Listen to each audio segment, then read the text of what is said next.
Go. All right, quiet down. Welcome back to Solynod Hex, everybody. Today's session is session number 239, and today's session is sponsored by our patrons. Thank you very much, patrons, for your generous pledges. We couldn't have dynamic lighting without you. At this time, players, go ahead and select your main character's tokens, and then hold the shift key and double click on your token, and that will open up your character sheet directly from your token. And there are a couple things I also want to show you with your character sheet. So if you open up your character sheet, along the top in the bar where it says your character's name and edit and all that, if you double click at the top of your character sheet, it will minimize your character sheet into a semi-transparent mode and place it into the background. And if you double click on it again, it'll open up your character sheet again. So just so you can store multiple, pop-outs on the screen without blocking the map, I just wanted to show you guys that. Karanglor, did you get that? Yeah, it's very nice, actually. Okay, you can also do that with the turn order tracker. So I want to do that real quick. So right where it says turn order, you just double click on it and it will minimize the turn order tracker. Okay, and then you can double click on it again to maximize it. Got it. And okay. All right. So when last we left off, the current party was at the entrance of the Ilsensine Temple in the Great Below. And the party had just defeated it was a bunch of mind flayers, correct? Yep. Okay, and the party is currently in combat with the rest of the mind flayers slaves. There were using two of them are still able to fight. Opposing us. Yeah.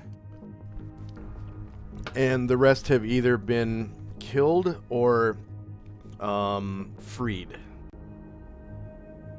So there was one mind flayer that that escaped. I think he failed his morale check, and he escaped from combat. And it was the mind flayer that's I think it had a yellow dot. So I'm gonna check that real quick. Yep, it's the yellow dot mind flayer. So the yellow dot Kuotoa are still fighting the group. And the rest of them have either been killed or are currently fighting against their former captors. And the point of all this is the party in the previous dungeon found out from Adolf Gall, the venerable wizard, that there is a plan for Kalamar Kalatza's mother. So Kalamar is one of the player characters. So his mother, the matron mother of House Kalatza, is planning on using a Tarask to assassinate the queen matron mother of Zentenzian, which is the Drow, the main Drow city in this part of the Great Below, which is my version of the Underdark. And by using the Tarask, it would look like an act of God or like an accident or something, a natural disaster, basically. So it would politically look pretty good for her if her, main opponent were to, die of seemingly natural causes, and so she could take power as the new queen matron mother of Zentenzian. And this is the plot to stop her, basically. All right. So I'm gonna put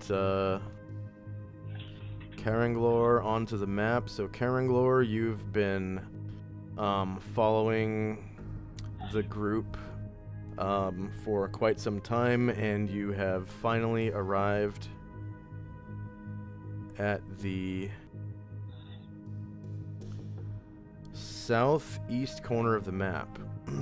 I'm just going to put you onto the turn order tracker, and you can roll initiative at the end of the round, but I'm just going to put you on there just for now with a 0. So combat is occurring. We're in initiative phase right now because we reached the end of round 4? Yeah, we reached the end of round 4 of this important opening combat to the dungeon. And everyone must now roll initiative for their actions. Karanglor, I'll show you how to roll initiative real quick. If you click on your token. Now, do you know what you want to do in the first round?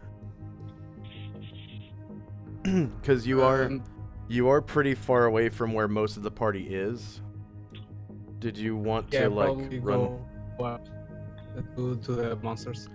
Okay, Yeah. so you actually hear combat occurring far to the west. So basically, in order to increase your speed to a jog, you would have to roll size-based initiative for your character's size category.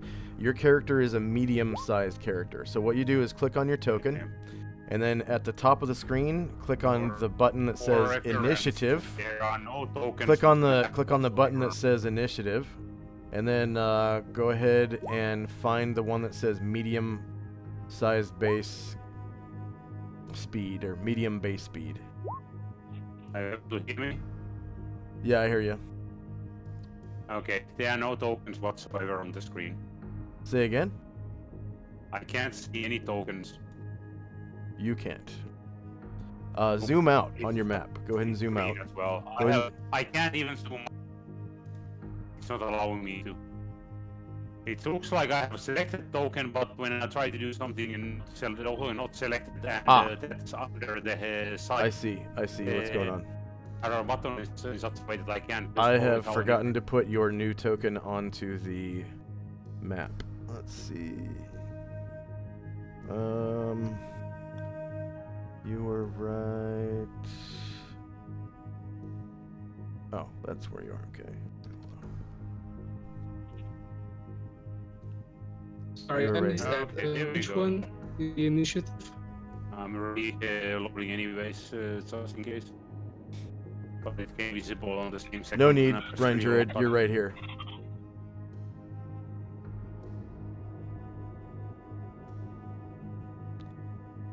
Okay, what was your question, Karanglor? Which one is the initiative? Click on your token, and at the top of the screen, it literally says initiative. Okay. So you click on that button, and then you find medium size base speed or medium base speed, and then click on that, and then just spam enter until it goes through.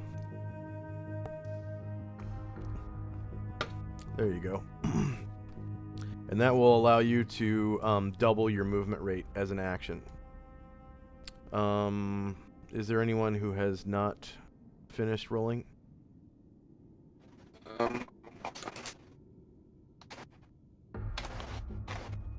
Okay. Say again? Finish. That's it. I'm gonna change the region of the Discord server because I'm kind of having trouble hearing you guys. Let's see, server set. Yeah, you're sounding a little bit choppy to me, so. Yeah. That's not just me. You're breaking Yep, up. same here. Connectivity is really bad. It's red all the time. It's now it's Yeah. going back to green. I just set it on red. Okay, we'll see how that goes. All right, is everyone's connection green? Is there anyone Yeah. who's red? I'm red. Yep, I'm green. Karanglor, you said you're red. Back to I'm green. green now. You're green. Is there anyone who's red? Nope. Okay. I was minute ago. Yeah. Are you red Are now? you red? No, not anymore. Okay. If it means anything, Josh, you sound a lot better now. Good. That's good. Okay. Is there anyone who is not finished rolling initiative? I will be in a couple of seconds now that I can target my character. There we go. Done. Okay. I'm done with initiative, but may I please have a second turn? Yes, ma'am. Okay. That's Asher. Okay, here's Asher's second turn. Does anyone else need a second turn? Okay. Oh Lord, here we go. And then Asher, just add 100 to your previously rolled initiative, and then enter it manually on your second turn. Would you explain the four things that are the four actions that they're going to take? The summoning, the avatar. Okay, Wake yeah. the task, All right. yeah. So a little recap of the dungeon is it's essentially a timed dungeon. There are 4 timers. 21 rounds from now, some mind flayers will summon Ilsensine's avatar.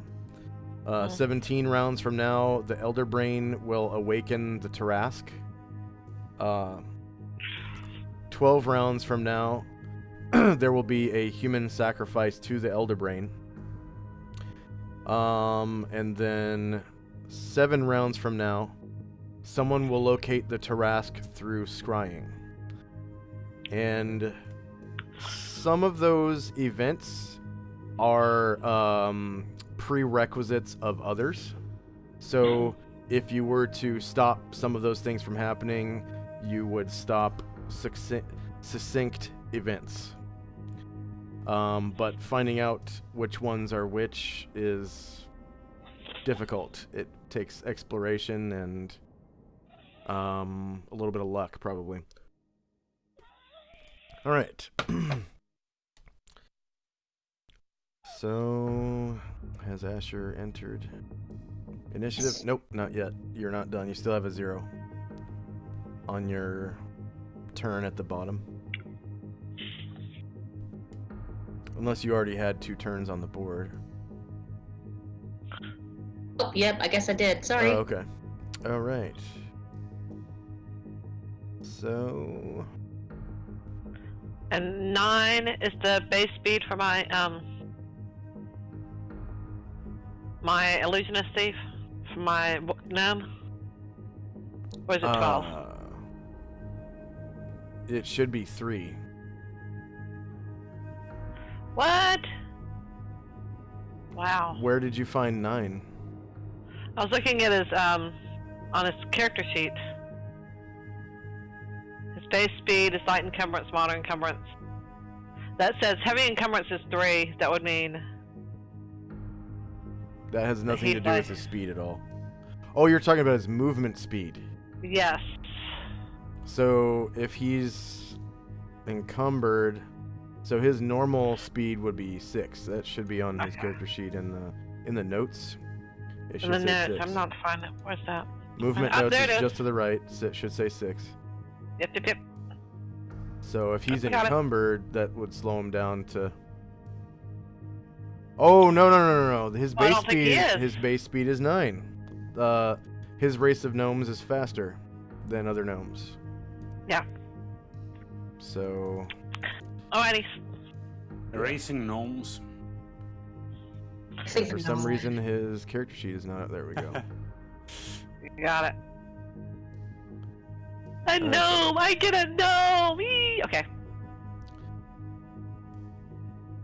Now I I'm love waiting the for I his love his character sheet to followers. I close. love them. Hey, There we go. Okay, that thing just lagged out. Mm-hmm. All right. Yeah, yeah. There we go. Okay, so Mind Flayers will summon Ilsensine's avatar in 21 rounds. The Elder Brain will awaken the Tarask in 16 rounds. There will be a human sacrifice to the Elder Brain in 11 rounds. Dark purple dot is Varen's recitation. So there are several characters that are under the influence of the recitation spell. Go over the effects of recitation for us real quick. That's you, Varen.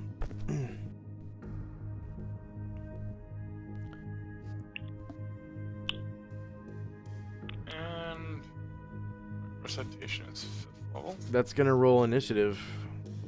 Oh, you're right. It definitely will. In that case, recitation essentially, if you're an ally when the spell was cast, you get a +2 to hit and a +2 to saves. Like all saves, not just fear or whatever. And if you're the same religion as I am, you get those same bonuses, but at a +3. Okay, Asher, your mic is messing up again, I think.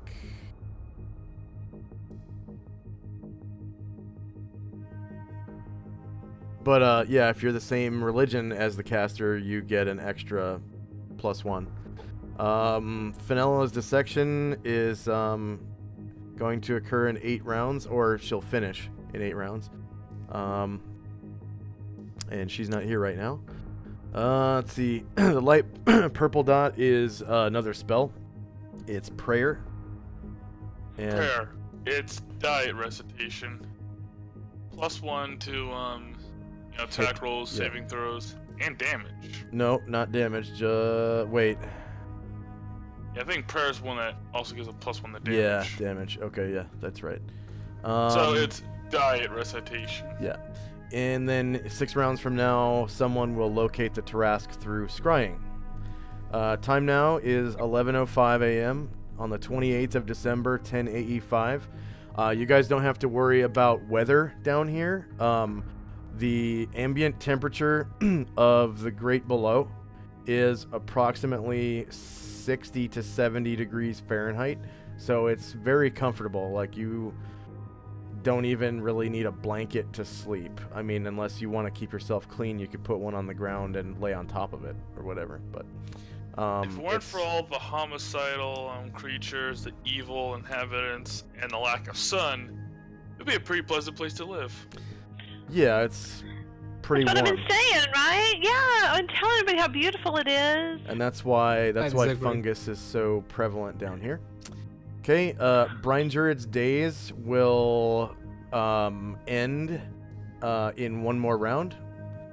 Okay, and then this next thing is Asher's extra turn, so I'm deleting it. And first up is Varen. Alright, since we're short on time, Aaron's gonna take flight, fly over the wall, so I'll drop him off about here. Over the wall, please, Josh. I don't... Okay, there it is.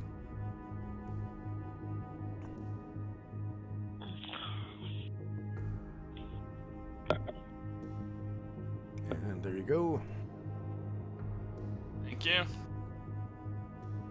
I'll make I guess this would be a 45-degree turn. Land right in front of this doorway. And is the door unlocked? From what you can tell, it is,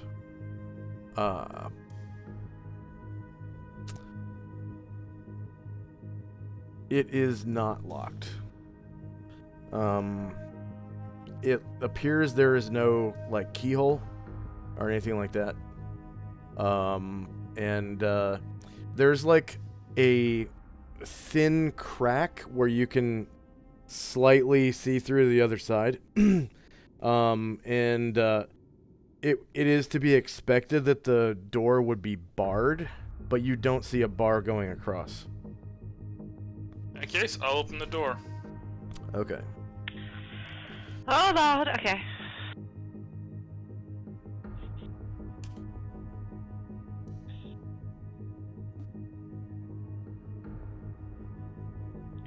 Thank you, Varen. Alright, gotta so you stop open 'em. it slightly.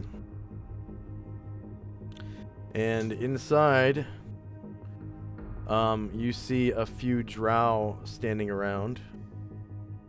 And the architecture on the inside is vastly different from the architecture on the outside. The outside architecture is very rocky and has illithids carved all over it and large brains with tentacles. But on the inside, It looks rather pleasant, and for some reason, you feel the presence of your goddess Ushas within. As though originally this were her temple somehow. But that doesn't make any sense because of how far underground you are.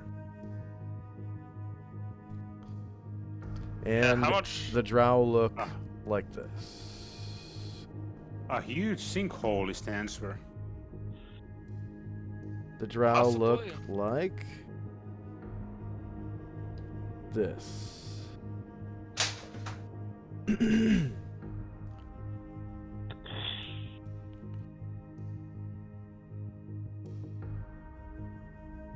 So you can see two of them. One is on the same level as you, and there is a 10-foot tall dais of sorts, and a second one is standing, you know, beyond the edge of the dais. But you can see her, you know, plainly. So her token looks like this. Whoops. That's Shift Z. Oh, it's a male. Okay. And then the closer one to you looks like this. So that male is dual wielding swords, and the one in the back looks like he has a hand crossbow and a sword. Are they all male in this room or what? You don't know. And those are the only two that Varen can see. Okay. I need to get this door open more. Okay. Yeah, I'll allow you to open it slightly more.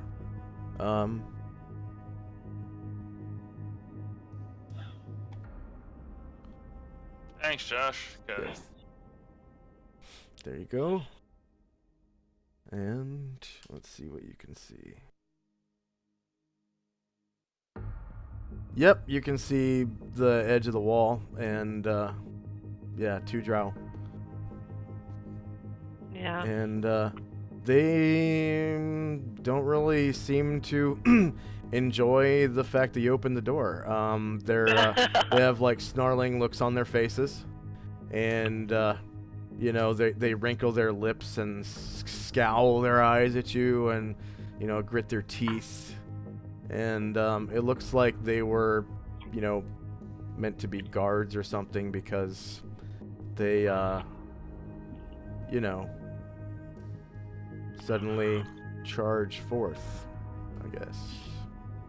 So I'm just going to add them to the initiative. And they will go last. Mm-hmm.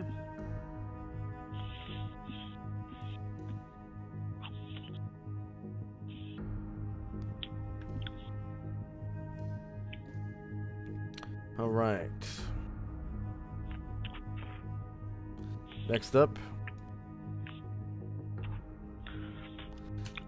is okay.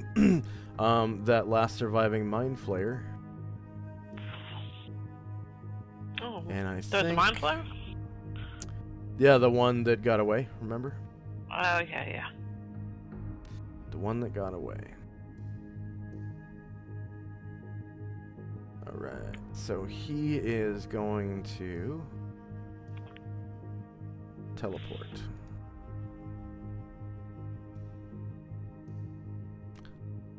So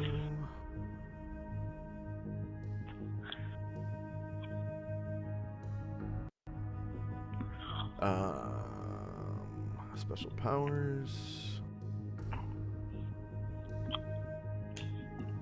and psionics, psychoportation. I believe it's a devotion. Nope, it's a science.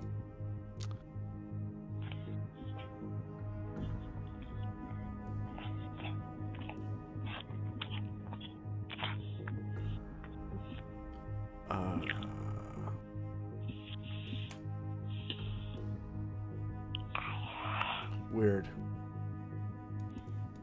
Maybe I didn't add it.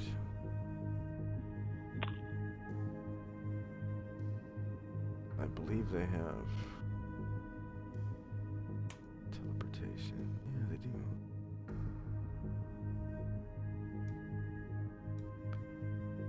1 second. I need to add it to the thing.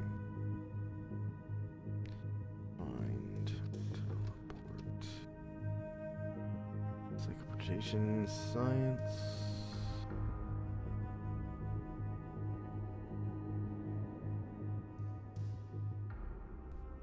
And it's after probability travel. Okay.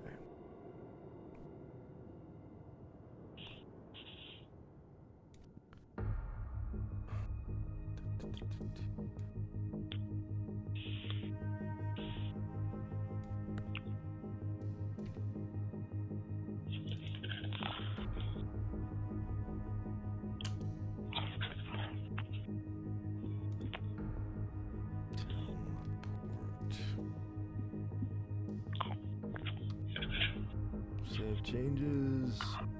Boom. Alright.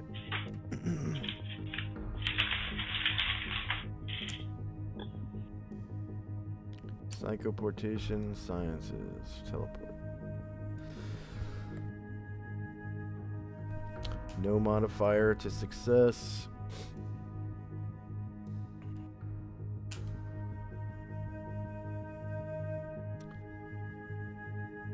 Yards.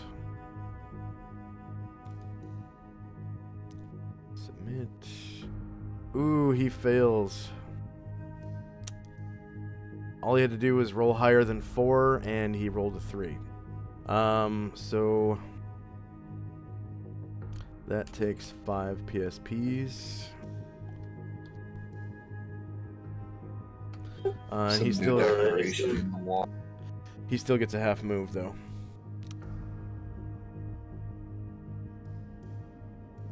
So he's just gotta walk to his destination, at least until next round.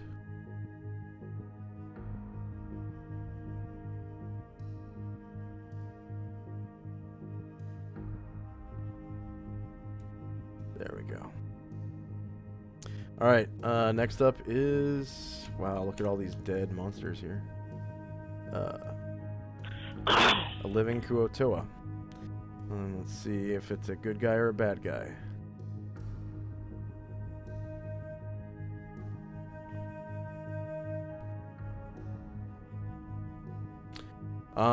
It is the one that was fighting Shirka. But you guys killed the green dot Mind Flayer, like last round.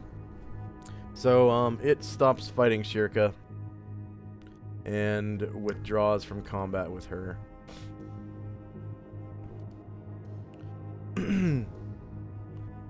At half its movement rate.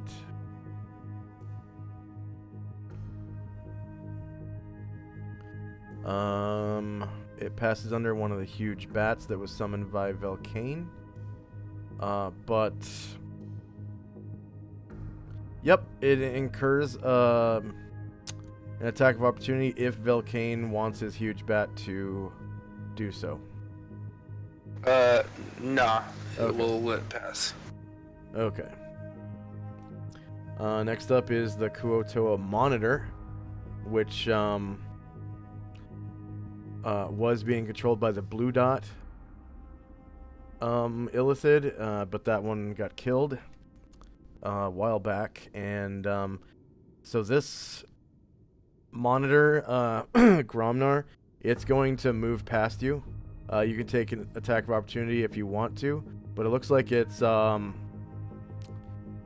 it has a vengeful look on its faces, I guess, and looks like it's going after the drow, possibly. So it passes right by you. You can take an attack of opportunity if you want to. See, I as a player don't want to, but the drow are behind Gromnar, and That's right. as far as he's our enemy. You are aware of the drow's presence because of the ambient light. Can you actually see them on the screen?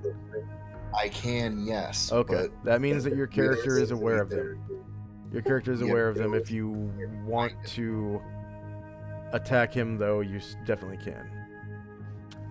But your character is aware of the presence of the drow.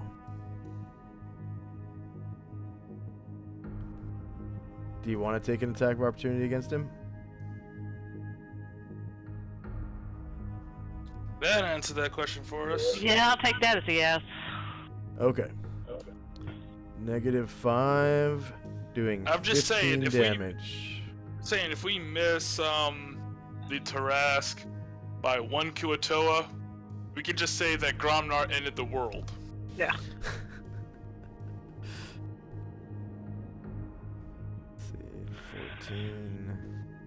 Gromnar didn't end the world. Gromnar killed the bad guy. Gromnar good. that's his mindset. These Yeah. are the enemy.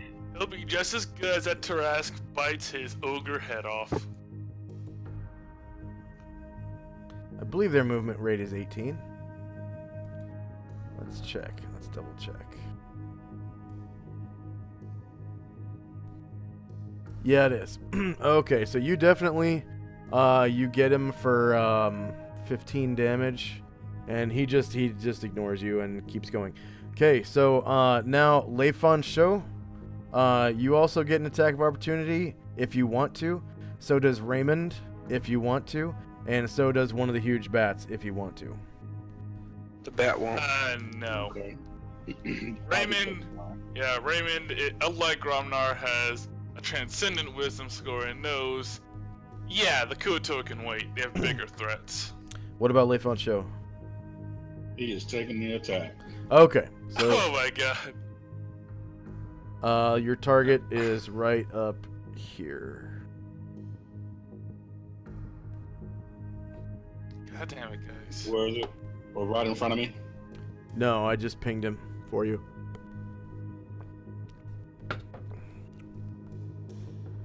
I'll point an arrow at him though. Okay. Okay. You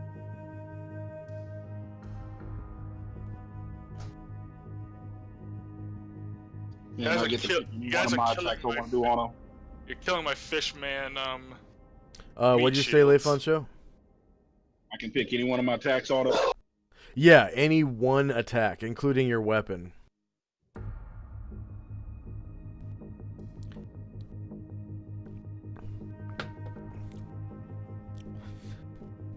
And remember, with that weapon, because it's allowable by your martial art, you also have 2 attacks with your weapon if you forego martial arts attacks.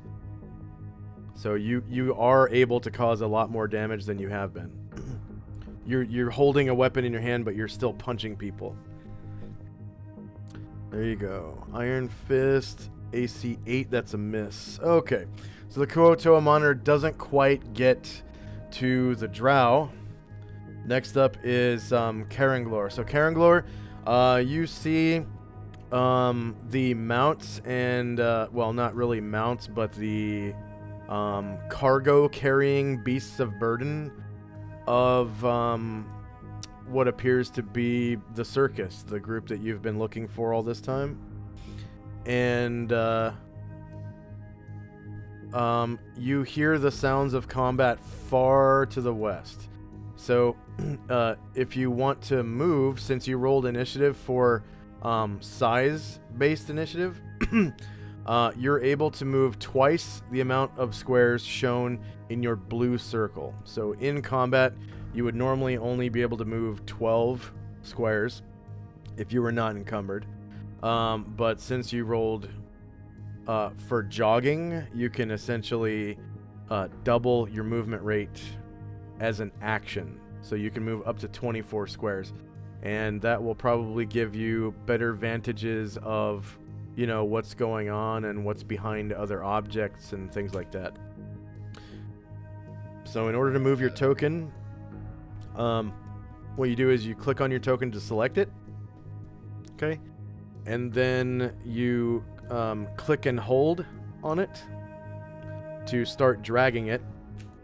And once you start dragging it, you right click to open up the measuring tool. Okay. While still holding left click down. It will open up a ruler of sorts, and it'll show you how many squares that you've moved so far. And in order to set a waypoint, you just right-click. So you can set up several waypoints as you move, and it will continue measuring as well as show your route to the rest of us. And that's important. That's important because sometimes you may incur attacks of opportunity if you are not careful of the route that you take. Okay, so that was...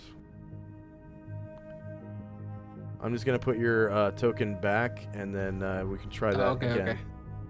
So go ahead and left-click on your token to select it, and then left-click and hold and start dragging the token. And then while dragging, just right-click, and it'll open up the ruler, and it'll show you how far you've moved. And you can set waypoints in your movement with the right-click button. Yeah, it looks like it. Let's see. Yep, you moved just straight 24 squares. Okay. As you move along, you notice several tall mushrooms sprouting out of the ground. The ground around here looks pretty fertile. And you can smell the aftermath of a fire, so the air is kind of smoky, and it smells pretty earthy down here, and you can also smell a fried fish smell. Fried fish. You smell fried fish. And you can see several characters around you. This is right here. This is a drow. It looks like he's concentrating on something. This is a human. It's an enemy, right? You're not sure, but Not sure, okay. it appears that he's controlling these bats right here, and they are not attacking the rest of the party. So, and then there's a human female over here that's cutting into what appears to be the corpse of a squid man. It's a man that has a squid for a head. And she is basically, it looks like she's performing an autopsy while combat is occurring. Over here are what appear to be a bunch of thugs kind of huddled up next to the stem of this giant mushroom. There's an angel with flaming wings right here and here. And you can also see a bugbear here. There's a staff on the ground there. I don't remember whose staff that was. Gravo's staff. Okay. And there's a barbarian right here. He looks like a human barbarian. And actually, those characters are about to disappear because the players are not here. So I'm putting them on the GM layer now.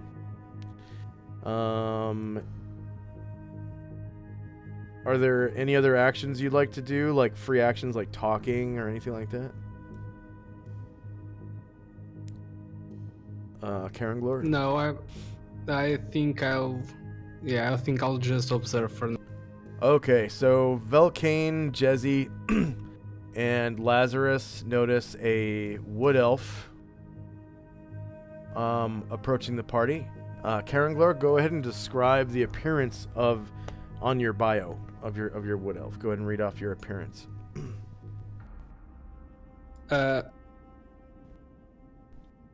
I'm a rail thin, poorly nourished elf, with a cactic face, scar on my right eye, swarthy brown skin, and oily strawberry blonde hair. I'm wearing dark green garments, with a pouch on my dark leather belt, and I'm holding a two-handed sword. Yeah. I'm very tall. I'm 5'11", and should I say my weight I weigh Yeah. 120 pounds, and I'm just holding my sword. And he's rail thin. You can see Yeah, real. that Yeah. he's. Aren't you pretty muscular as well? Yes, but my I'm wearing cloth. I don't know if you can see my body.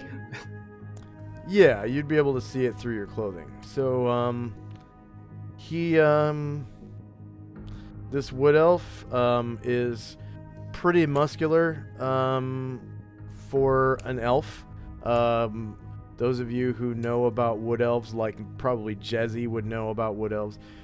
Wood elves tend to be pretty muscular anyways, compared to other elves. This isn't the most muscular elf you've ever seen, though, Jezzy. Salian was much, much more muscular than this wood elf, but he is pretty muscular.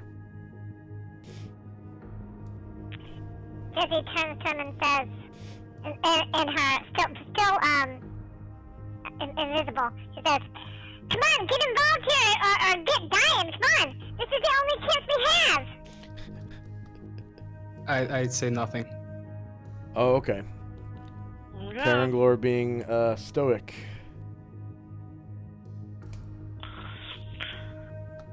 All right. I'm just removing the hooded lantern from the turn order tracker. I don't understand why that was there.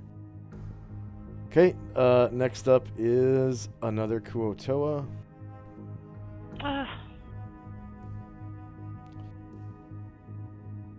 Well, Jesse ignores him now. Oh, by the way, Karanglor, that voice was coming out of midair, like from nowhere.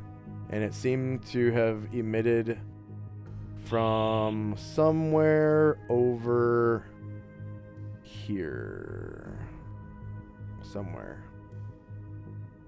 I look that up area. and try to see the source of the voice. It's whatever it is, it's invisible.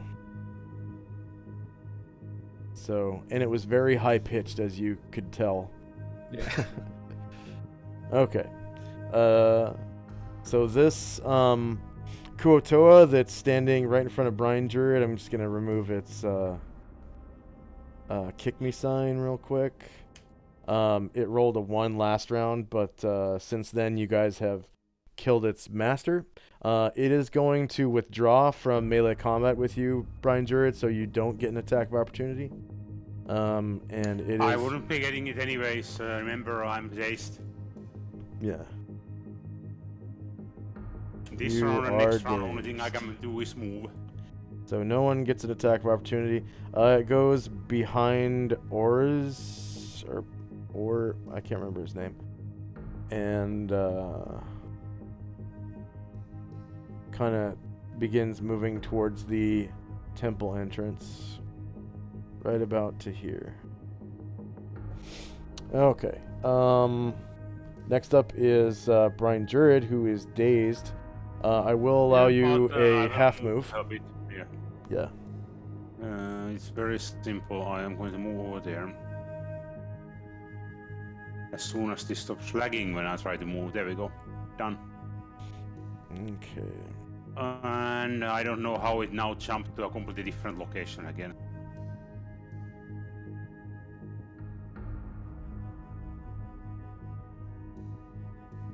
So on Is my it the fact that it's my animated screen, on you're a still token here. That it keeps moving. Oh, there we go. Now it finally moved.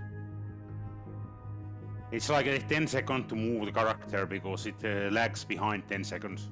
Yeah. Okay, next up is Lazarus. Alright, Lazarus still standing on a mushroom is going to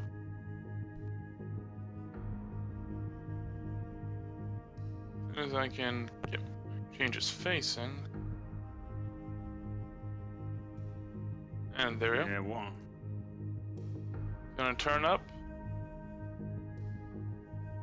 He's gonna take flight. Okay, that was a bit far. Gonna go this way. So he's still like 30 feet up. Going to hit a wall. That's your cue, Josh. Yeah, I don't. Okay, there it is. Actually, you should have a couple wing through there. Takes a couple seconds for it to appear on my screen. And we'll go a little further. Then take his 90-degree turn. That's 24 squares. I have 11 more. By the way, inside the temple, it has 20 feet of overhead clearance. Okay. And lose a bit of altitude and land just inside the door. Okay. When 33 squares of movement ain't enough. Yeah. Go ahead and fix your facing. And then next up is Shirka. Shirka. Okay, so Shirka is... Hey, Fenella's here. Alright, I'm going to put your token onto the... You're still cutting up a dead body for some reason. Yeah. I mean, well, that's what I do. I'm a doctor. I'm curious. Okay, so we have two do. people who play with corpses in the party. I don't play with corpses. I educate myself. Shirka That's starts... playing with better marketing. Shirka starts kind of moving towards the entrance of the temple at top speed. So 8 squares and then 4 more. 12 is right there. And she gets right about there. Pretty close to the dais outside the temple. And she realizes that she walked right by those 2 combative Kuotoa, and she turns around and faces them. Basically, she's now somewhat blocking their path. Okay, next up is Lei Fan Shou. Okay, what's this in front of me? The blue thing? Yeah. The blue thing is a crystalline decoration. It looks like it's made of some kind of semi-precious stone that's like less valuable than quartz. It's pretty big, but it basically looks like some weird kind of cheap, like shitty glass, like naturally occurring glass. But it is beautiful. It's like a clear blue, like cerulean blue crystalline decoration. And the dais around it is carved with symbols of some kind of sun goddess. Was the Mind Flayers using this to summon when I came into the room?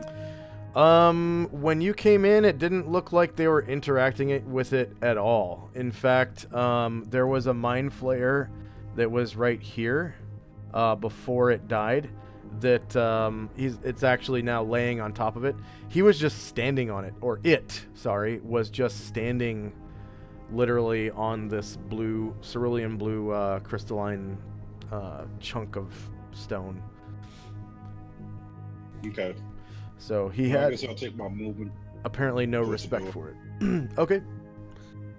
And if you want to, you are able to double your movement rate because you rolled size-based initiative, which is for martial arts, I believe. And then also don't forget to bring your light spell with you. Oh, as you move. is it with me? It is right here. I think it's your lantern, actually. Yes. Yeah. So remember, because you're holding your lantern, one of your hands is occupied, and I think your other hand has a weapon in it, right? No, I just used my fist. I Okay. didn't pull my weapon out. Where is your weapon? My weapon is still in my waist. And what kind of weapon is it? 3 pole. 3-piece rod? Yes, 3-piece wad. Okay. Okay, so you get up next to Varen, and it looks like Varen has eye lock with something inside of the temple. And you happen to see inside the temple there are several drow, as well as a Kuotoa monitor, which is a fellow martial artist. And it looks like the monitor is going right towards one of the drow to maybe try to beat it up or something. Okay.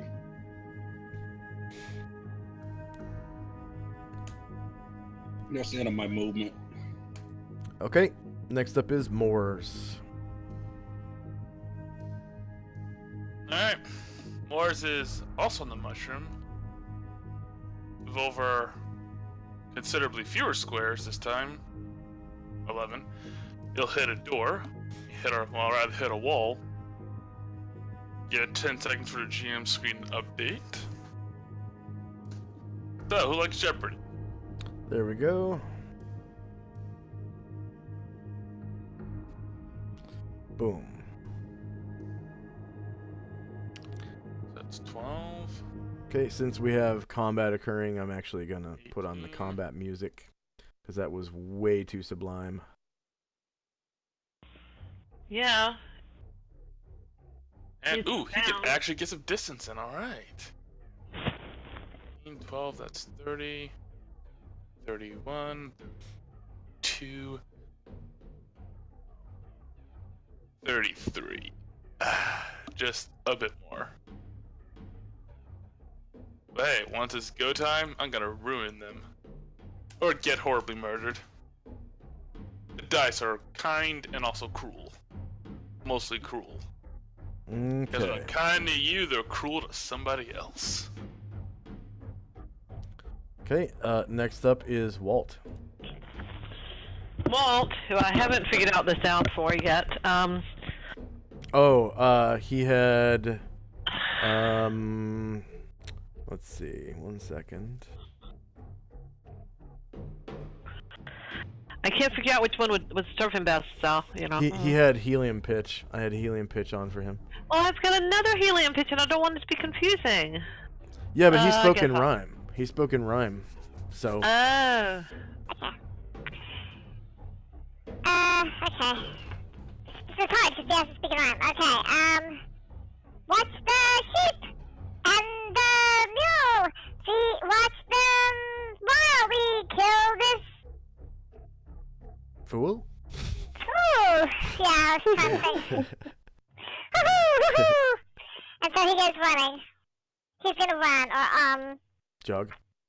jog. 1, 2, Up to 18 3, squares. 4.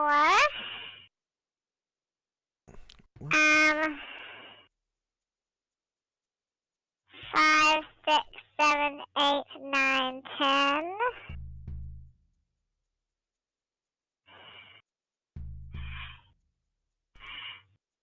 11, 12, 13, 14, 15, 16, 17, 18. There we go. Okay, for some reason it's not letting me do shit with Walt, so I have to put in his full first name, but you could still call him Walt. Okay. That's his nickname.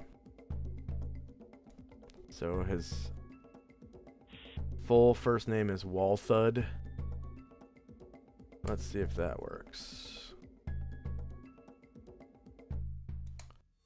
There we go. Okay, now it's letting me give you role-playing bonuses, and I need to save that token, actually. Yeah. Oh man, thanks for giving me he has to talk in rhyme. That'll be great. Yeah. I needed help with the role playing. Yeah, that's perfect. He's one of those complicated characters. And also look at it this way. Talking in rhyme is actually good mental exercise. Oh yeah. It will be good for me, yeah. And I'll always get 200. And I'll always get 200 points every time his turn comes up because I'll have to do it, and that'll be, that'll be impressive. Yeah. Yeah, easy XP. That's one way to look at it. Yeah, easy Okay. XP. Next is a Kuotoa. An exceptionally powerful Kuotoa. Okay, this one, same thing, Gromnar. This one is going to, let's see, how fast they move. 9. They move at 9 on land. So he passes by you. You're able to take an opportunity attack if you want. Instead of, going slightly to the left so that they don't get hit by Gromnar. Well, they don't view Gromnar as a threat right now, so he can totally take attacks of opportunity. And then, let's see, also Raymond, if you wish. Nope, and Gromnar's killing all of our meat shields. Alright, so yeah, AC 3 hits, doing 10 damage, but he survives. Well, unfortunately, Gromnar's not a mind reader. He doesn't know they were under control of mind flayers and are free now.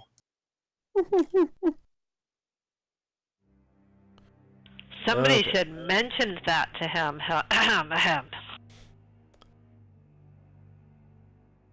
Next up is another Kuotoa. Okay, same drill.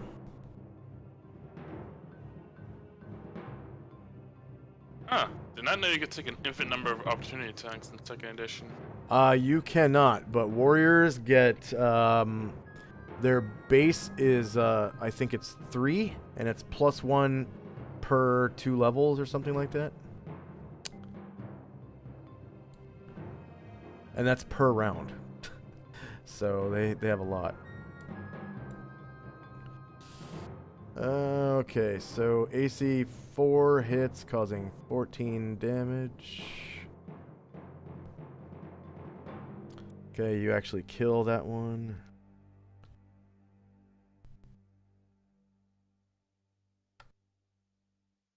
Okay. Okay, next one.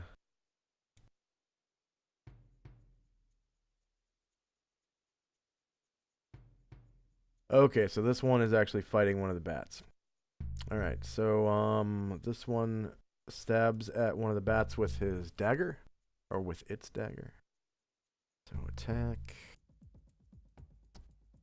Dagger. He has no idea what a mind flayer is, let alone what they can and can't do. What he does know is our dragon breathed fire at the fishmen, so they must die. Yes. Okay, so the huge bat is on the ground right now, apparently. Yeah. Front. Melee range, same elevation, no mod, no mod. And then next up is Velcane. Okay.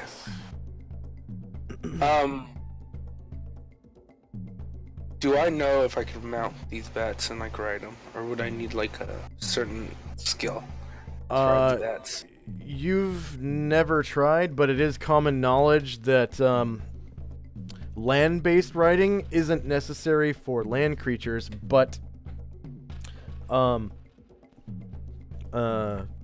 air-based riding is required for air creatures, and you would just fall off if you tried to ride one without the proficiency. Dang. Okay, he's just gonna move into the temple then.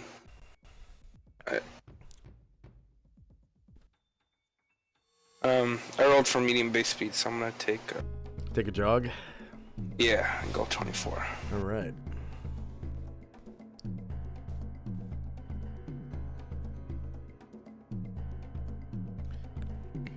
Control L.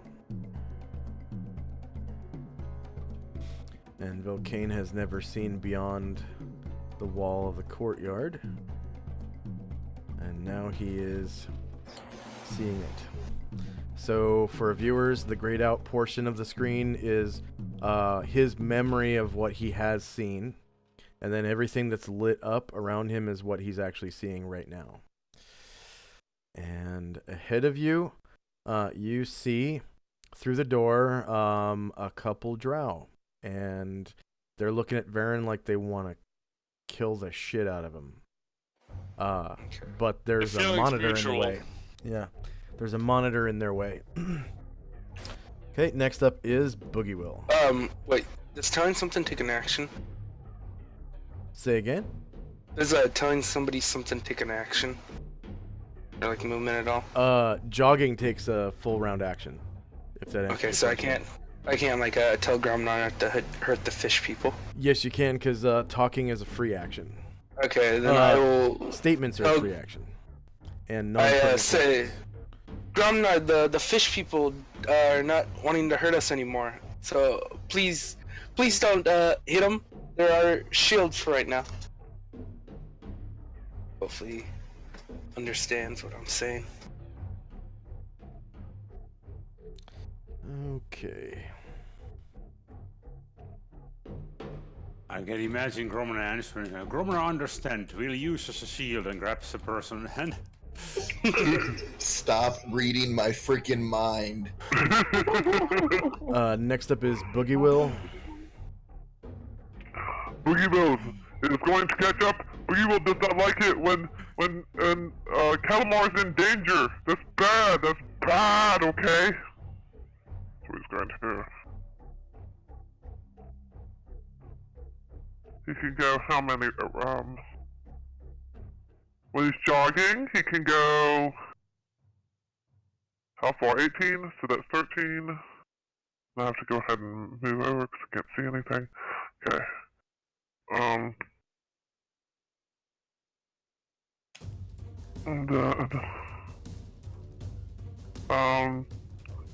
18, right? So 5 more. And he calls out, "I'm coming, Gromnar, I'm coming!" Not Gromnar. Calamar, I'm coming! Well, he might call it out to Gromnar too, because he and Gromnar are buddies, so. Who cares?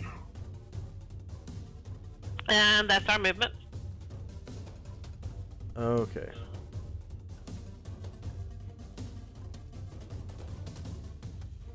And next up is another Kuotoa.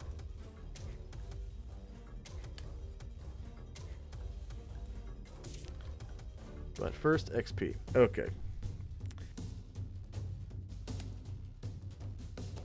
Alright, so apparently there's a red dot Kuotoa right behind Shirka that she does not swing at. Okay, same drill for Gromnar. This one comes right by you. And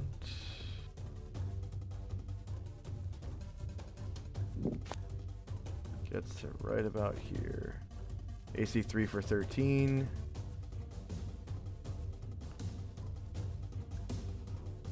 It's so sad because when they were actually enemies, he couldn't hit a goddamn one of them. Yeah. Yeah, 13 damage, slays it. Defo. What? But he told. Oh, never mind. So it's like running past you, gets to its destination, dies.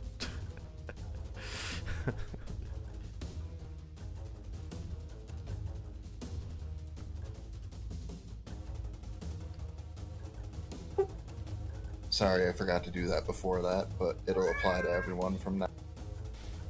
Okay, next up is... This Mind Flayer should be dead.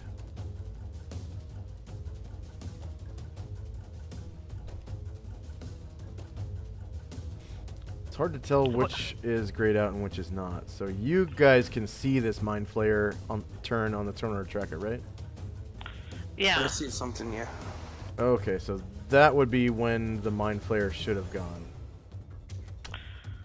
But it didn't really matter. Okay, so next is a huge bat. Can you guys see that turn on the Turner tracker? Yes. Okay. Looks like a bat. The ones that you have the gifts for don't show up on the turn order. The picture one. Yeah. Okay. It shows up as a broken image. So this is the southwesternmost huge bat. Yeah. It rolled a 1 last turn. I forget if it went prone or did he not go prone? don't remember. If it's airborne, it should have glided, and I think its altitude was low enough where it landed. So you can now take a free facing action, and then start flying if you want to. And for every 10 feet of altitude that you gain while flying, it takes off 10 feet of your forward movement rate. This one's just gonna. Well, what are these? Their land movement, right? Oh, you're just gonna make it walk? Yeah, I'm gonna walk to the yellow dot. Let's see. Their land movement is. Okay, they walk at 3 and they fly at 15. So are you sure you want to walk? Yeah, I just gotta walk up. I just gotta do that. All right. So yeah, it kind of like drags its wings and tail along the ground as it walks. And you know how they walk on all fours, but their front two are their wings. So they kind of drag their wings on the ground. And these ones have like long, almost prehensile like rat-looking tails too. So yeah, it drags this long tail behind it and its wings, and you can walk up to the yellow one and bite. It will turn to face you, however. Okay. That will take a wide attack at it. Short melee, same elevation. Oh my, you rolled a 1 again, are you kidding me? Oh man. Okay, you now have a kick me sign on that huge bat. That's the bottom right hand symbol. Yeah, the target thing. A Kuotoa. Is it prone now, or does it just stay standing? It stays standing. Yeah, stays standing. And actually, the Kuotoa you just attacked gets to attack now. So it's going to attack you with a +2 to hit because you're off balance with a dagger. So dagger. Oh, I forgot they also have a bite too. Wow. So it's gonna stab and bite. Front, shorter melee, same elevation, +2. Copy.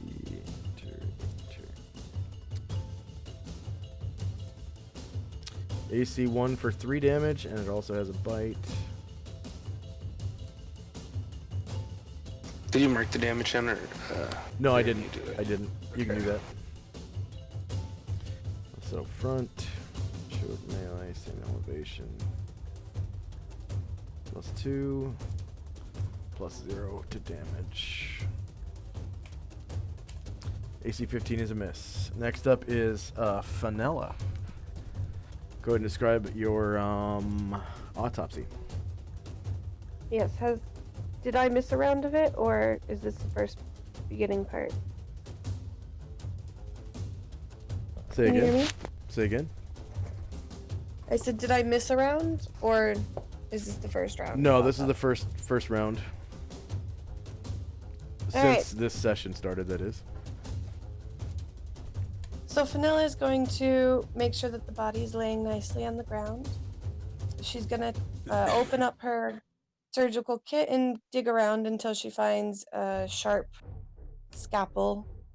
And are the Mind Flayers wearing any like clothing or robing or anything like that?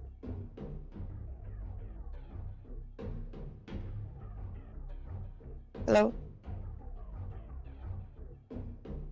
I hear you. Hey. If I remember right, they were just wearing robes. Josh, Yeah. can you hear me? Yeah, I hear you. Okay, well, she's going to remove the clothing and check for genitalia, making note of which gender, if she can spot any. You notice that they are hermaphroditic, so it has actually both male and female genitalia. Alright, she's gonna lean back and say, "No, Nasha, it's hermaphroditic. How strange. Let's keep going."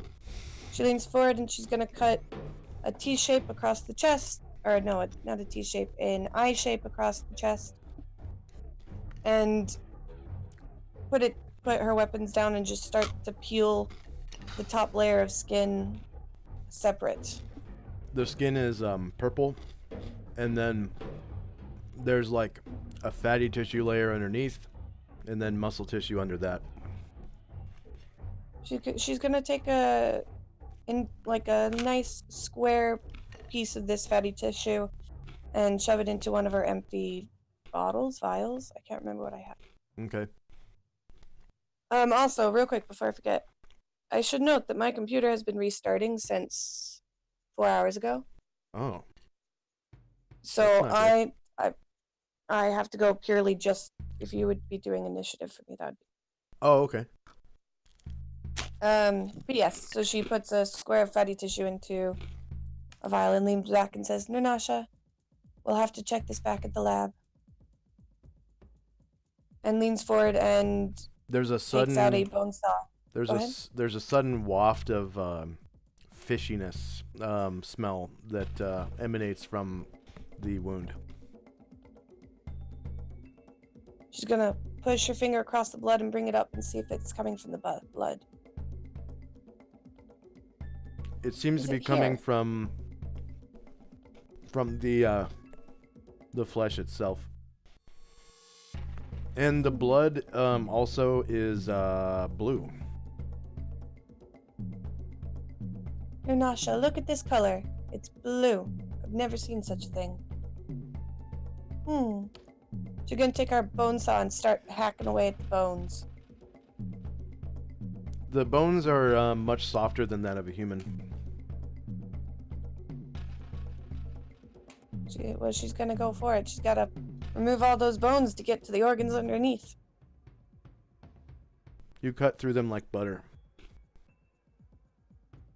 Nunasha, why are these things so hard to kill? Gonna pick it up and show Nunasha and be like, Nunasha, smell this. Okay.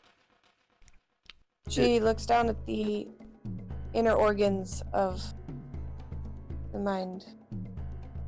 Nunasha seems to mimic smelling, but you hear no respiration coming from Nunasha. Good job, Nunasha. What is Nunasha?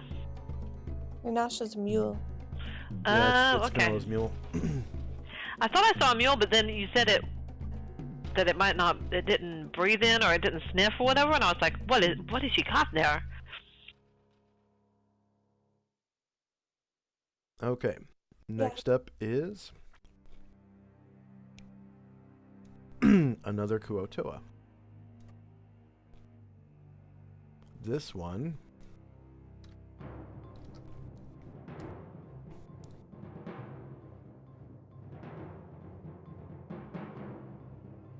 let's see. This is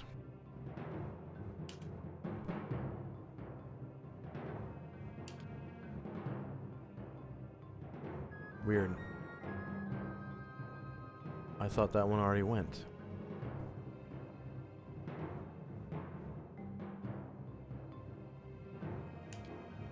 Ah, okay. So, the one that already went is supposed to go now, so it causes, the damage to the huge bat. So I'll retroactively do the one that was supposed to go. So it's the one right in front of Gromnar. So Gromnar, you can take an attack of opportunity against the one that's right in front of you because it's moving out of your threatened squares now. If you want to. Well, after that last swing, the people who can actually see him would kind of see him knock himself in the head with the pommel of his sword and shake his head and hear him kind of grumble to himself, "No, Gromnar, friends." Oh, Fish God. are food. Fish are friends. But he doesn't. Oh, God. Okay. And then same thing with Not all Raymond. fish are friends. You can't do that with all the fish. Yeah, the fish is running past us. Yeah, past Yes. the... No, Raymond's not gonna try and stop it. Okay. And it moves 9 squares. The huge bat can also attack if you want. Nope. Okay. I'll just let it pass. Next up is one of the huge bats, and it is the one to the east of the blue stone in the middle of the courtyard. Okay. Is Raymond fine? Ringing? Raymond. Raymond? Is he fine? No, it looks like he's on foot. Okay. How there's no ceiling in here, and then the ceiling that's over here is 20 feet, right? Yes. So these things can go. The cave ceiling is approximately 100 feet above you. So this thing can go up to 20 feet. Still be fine in this area, right? Yep. Yeah, you can still fly at 20 feet. Okay. If I increase the altitude, what I lose how much movement? You lose 10 feet of forward movement for every 10 feet of altitude you gain. And you have to gain increments of 10 feet. Okay, so he will go up to 20. He'll go up to 20 feet. Okay. Then, so. Oh yeah, did we put a spell duration for monster summoning? I don't know, did we? It would, I think it's, I've already taken, I taken my turn, so I can just roll the spell template if you need that. Yeah, go ahead.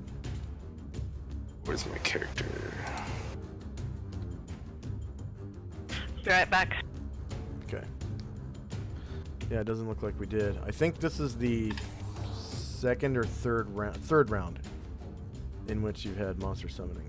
Okay, it would be for 8, so 5 rounds left. 5 more, yeah. Okay, so can the bat move like this? 1 second. +1. Add.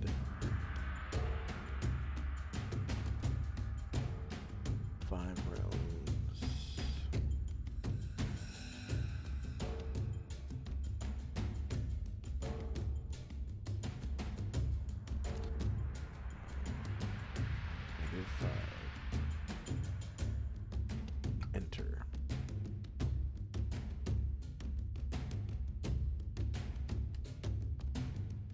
Okay. What was your question?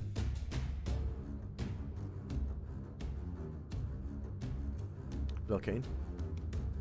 Oh, sorry, I had it muted. Can the bat move like how I have the arrow tool showing? Measurement tool showing. Yes, that will be 90 degrees of, wait, is that bat on foot right now? Okay, it is flying, so that would be 2 45-degree turns, so yes. Yeah. And it'd be able to fly over Lazarus and Morris. I don't know if they're flying. You can fly past them, but you can't stop in their square. So Okay, they're friendly to you, so you can pass through their squares while I would flying. have. Varen's not. I can't stop in Varen's square, or is he? Because he's on the stop in the square. Yeah, definitely don't stop in a flying creature square because that would be bad. Is Varen fine? Yeah, let's see. It looks like Lazarus and Moors are flying, and Raymond is not, and I don't see where Varen is. Oh, no, Varen is on foot. Varen's not flying. He's next to the door. Yeah. Okay, then it will stop on Varen's square because he can't move past more than them because he took the extra 20. So it will stop right there. Okay, and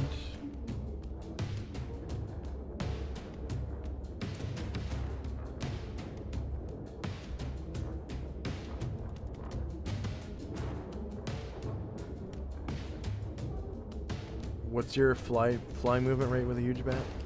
15. 15, and you moved how many squares just now? 9. Okay. I only have to move 7, correct, to stay fine. That's correct. Alright, so huge bat again. This is... I don't see it. I need to zoom out. It's the one by Okay. Owen Ross and Brent. Okay. It's like at half health. So Yeah, it's it's gonna the attack. one in the middle down south. So it's gonna attack the By yellow dot that's in front of it. Okay.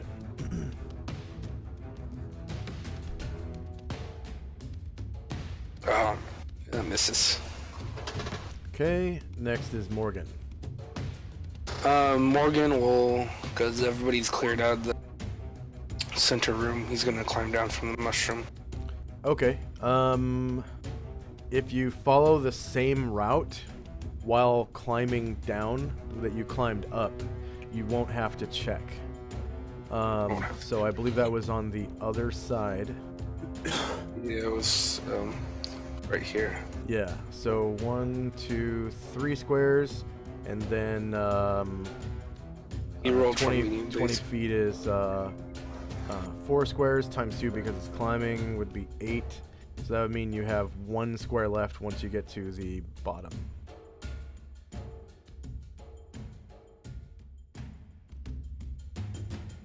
How many did he move to get to the bottom floor? 11. 3 to get to where he Yeah. climbed, and then essentially 8 squares downward. He's jogging. So I moved for, or rolled for medium speed. He's Yeah, gonna- jogging and climbing, not so much in the same round. Oh, you can't? Okay. Yeah. I guess he'll just... Well, yeah, okay, yeah, because that's all you did was move. Yeah, I'll allow it. Yeah, so you, you only spent 11 out of 24, so you have 13 left.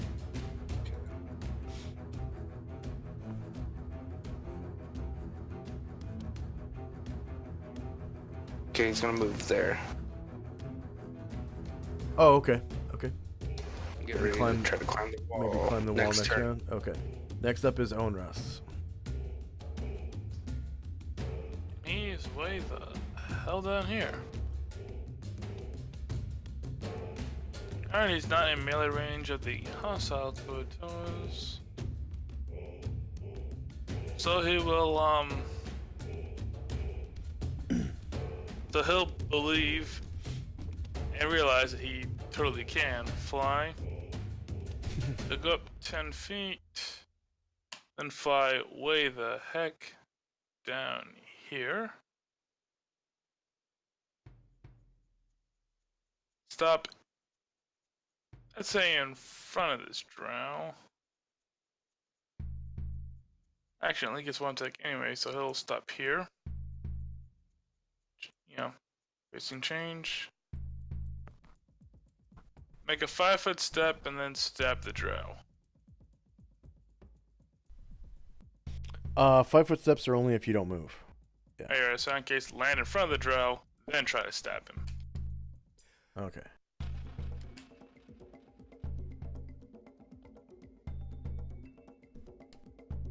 Because the pokey stick will not be denied. Yay, pokey stick. Wee, wee. Take that swing. Right? The drow looks pissed, by the way. Totally fucking pissed. Well, of course he's pissed. He hates us. Yeah. He'll be more pissed in a second. If this works, he'll be even more pissed. So. Oh yeah. He also seems to have some sort of family resemblance to Calamar? Calamar, yeah. Oh, shit. No. No, he wants to get in there and kill him instead. He's got a real piss. Oh yeah. Oh, So- 7 damage. Jeez. Now that you're close enough, you see that there are actually beams of light coming out of these crystals. And they're going off in different directions. Oh shit. Huh. Alright. Okay, -7 for 7 damage. Which is just like anemic. Doing a 4 and a 2d6 roll. You're embarrassing me, man. Okay. Front. He's gonna do his claw attacks. Front, sharp melee. Same elevation. Curse you, leg.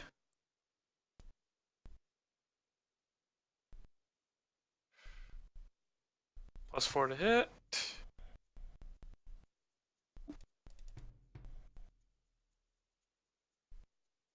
+1 the damage. Alright, lag, I roll nat ones more often. I give 10 for 11 points. Very nice. So, yeah, you see his health bar deplete, and he keels over and dies. Woo! Give me 5. You killed up a calamar can. Come on now. Come on now. Yeah, just as Fedora just basically kills him, he comments, huh, it's like Calamar's gonna be an orphan when we're done here. Oh, shit. Okay. 1 second. Or does he still have health left? Yeah, I don't know that you've killed him yet, but when I find out, buddy, you're gonna get high-fived. Yeah, his health bar depletes. You do 11 damage to him. You see his health bar do one of these.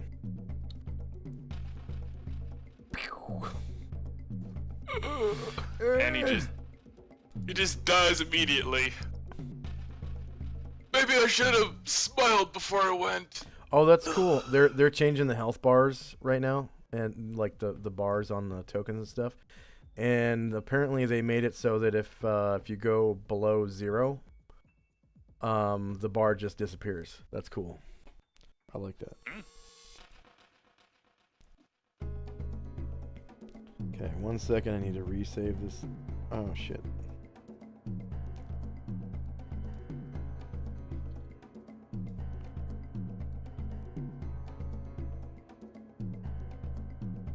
Now, the red and the blue, are they red and blue? Are they both frost? Or Say it's again? only one color frost? The red and the blue, right? Are they both frost? Or they? Or is only one color, what do you like mean, red? What do you mean for us? Well, they're attacking the drow. The red, the Kuatoa with a red dot are totally attacking the drow. What's the Kuatoa with the blue dot doing? Attacking drow. Okay. So are there any Kuatoa who aren't attacking drow that we can see in the immediate vicinity of the Yellow dot Kuotoa are still fighting you. Those are the Okay, I only needed ones that. are- Thank you. Yeah. Thanks. Yep. Okay. Okay. Oh, that one drops and dies. Okay. Next up is another Kuotoa. So this one is, bigger and stronger than the other ones.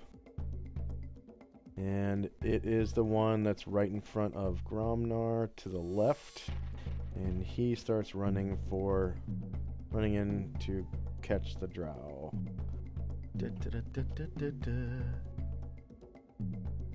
Any attacks of opportunity along his movement are invited. Whoops. That's too many squares. There we go. That's how far he gets. Okay, next up is another Kuotoa, which is the one on Gromnar's other side.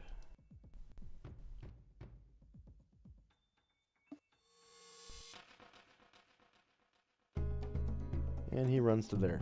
Next up is a huge bat. Okay.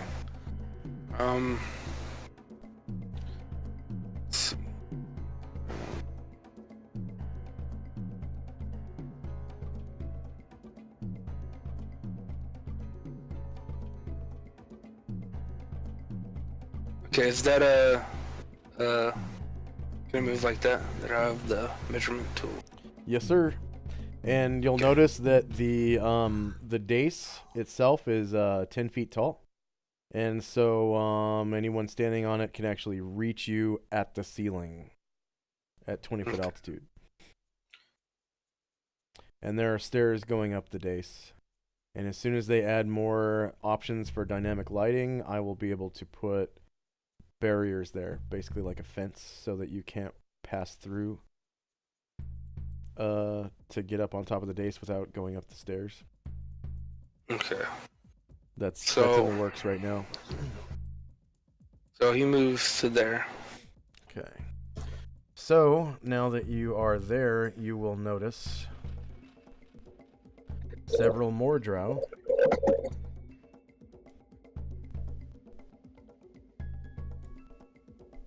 Oh hell! It's on now.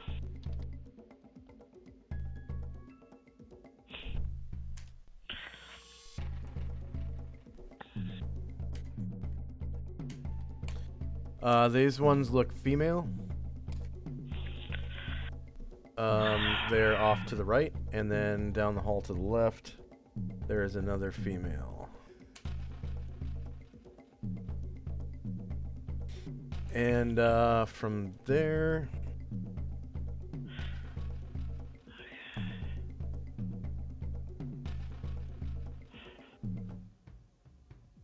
you can actually see the mind flayer off to the left, the edge of his square. You can see he barely made it to the last square you can see. So one more movement rate. If he had, passed his teleport, he wouldn't be viewable by you right now. But I can't see it. The back can see it. I'll draw an arrow. If you look, the huge bat might not have the sonar for it. Let's see. So huge bats navigate by sonar. And they have 90 feet of sonar, so yeah, you should be able to see it. So I'll just draw an arrow to where he's at.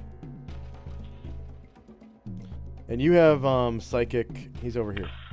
You have psychic control over these huge bats, by the way. So you're picking up all the information that they see. Okay. So that's why it takes such concentration. What is this? Like a crystal?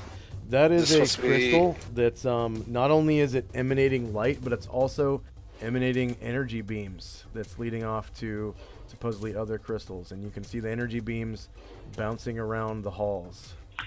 Would Velkin know anything about that? You would know that it is a psionically, it's a psionic item. Okay. So, as opposed to a magical item, it is a psionic item. Okay. Okay. Next up is Asher. So I say to Brian Druid, "Come on, man, snap out of it. We've got to finish off these fish things. We're getting left behind." Which way? Still very confused, looking around, moving very slowly because of it. Everybody's going shaking the head a bit. Everybody's going in the temple, man. Let's kill these things and get on with it. If they, I've been practicing my lock opening. If there are any locks and I'm not there, I'm gonna be so mad. I'm going. you can see Braindred is trying, but it's just wobbly, slow, is like a bit unsure where to go. Like probably still see stars around the head. So I am going to attack on this one. God, it's been so long since I've made an attack. Hold on.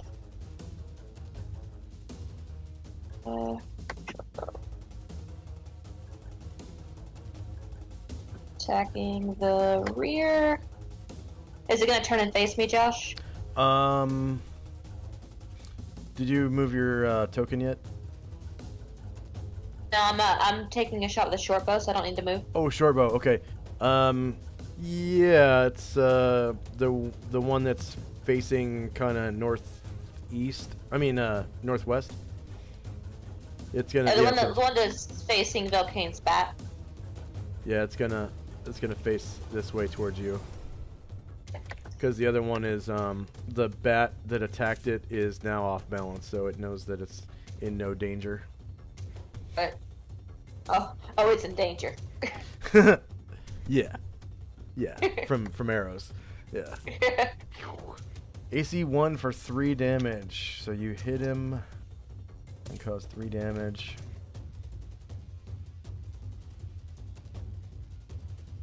That'll be it for me. Okay. There's 3. And next up is Raymond. Alright, now he's actually in the area, so he can totally get inside and kill some drow. Alright, he'll turn. Take flight. I really like this new combat track. Just this one track. It's pretty cool. I don't know if you guys can hear it. No, can't at the moment. Yep, how high are the laser beams? That one is 10 feet, and it's aimed downward to like, well, it's aimed downward to about 5 feet. So I can just fly over it then? Yeah, if you want to. You could also try touching it to see if it harms you. Not while there are active foes around. I'll land there and stab a drow. Okay, so this drow is female, I think. Oh no, this one was the one that I thought was female, but it's actually male.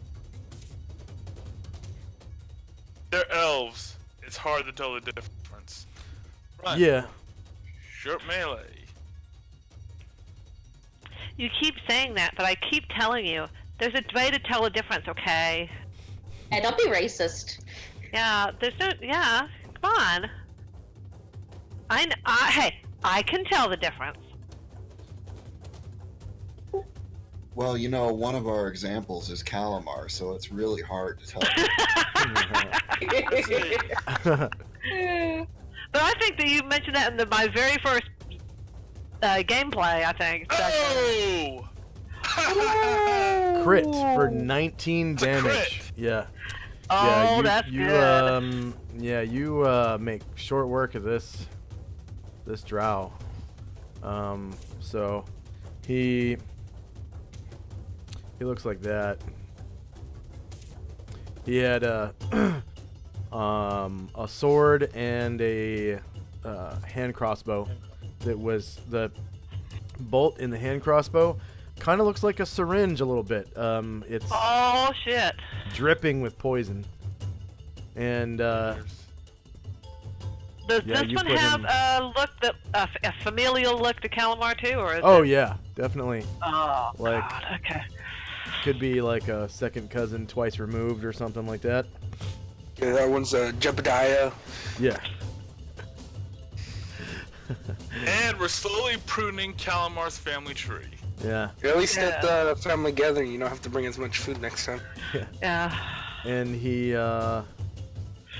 you slice him real good with that, or stab him real good with that long spear, and he's just like, ack! And he falls down to the ground and dies. Okay, Dean Dorvo. Hell All yeah. this complicated stuff is going on around Dean Dorvo, and his simple little mind just can't handle it.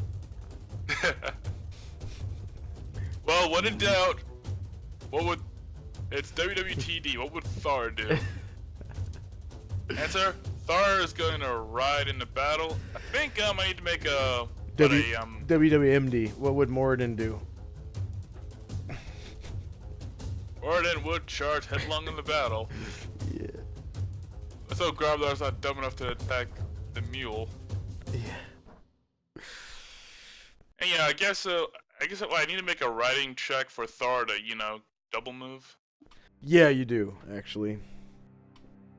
Okay, so before I start moving Dean, I should do that first. Yeah. you know, as soon as I hate this thing sometimes.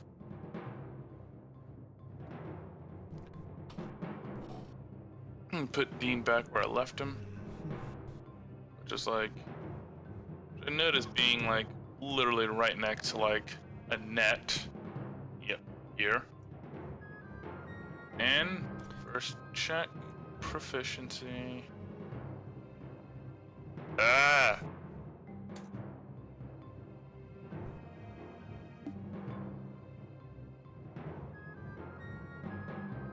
Yep. Let's try that again. Checks. Efficiency. Yep. Turns out, accidentally clicked Thar's proficiencies. Yay. Turns out, he has 3 ranks in chewing cud. Who knew? Land-based riding horse. Or rather, 4-legged equine animals anyway. Ooh, Dean fails. Wow. Like, horribly. Yeah. Which is rare because that normally has like a huge bonus, and Dean's got pretty good wisdom. I mean, Yep. it would not be fair to compare him to the Osiris. Yeah, your target number was anything less than 17, and you rolled a 20. So. Yeah. So, half speed, 12. And that's all Dean can do. Thar's just being stubborn right now. Guess Thar's afraid of the drow. Yeah. Okay, next up is one of the Kuo-toa. I don't see which Kuo-toa it is, so I need to zoom out.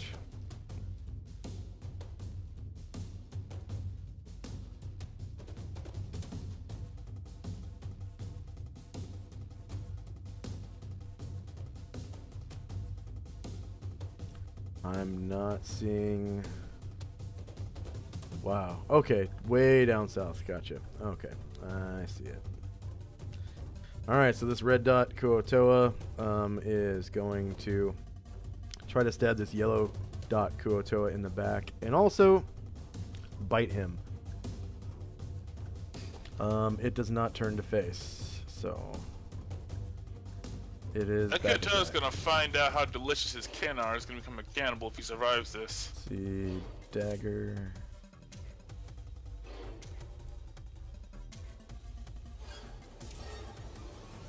So rear,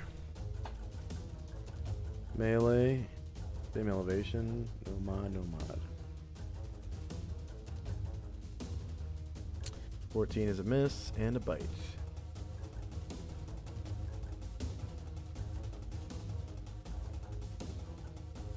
Rear.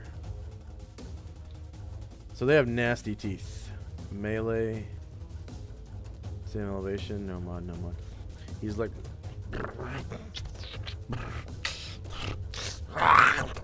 And he bears these nasty ass teeth and misses with his bite as well.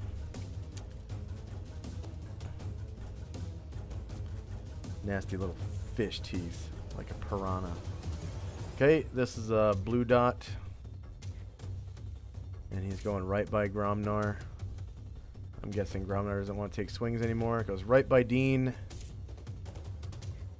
Basically in between those two characters.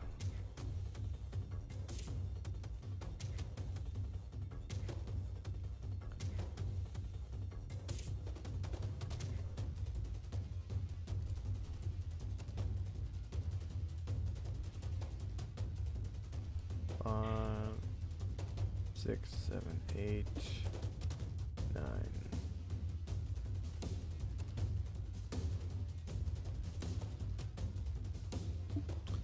Okay, huge bat.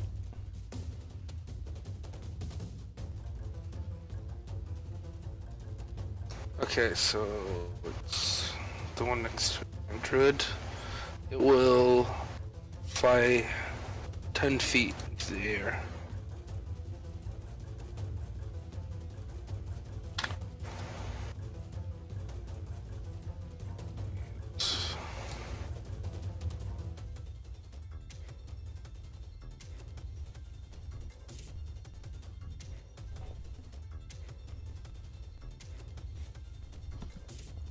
Could Ta-da! move it over for me, please. Okay. Before, so 5.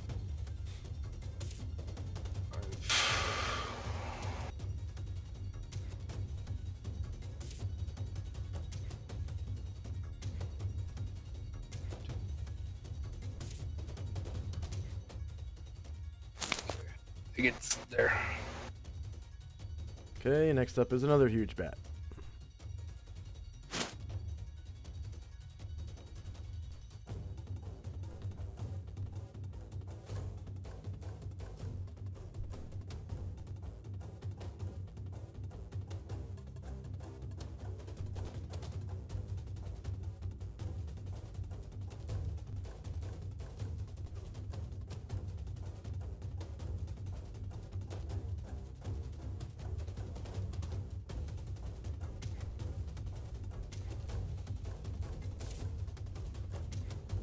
Vilcane. Oh, I keep forgetting to unmute my mic. Okay, so I guess I'll just move right there since we'll be able to get past Mords and Lazarus without having to stop. Yeah. Of course. Okay, and then Gromnar.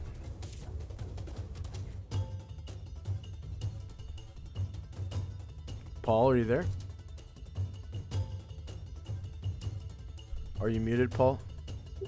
Yeah, I forgot to push my button. He's just moving to there. Okay. Then Brian Jared. Alright. That would be just moving. Let's see. Half move. And up there. Still looking for direction, but trying to heed go in, get inside advice that was given to him. Yeah. Next up is Jezzy. Alright, gotta get inside, so I'm gonna fly. Zoom, zoom! So, she's going to, that. Okay, 7 squares to there, and she'll move me over. Okay, 1 second while it catches up. Okay. And moving now. There you go. So that's 8 squares.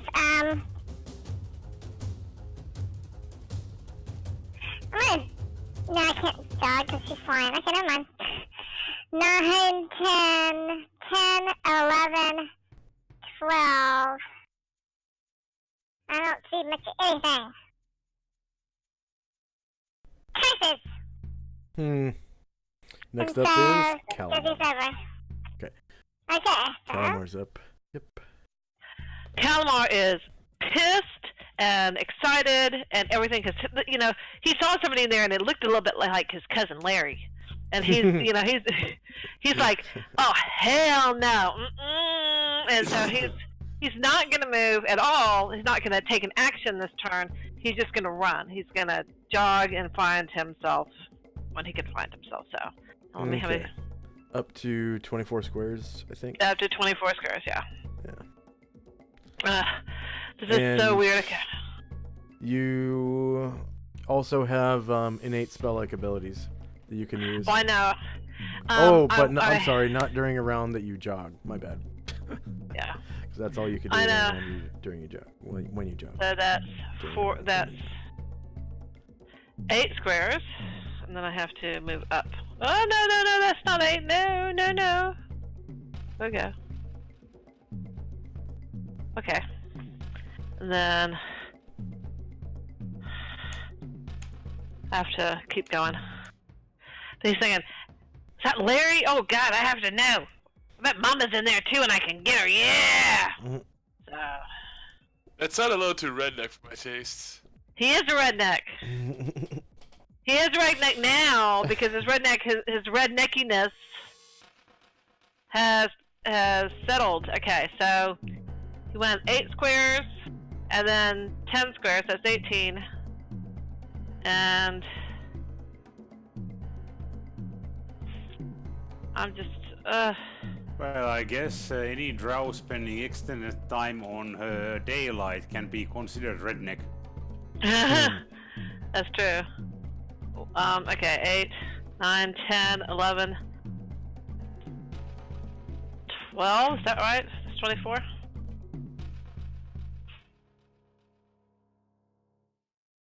I don't know. I'll just call it there, and I'll say, and he'll look around and he'll try to see any family members. Does he see any family members? Who's dead? Who did that guy kill? You recognize, like, you know, a couple of your cousins around and some of your kin. Like, these are members of your house. I thought so, yeah. They're all distant relatives and stuff. And some of them are like former consorts to your mother, like some of the male ones.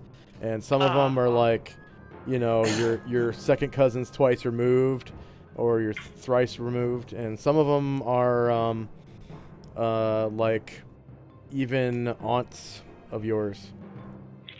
Okay, I mean, they're drow. At least a third of these guys have banged your mom. Yeah. Yeah, this is society where you can say your mama, and it really probably is so. It might be true. It might be true. And so when somebody goes, "You mama is fat and ugly." Oh, how do you know her from? Except, you know, she probably is gorgeous. But anybody here? Probably. Yeah, it's just sickening. It's just sickening. Is there anybody here who has not? Have I looked? Is everybody evil? I have looked at who he's killed. I looked at who I see. Is everybody evil? Yeah, like, you know that most of the members of your former house are pretty bad guys. But there were a couple of people, now that you mention it, that were kind of like your girlfriends as a kid. And part of you kind of rubbed off on them. And you don't quite remember their names, though.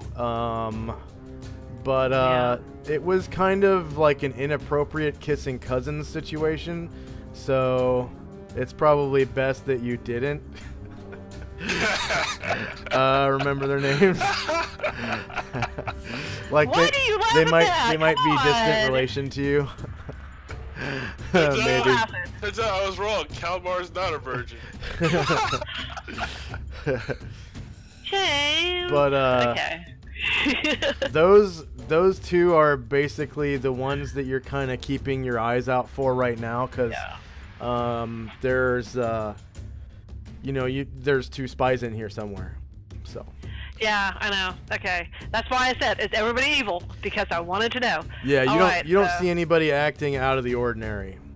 Okay. They're all looking kind of bloodthirsty and like they want to kill you. And he wants them all to be dead, so he's going, "Come on, guys, let's kill them all!" Whoa! And that's the end of the move. So yeah. Okay. They all look. They're looking at you really mean and stuff. And like Hell one of them, this one over here. Mhm. She's. Well, first of all, can't you see him? No, but it kind of looks like they're looking at you. Maybe they're looking at something right behind you. Okay. But yeah, this one looks like kind of like the slave driver type. She's got let's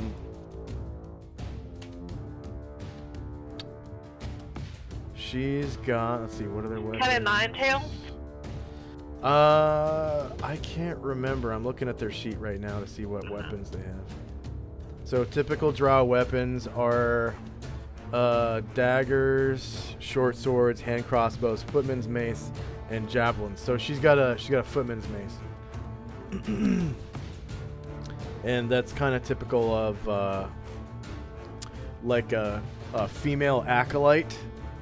You know, like the kind of female that wants to become a priestess someday. So she's probably really super bitchy compared to the other ones.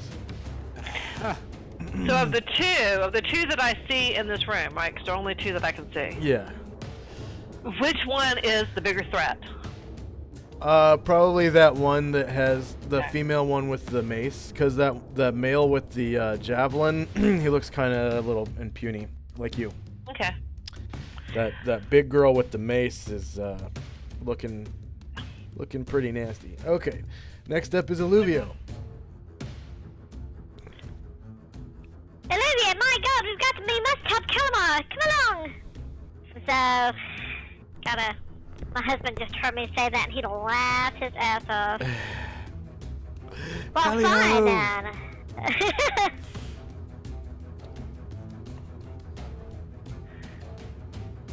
He's gonna run his way in there too. Not gonna move. He's gonna run. I think. Okay, yeah. Go ahead. I can get one more square than that, but I can't quite reach it, so I'm gonna go like this. There we go. And turn to my facing. My goodness, come on, we'll be there. Hurry! And he's done. Okay, next would have been Morgan's second shot, but he moved, and then next up is Asher's second shot. So Asher kind of looks at Brian Druid heading off and kind of mutters under her breath, "Okay, I'd leave me here, but alright, okay. Me and the bats, I guess." So I take another shot. I forgot to ask. Figure out that something was done to Brain Druid here. He's not acting normal at all. Asher, could you roll me a D10? If it's 8 or less, it's going to be one of the huge bats, and if it's 9 or 10, it's going to be a Kuotoa. 10 will be the Kuotoa you intend to hit. 9 will be the one you do not intend to hit. I rolled for a called shot on my first Oh, you did? one, so... Okay. Yeah, go ahead. Yeah. Just Okay. make sure whenever you roll for called shots, it's actually a -4 to hit, but no matter what, you shoot at your intended target. Yeah.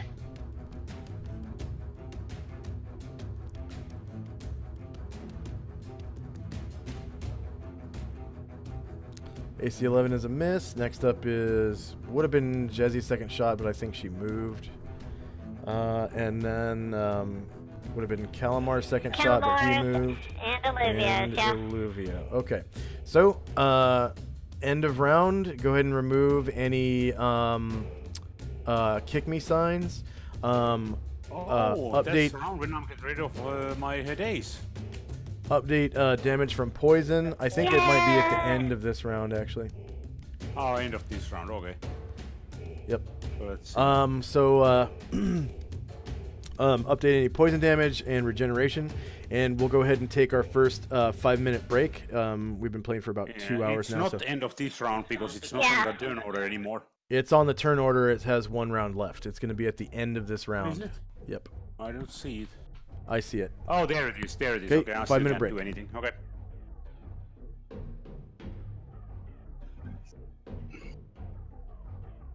First 3 hours of the session, I can only move.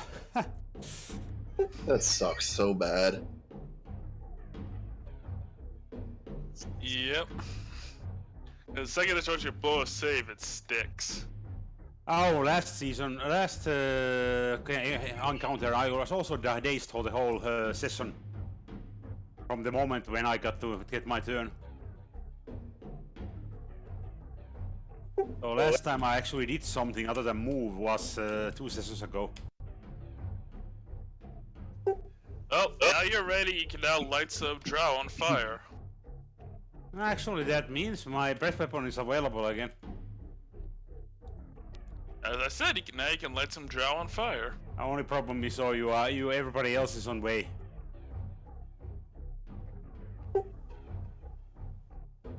You know, I kind of feel bad about all them damn hits I did on them ones running by. I need to start hitting like that in the actual fights. Yeah. Think of it this way, you're sharpening your blade on those Kuotoa. Yeah, well, you know, see, what most of the party doesn't understand about Gromnar is he has no experience outside of a jail cell beyond what he's experienced with the group. He don't know what mind flayers are and what they can do. These things were enemies.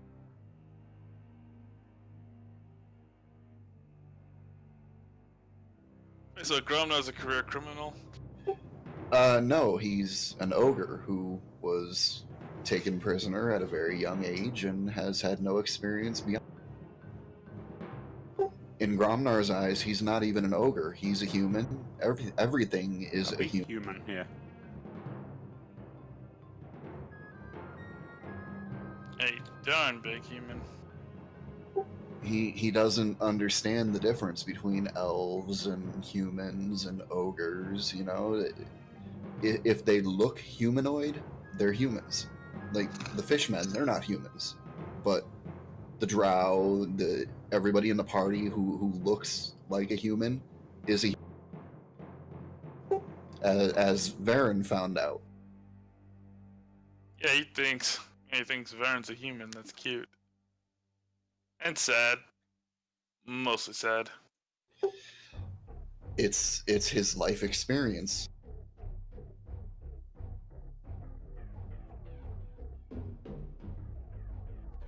You weren't here when he first joined the group. I can't remember exactly what happened, but Lao Shun said something to him, and he took it completely and totally literal, and it damn near got him killed, and Lao Shun felt so bad. Yeah, it was pretty funny though. It was so It funny. was really funny. Jesse flew over there too, wasn't that when Jesse tried to say, "No, stop," and he wouldn't listen. He said, "Oh look, flying humans," and walked right on. Yep. Wasn't it nice to know you're in such a nice human party? He's very content. He Yeah. will lay down his life for this group. I love everybody, and they're all, humans. And they all look like different kinds of humans. This is nice. That's right. Why out mine, Lord? Of course, now every fishman we run into, they're gonna be friends until they poke him with. Aw. Yeah, I can see that. And we're gonna run into ogres at some point, and he's gonna look at them, and they're gonna look at him, and it's just not gonna be. Yeah. In fact, I wish I'd made myself a really dumb player, a really dumb character. No, you don't. It's hard. It can be enjoyable when playing it. Actually, quite a lot. You just can't really contribute so much to story except keep the things moving on. Mm-hmm. Which is one thing that we had one barbarian in our group, and I can say it at one point when the longest campaign I played, that he advanced the gameplay more than any other character.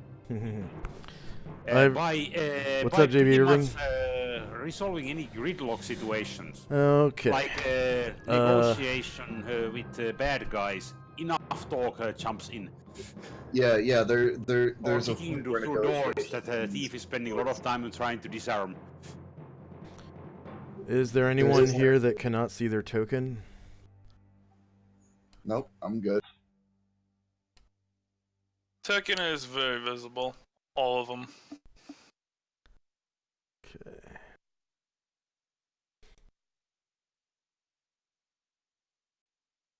I'm not understanding. Did you mean token or penis?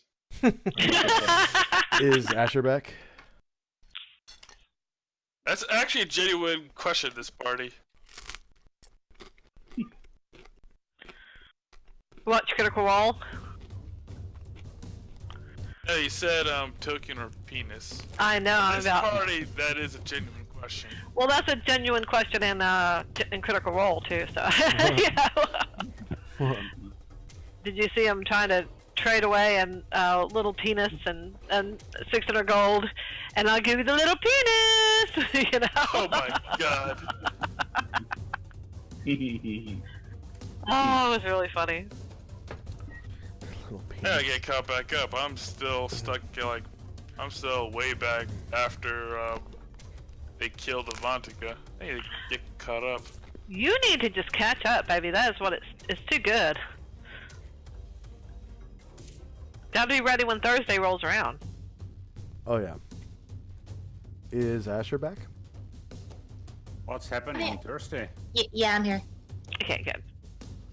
Thursday is Critical Role. Ah. Okay, Calamar's here. Is Karanglor here? Yeah, yep, I'm here. Fenella, are you back? Fenella? Gromnar, are you here? Yep. Velcane, are you here? Yep. And I know Leifon Show is here, right? So we're just waiting on Karanglor. Oh, I'm here. Oh, okay. Could you hear me? All right. Yeah, I hear you now. All right, go ahead and roll initiative for your actions. Combat is still occurring, and actually this combat has been expanded to include several drow now. So the group is still in combat. For anyone who's continuing to jog, since it's the second round of jogging, I just want to bring to everyone's attention that there is a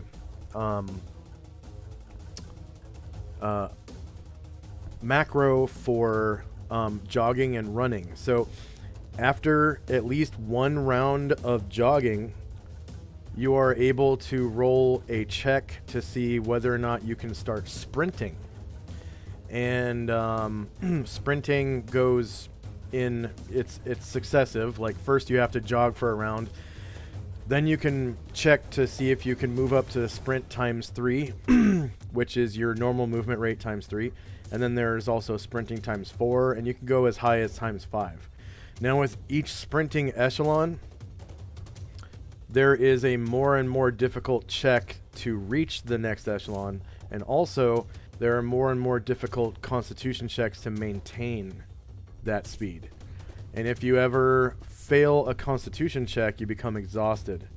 So it kind of behooves you to either jog for as long as you need to, which doesn't require any checks, or if you want to go times 3, it's less risky the lower your sprint is, and times 3 is the least risky.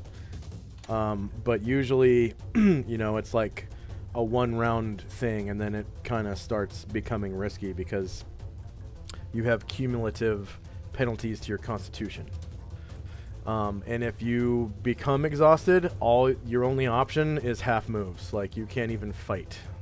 So you can't fight, cast spells, or do anything but make a half move until your exhaustion is gone.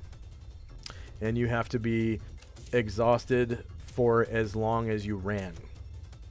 So not including jogging though.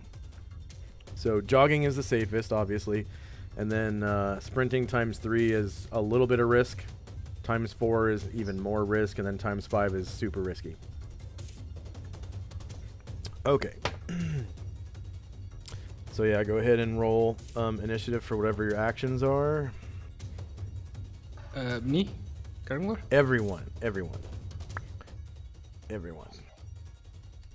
Alright, come on, people, there are dudes to kill. Like, a lot of dudes to kill. And we're doing this a lot faster than I expected. Might not even have to break out the secret weapon.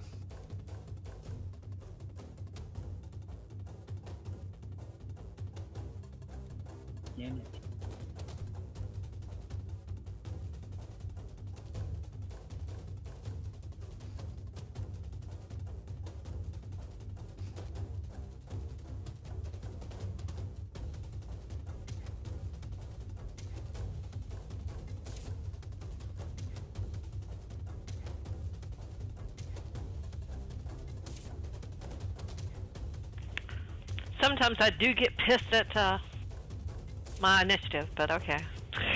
You and me both. I'm telling ya. Ugh. I mean, even at the lowest, the fastest I'm going is on an 11. Yeah, Well, the I fastest have an initiative of +1. You up in this round, guys? I rolled a 9. Well, that makes me feel better, but still, golly. Hey, down here. I'm actually surprised I'm seeing higher numbers than mine at this particular. Hey, I'm rolling on a large creature as well, so it makes it slower. Yeah. Well, mine is just the downside of a weapon with a speed of 10. And no bonuses, I'm sure. None at all. So you guys notice that the drow swords are actually short swords, and a lot of them have daggers as well, and some of them choose to dual wield short sword and dagger. They're show-offs. Okay, is there anyone who has not completed rolling initiative? I said roll initiative for Dean. Okay. Did you get mine? What, a special message, or? My initiative, which was For which character? casting a spell. Oh, yeah, I saw that. Okay.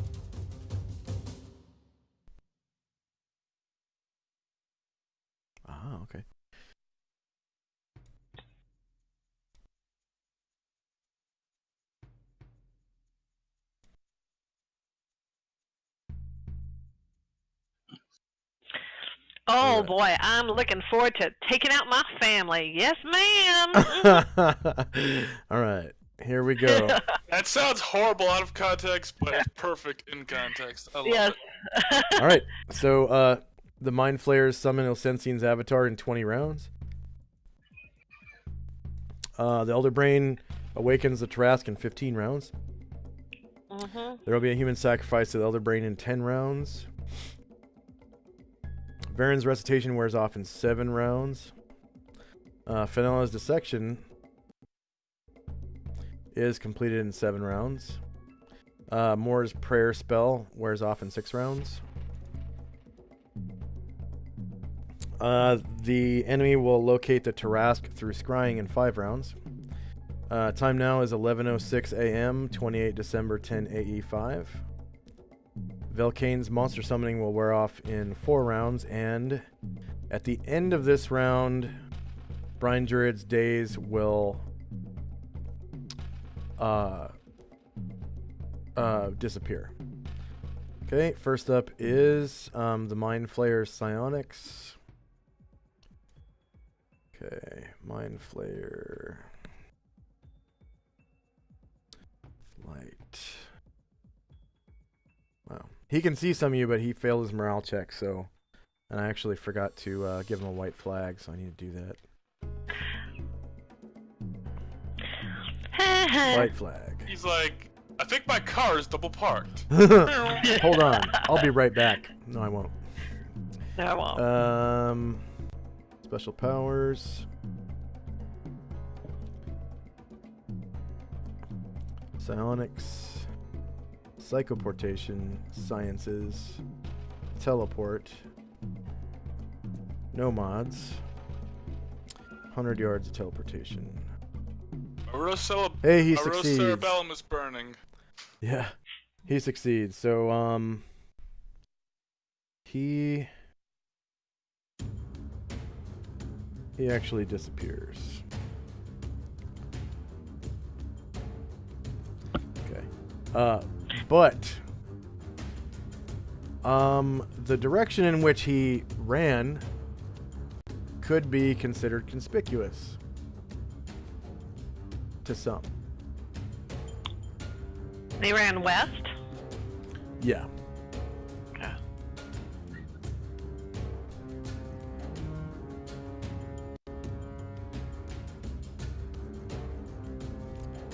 And he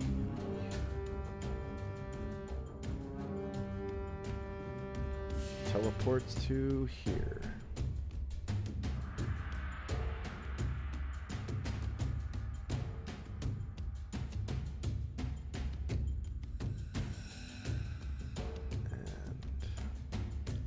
He is cowarding.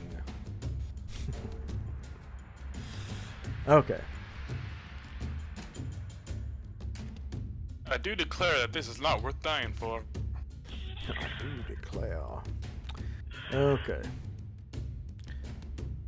Next up is... Man, look how many dead monsters there are.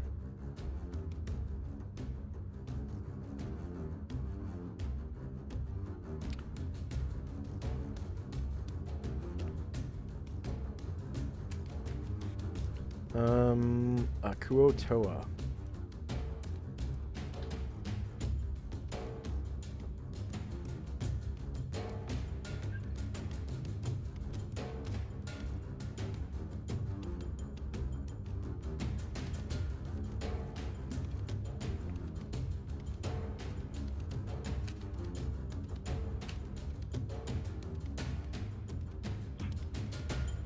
Okay, Green Dot Kuotoa.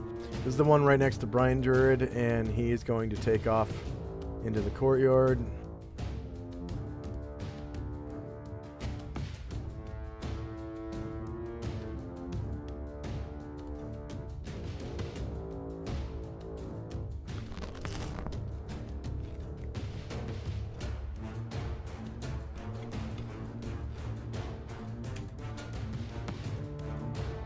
And he gets right about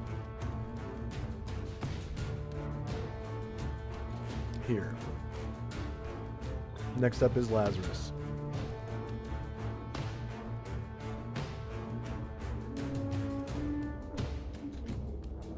Alright.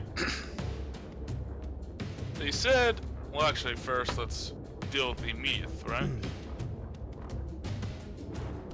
Gonna stab a drow. So, I guess this one's the one with the cat and nine tails.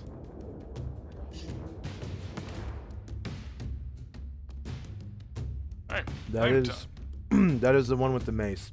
I couldn't find a token with the mace, so I grabbed the one with the cat and nine tails. And to be honest, drow are kinky enough to use that, so it's fine.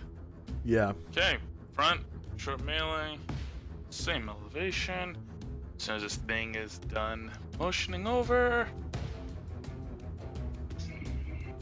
Alright, +4 to hit.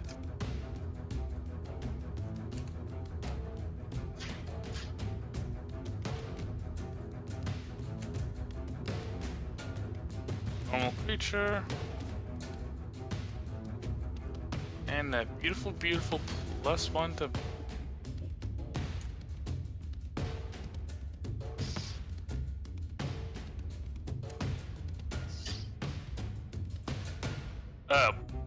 what the... Well, first off, wow, that's terrible, but that should be a 4, as it did not add my +1 to damage. Just cut out at the end. Yeah, my big problem right now is it's time to double click again. You rolled 2 on 1d8, and it's +4, or +1. +1 damage. Yep. Yeah, more's the pity. So a total of 3. Yeah, still more's the pity. Right ruby claw.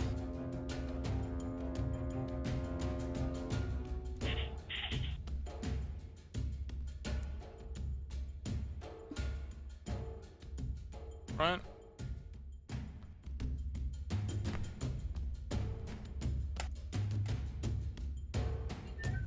Actually, if I just close down Purple Worm, maybe that'll help.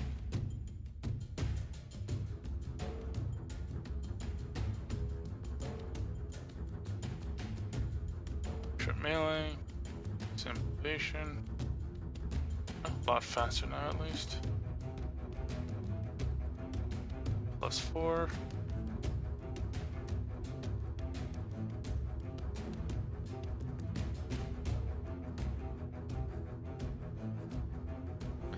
I think JB Irving in chat, Shannon, is wishing you had chosen one of the halflings. He says, well, JB, they say halflings are gods. Yeah, 4.7 with the right claw. Okay, another 4 points. One more from the left claw. I'm telling you, my boys are very disappointed when it comes to the DPS output. It's so hard for me not to choose though an illusionist, a mage thief illusionist, because I've never played an illusionist before. I've never played a gnome, so I want to do it all. I just need to. Yeah, you basically recruited Nesros, except Yeah. not as cool. Well, what not? No, he's gonna be cool. Just not as high level, so I get to build him up. It's pretty cool.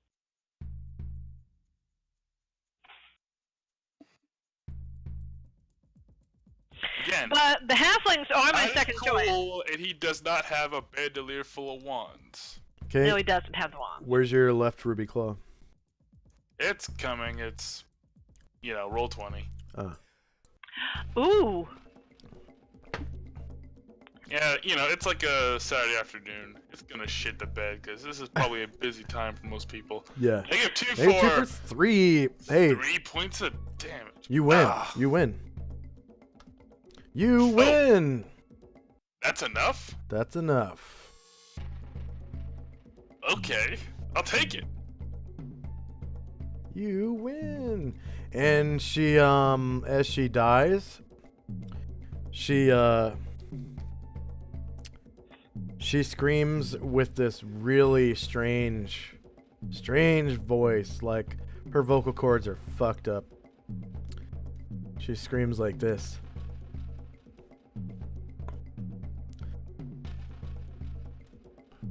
Ah!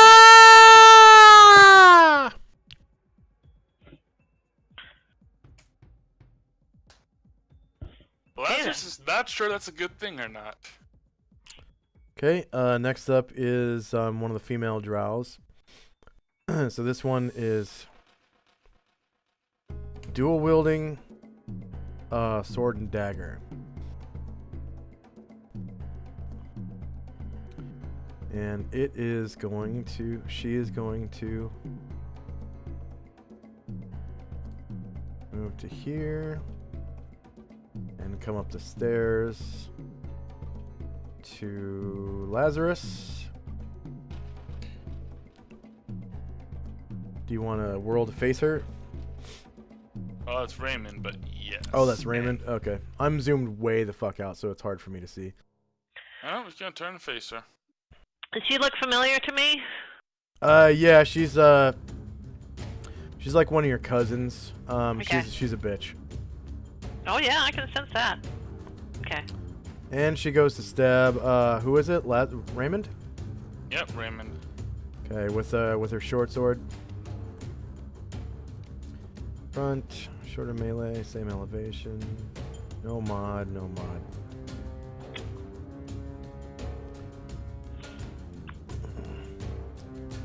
Misses. Get out of here, you interloper!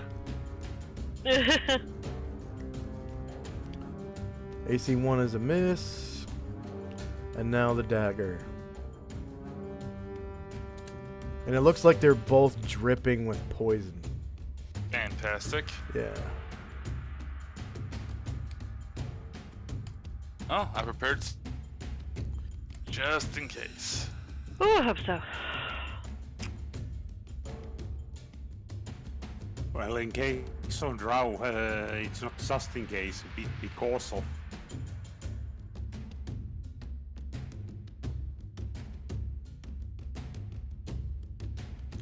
Come on, dagger hit where you at. That's a miss. Yep, there it is. Okay. Yep, when Ray parries my last blow, he says, "Oh, but don't you know we were invited by your wayward cousin?" And then he just grins at her. Oh yeah. What cousin is that, interloper?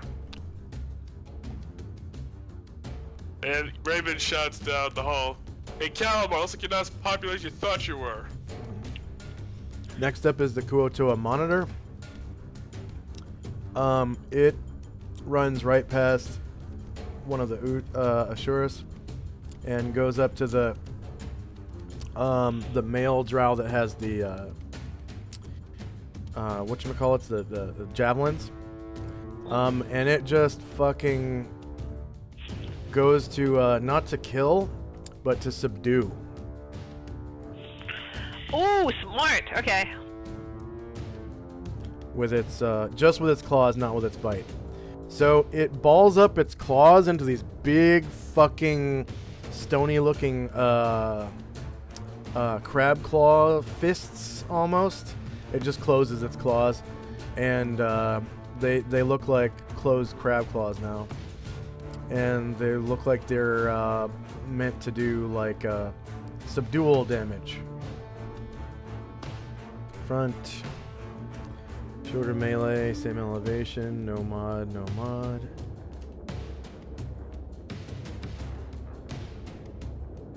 AC 11 misses, and the left claw.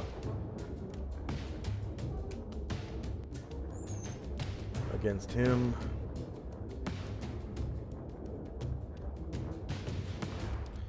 Front, shorter melee, same elevation, no mod, no mod.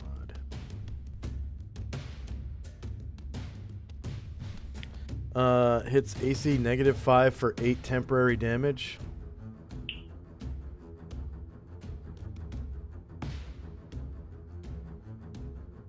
Come on, green bar.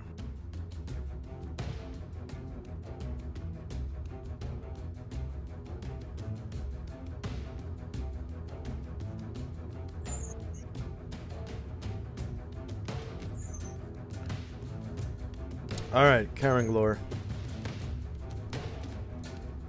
Okay, I'm still trying to run, trying to get to the battle. I tried not to get too close to anyone. Do you want to begin sprinting, or do you want to just keep jogging?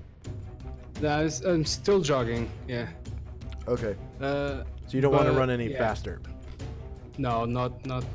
Okay. Because the high-pitched voice kind of startled me, so... Okay. I'm still, yeah.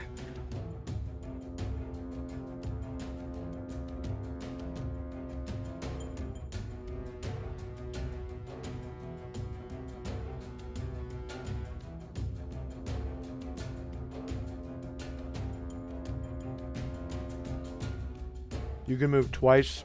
Yeah. Yeah, 24, right? Yep. Just to the south of you, you see a gray elf. Northeast of you, you see that same bugbear that you saw earlier. Beyond him is a human with no light source who is preparing to climb the wall surrounding the courtyard that you're running towards. I don't think Morgan has a light source, right? No. And then also there are two huge bats on the ground that are fighting alongside a Kuotoa fishman, fighting two other Kuotoa fishmen. So Kuotoa look like they look like this. So they are fighting these creatures? Say again? They are fighting these creatures? They're fighting the two that have the yellow dots on them, and then the one with the red dot is actually helping them. So, but I try to look out if anything is getting hostile towards me, and just keep checking on that. Kuotoa also, once you get inside, will look like this. Come on. Like this here.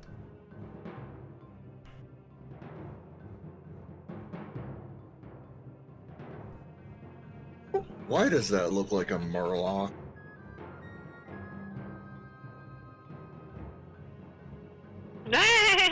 That's actually a Kuotoa from Planescape Torment.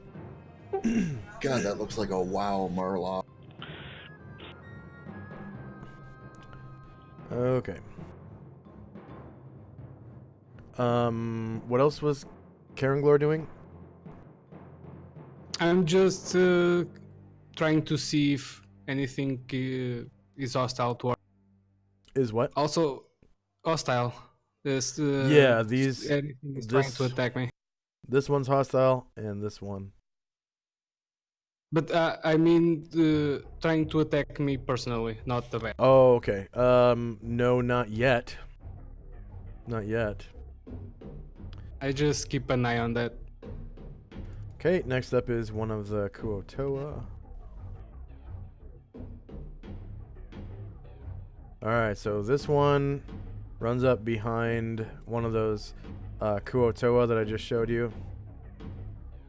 And pulls out a dagger and tries to stab it in the back. Guts for the fish god.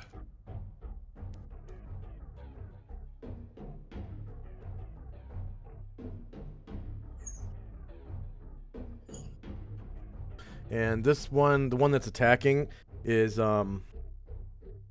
bigger than the other ones. Rear, melee, same elevation. No mod, no mod. And it also goes to bite him.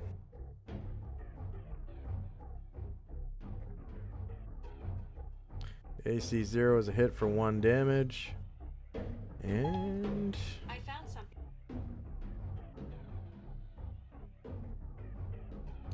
I didn't say Siri, I said AC. God damn it.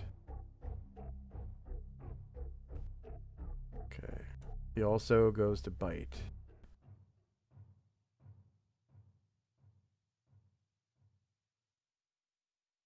If Sarah wants to play, she should apply at the LFG like everybody else. Front. Whoops, not front. It's rear. Damn it. Okay. Bite.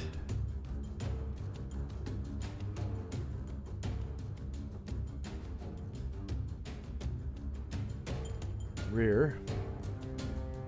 Shorter melee. Same elevation. No mod. No mod. Okay, next up is Brian Jurid. So 4 damage in total. Brian Jurid is still stunned, but can make a half move. Yep. Therefore, half moving.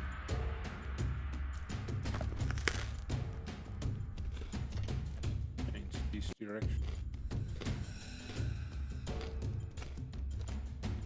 Where they're aligned. Alright, I'm still shaking head. Looking to come out of it a bit, but that's it from Brain Druid. Oddly, Brain Druid seemed to have a little bit of trouble of navigating the doorway. You kind of catch up to Shirka as she jogs, but then she takes off in a sprint.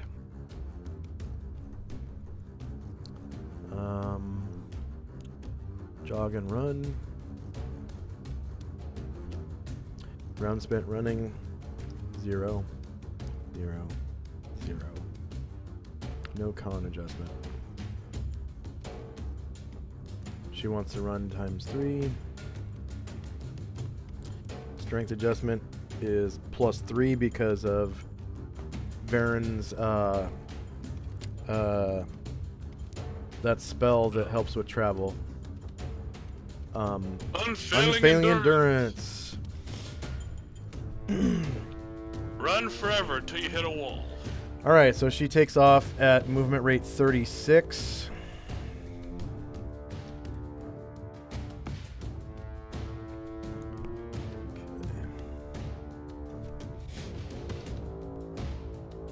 And she's a half elf, so she has infravision. She runs right through that door. That's 15. Runs right past Calamar. And she goes over here towards these steps. Be careful, the members of my family, that some of them might be nice. Around the Not pillar. these, though. Definitely to the not these. bottom of the stairs.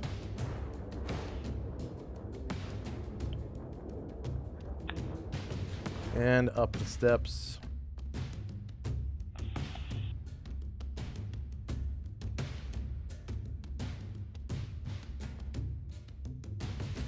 $34, and then right next to Raymond.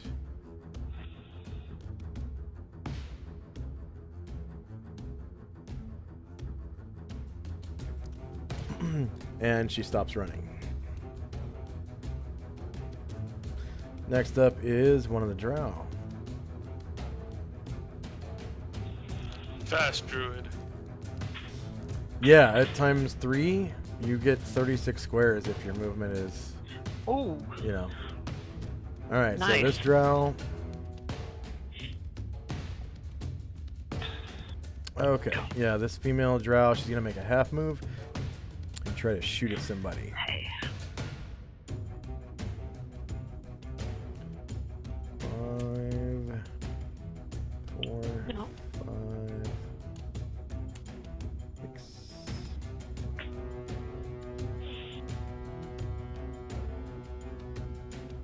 Actually, I need to put her completely into the square here. What? Control Z.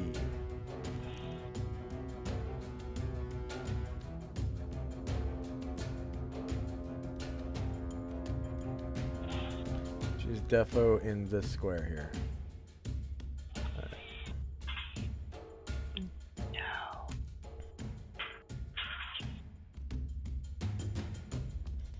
Okay, she makes a half move and see what she's got in her line of sight. She doesn't have sight because I didn't give it to her.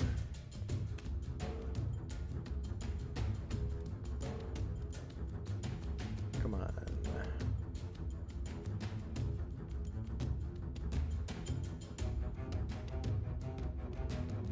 There we go. Advanced, has sight. Save changes. She's gonna shoot at one of those bats, I think, if she can.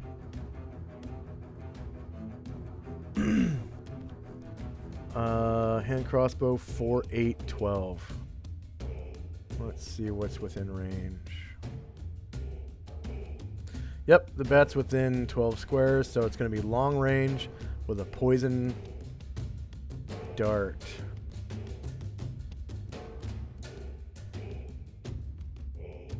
Hand crossbow. Huge bat. That is flank.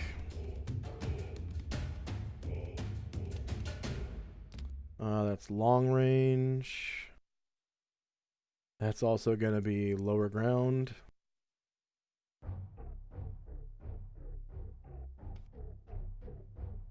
And no mod, no mod. AC 16 is a miss. Next up is another drow. This is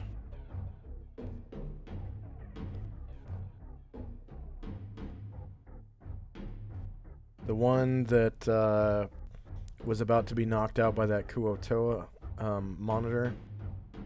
He has a bunch of javelins. He's gonna jab.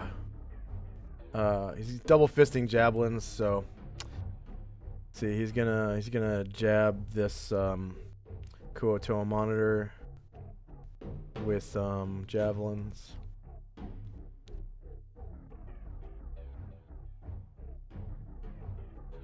Front, shorter melee, same elevation. No mod, no mod. AC 14 is a miss. Javelin melee.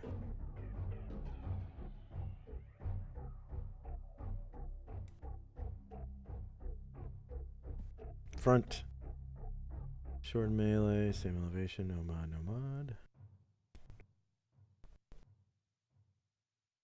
AC 1 for 5 damage against the monitor.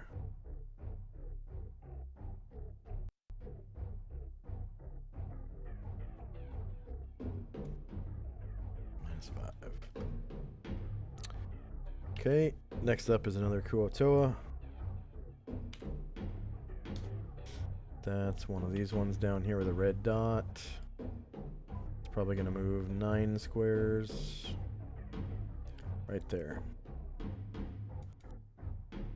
Okay, another Kuotoa.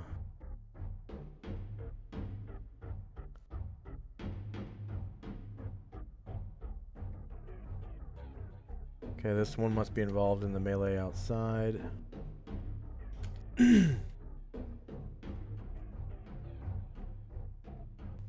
Yep. Okay, it's gonna take a swing at the bat with its dagger. Attack. Dagger.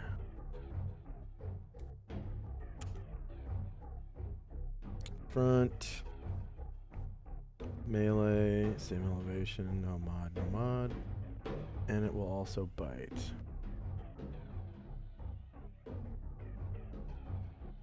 Okay, Volcanion, you there?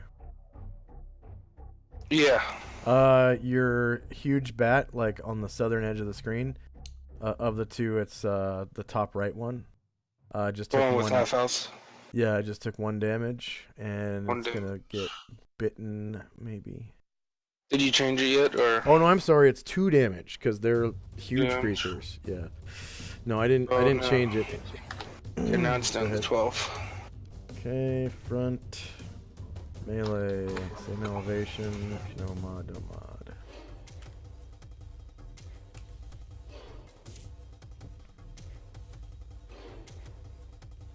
AC 13 is a miss. Walthud. Walt. One thing, he jogged last turn, so he wants to run. He'll go up to 3. And what if he doesn't? Does he just stay at jog, or does he have to Yes, stop and recover? He can keep jogging. Okay. If he fails. So he's going to. Okay. Very good. I must run and press myself to go and beat these stupid elves. I don't know. Rounds that running, that's 0, right? Yeah. Yeah. No adjustment? Nope. Oh, nope. No adjustment. Okay. That's to resist exhaustion. You want, I'm sorry. you gotta click on the ×3 Times button. 3? Yeah. Oh, over here. This times 3. Oh, good. Okay. So he'll go. 27 squares. Yep, that'll be nice. Okay. So he's over here. That's 21. And it goes up. Let's go up here. That'll go 28. That's as far as I can see right now. And then I have to go up so I can see. And he's not gonna, have any chance to damage anybody, so he's just moving. 28 plus. So he needs 11 moves. 7. And then 8, 9, 10, something like that. 7.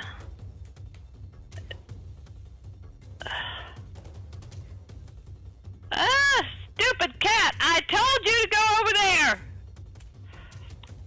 I'll go right here. I had one more square to go, and she just clicked me. Alright, there I am. Hey, that's pretty good. I made a good time.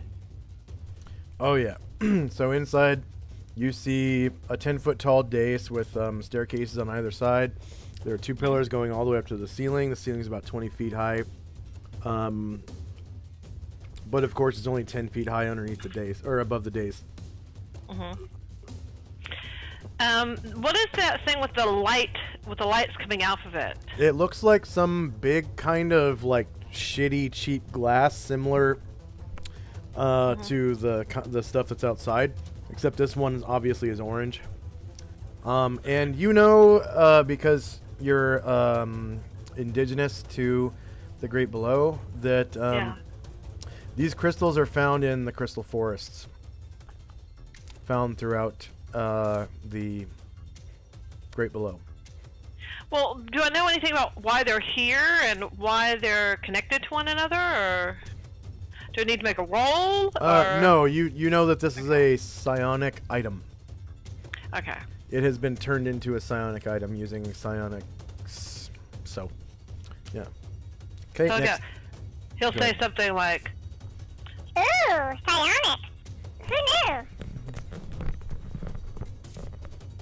there we go. Oh, who knew that they would be blue? I don't know. Next up is Asher. So Asher just landed an arrow in this fish thing, did not phase it. Next arrow missed, and so she's pouting.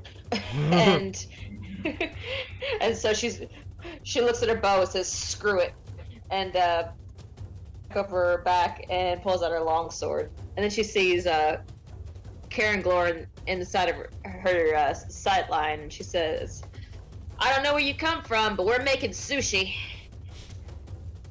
And she approaches the and strikes. I still say nothing. I look at her and then acknowledge, but I still say.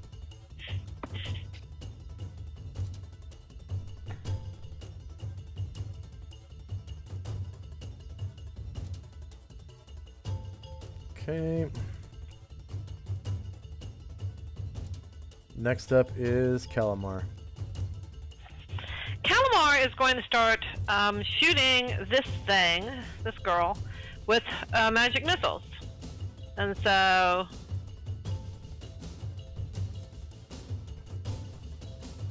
Oh, by the way, Asher, go ahead and describe how you take out that Kuotoa. Alright, so I bring my longsword back at the same level as my chest, and I plunge it forward through its heart, and I twist it. Yeah, And blood comes. it definitely expires and drops to the ground. Now, who I are you? spit on it. Who are you shooting with all these magic missiles? I'm shooting this chick. And I got 2, 6, 11. Tell me as soon as I'm like, if she's dead, I'll stop shooting her. You know, I'll start shooting somebody else. But 2, 4 is 6 plus 5 is 11 plus 2 is 13 plus 5 She dies is after 18. the third one. Okay. So he still has 2 more. 7 points. 7 points?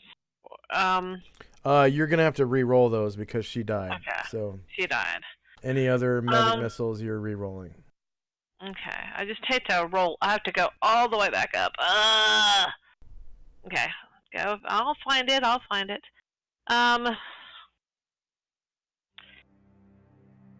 You know what? He's gonna send one right there. You know, if it's psionic, you know, maybe it would stop it. You're gonna do what? You know what? Calamar's gonna. Before I do it, I'm going to make an intelligence check. Before you do what? What are you doing? Shoot at the psionic thing. You can't. It's not alive. Oh, okay. So who are you shooting at? Who? Then I'll shoot at the dude over here. These two. Okay. Okay, go ahead and click the thing for... Oh, you got the same rolls. 5 and 2. Oh, that's really funny. Okay, 2 and 5, 7. 1, 2, 3, 4, 5, 2, and 5. Yeah.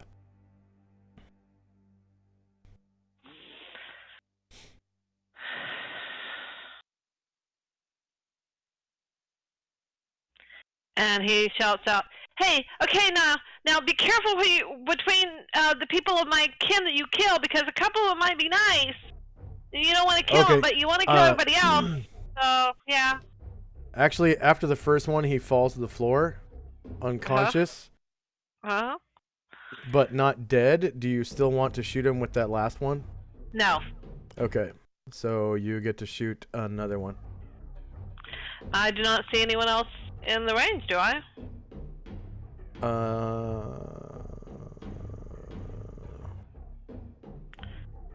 If that's the case, I'm just going to have it go, nowhere.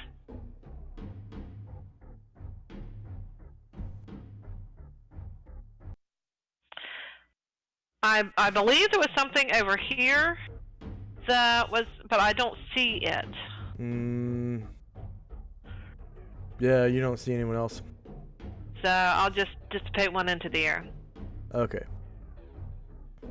So this one, you shoot for 2. Okay. And he falls to the ground. It looks like he's basically sleeping. So that is this symbol. Okay.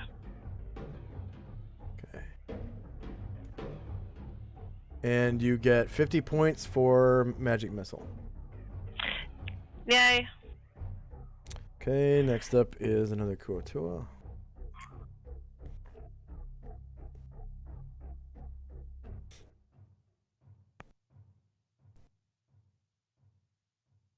Okay, this one runs up here.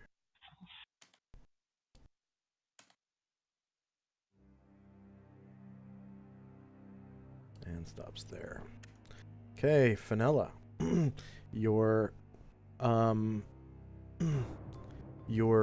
autopsy is going well.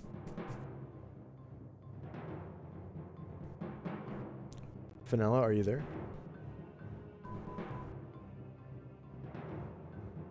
Oh, she's not even... She might have the button depressed. No, she's not on the virtual tabletop right now. Oh, okay. But she is in the chat, though. She's in Discord. Yep. It says. Yeah, there's a computer problem that she said she had. Yeah, Okay. she does Discord with her phone, but she said her computer kept restarting on her. So, Fenella, are you here right now? Not here. Okay. Next up is... I'll put her onto the GM layer.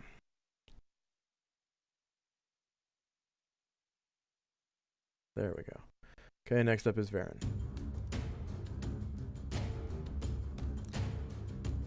James, are you there? James, can you hear me? He doesn't appear to be in Discord. He's in the AFK. Interesting. What's going on? That AFK thing sucks. If you don't click on your Discord app every now and then or use your mic, it drops you. Yeah, like every 5 minutes. You can't hear anything, him. Yeah, that's what it's for, so we can tell who's not here.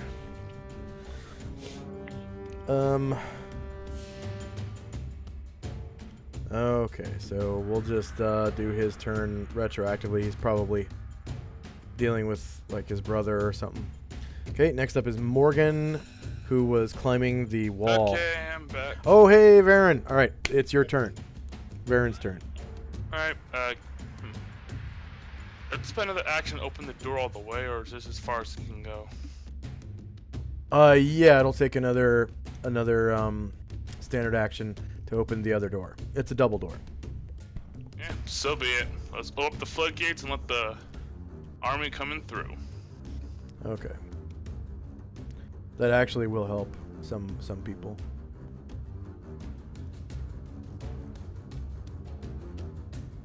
Sometimes you gotta break legs, other times, gotta be smart about it.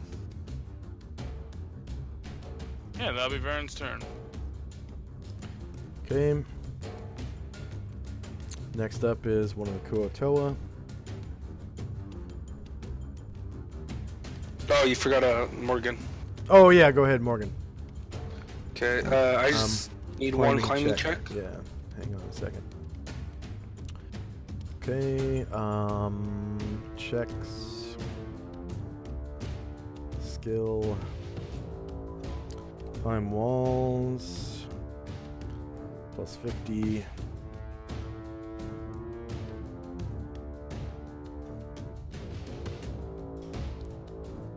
And you succeed. Did you want to climb down the other side or no? Yeah. Okay.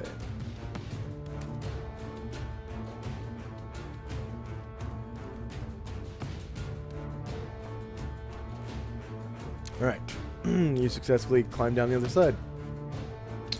How much movement does that leave me?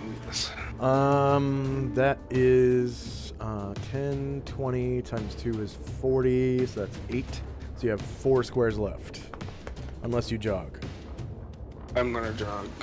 Okay, so 24 minus 8 is 16. 16, yep. So hurriedly climbing and climbing down the other side, and then hurriedly moving.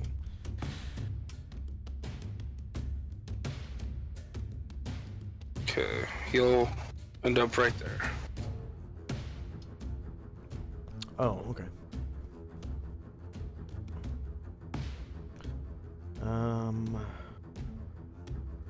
Okay, Kuotoa.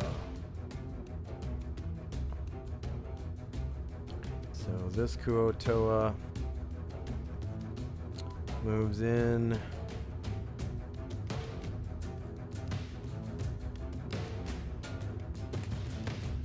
Let's see, 8.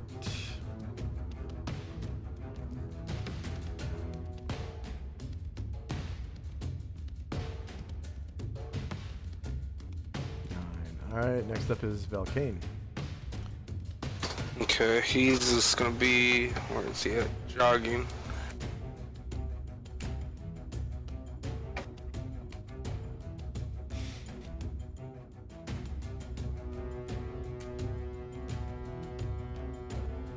I doubt these Kuotoa would be doing this without you guys. Your numbers have bolstered their morale. Okay, that's where I end up. Except the two that were still fighting. One that is still fighting. The bats. Yeah, No, man, they yeah, just see Vulcan. this. They just see a small army of badasses just tearing. So Hell what's yeah. Valkane their doing? Mind Slayer bosses to pieces. Curse are gonna be like, I just moved from where I am to here. that's a good question. Are Kuotoa in the Humanoid's Handbook? I don't think No. so. They're a player character race in 5th edition, though.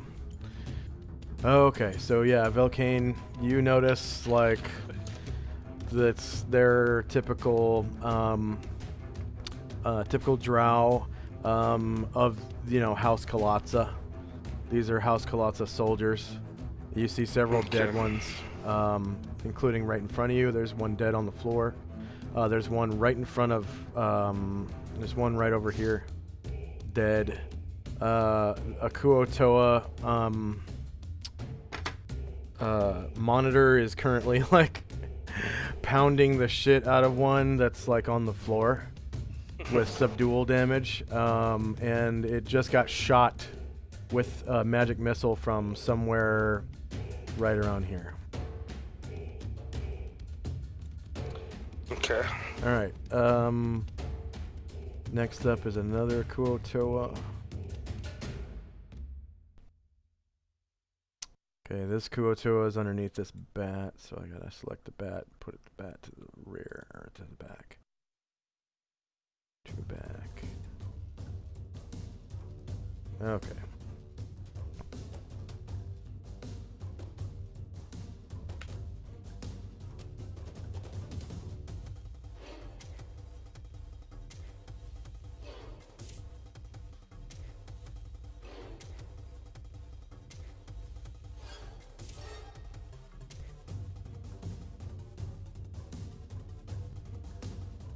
And it just runs right into the temple.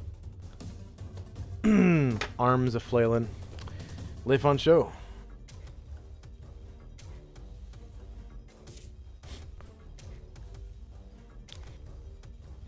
Brad, are you there? Mr. B? I know Kung Fu. He knows karate. Boogie Will. Boogie Will is. Oh, hang on. I have to get the right voice down. Boogie Bill, I catch up with Calamar. We have to beat them. I need to run. I hate that because I hate sweating and that's really gross. But I have to run. So yeah. So jog and run. I have to hit all this and get the thing going. Pulling it. Okay, and then I click on 27, right? For ×3? Yeah. Yeah. So I jogged last round too, so yeah. Yes, okay. So...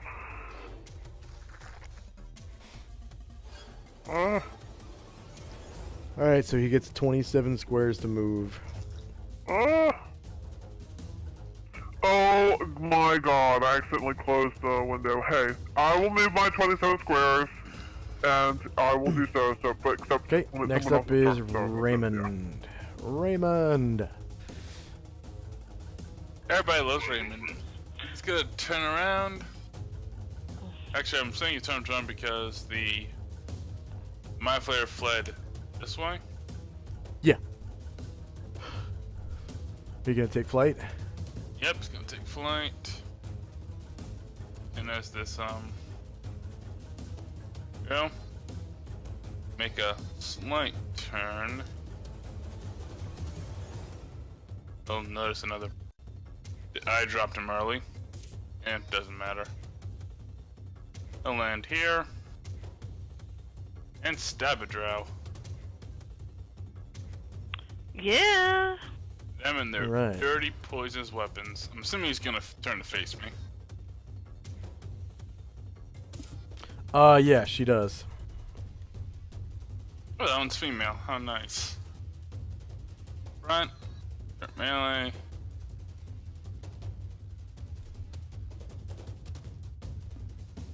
Some elevation.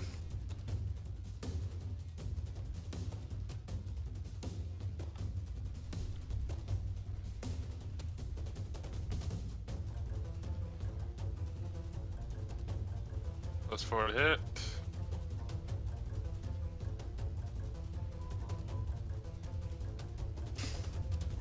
+1 damage. AC 0 for 9 points. 9 points. Alright. Not nearly as anemic as last time. Okay, right talon. Or a front. Ah! Front. For melee. Same elevation. +4 to hit. Because, wow, wow, priest buffs are really powerful when you stack them together like this. Mm-hmm. +1 the damage. That's a miss, because he rolled a 2. Yeah. So, he'll try again with his off talon.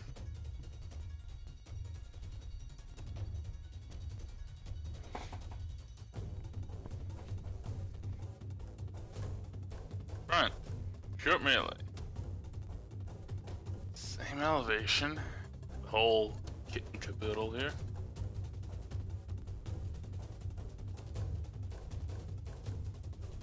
First line +4. There we go.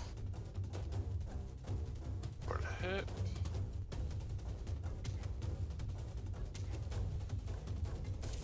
+1 damage. These guys get to pretend for a few seconds that they have natural fighting. AC -2 for 11 points.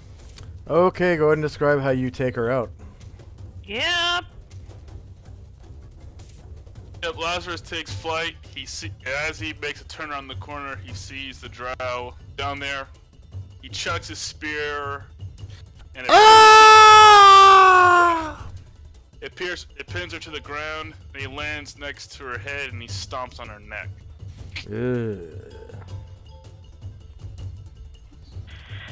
It's okay. She was mean. She is 100% most assuredly dead. Okay. Turns out I accidentally killed one of Calmar's followers. Oh well. No, they're nice. My people are nice. They're not mean. I know, because when I attacked her, it just said drow. Yeah, but she shot somebody with a crossbow earlier. She was mean. Indeed. Okay. The Osquip is tunneling. It makes it half a square.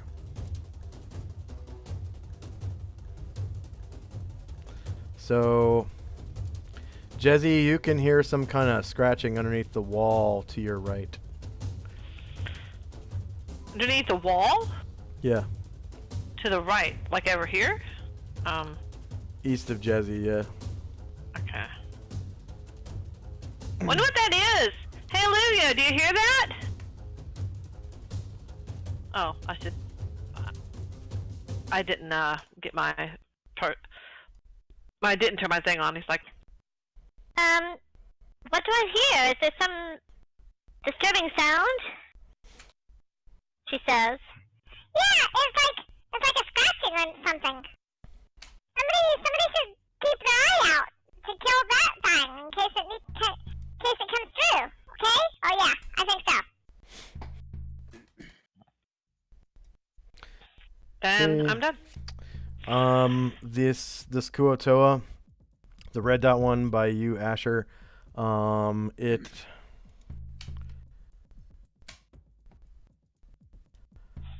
it runs up. Well, it doesn't run, but sort of traipses up to the last yellow dot Kuotoa and attacks it from the side. So attack with a dagger.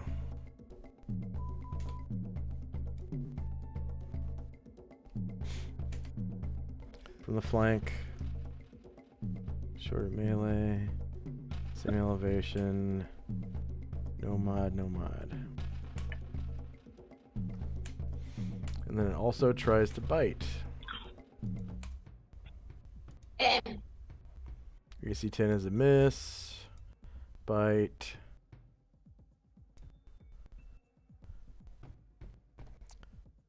Flank.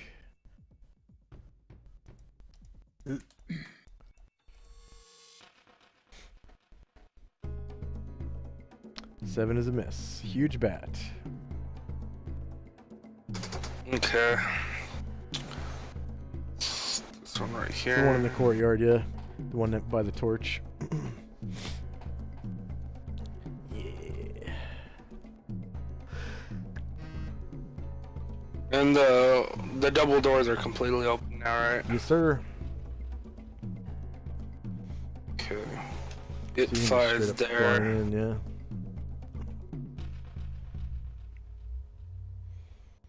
Okay. Next up is one of the dual-wielding drow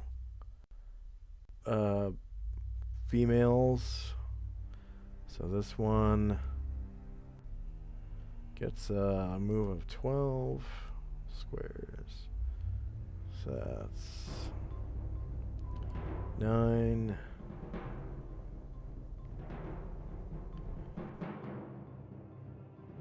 Ten, 11, 12. She's actually gonna take. She's gonna take cover behind this wall here.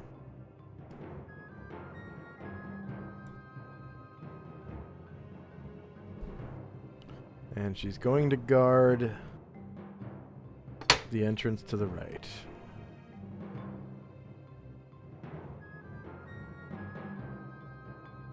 Okay, next up is Gromnar. He is going to move. Oh, you rolled size-based initiative? Yeah, well, no, technically he was going to charge, but the enemy that was in sight is no longer in sight, so he's just... You don't have to have an enemy in sight to charge. Oh.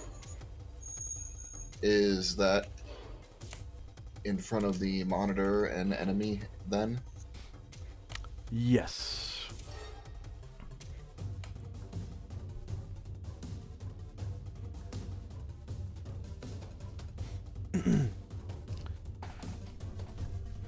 Okay, 12 squares. You get 1 attack with a +2 to hit, and your dexterity bonus to AC is gone, so we're using your surprised AC, which for you should be the same. Yeah, it's the same for everything. Yeah. AC 8 is a miss against that drow. These drow seem to be wearing some kind of like special chainmail. Looks like it's a mesh similar to chainmail, but it's made from some mysterious black metal, or it could be painted. And you see that, right? An actual enemy. He rolls a 2. Yeah. Yep. Rolls a 2 with a +2 to hit, +3 to hit, +4 to hit. Yeah, +2 to hit from charging, +3 from skill, and +1 from strength, I believe. Yeah. Yeah. Yep, missed it by that much. Okay, next up is Akuotoa. Now, let me ask you a quick question. Would Calamar and possibly Valkane be able to identify that metal that they're wearing? Yes, you know from a glance that it is an alloy made from steel and adamantium. That's nice. Do I know if it has any... Oh, I'm sorry, adamantite. It's known as adamantium. That's nice. Does it have any abilities, whatever, down here that it may not have above ground or anything? You do know that at the bare minimum, it functions as like slightly magical, like dim magic. Okay. As we're gonna get some of that. Yeah. We're gonna get us some of that. Yeah. And it looks like It looks like they're all wearing it. All of them. Every single one. Anybody want some more? Here we go. Okay. All right.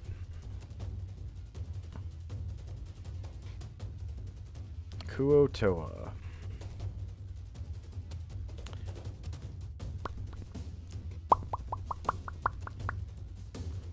So this Kuotoa squishes by with its fishy feet.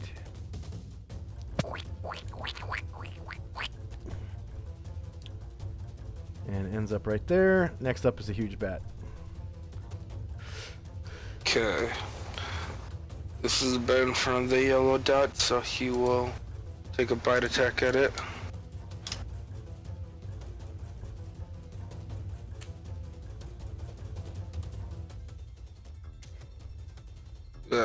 He misses. All the misses. Illuvio. Yes, okay, so Livio is going to say, Come on, let's go on! We shall go! And protect our friend! And did he ran last round, right? Yeah, he did, because he wasn't able to use his second shot. So he can see if he can run this round, so I can run. Do. And then...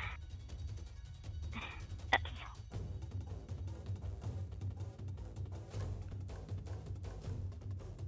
Alright, I can run at 36. So... 36 squares. That's a lot of squares. So... That is a lot. I'm gonna go up this way. Oopsie. Why? Why? So I'll go up there. That's 8. Go there. Go there. Go there. Okay. And so on.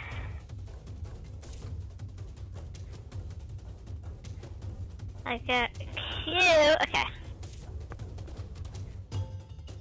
So it was, I had 8 squares plus 9 squares plus, okay. Oh no, I clicked on something. Okay. And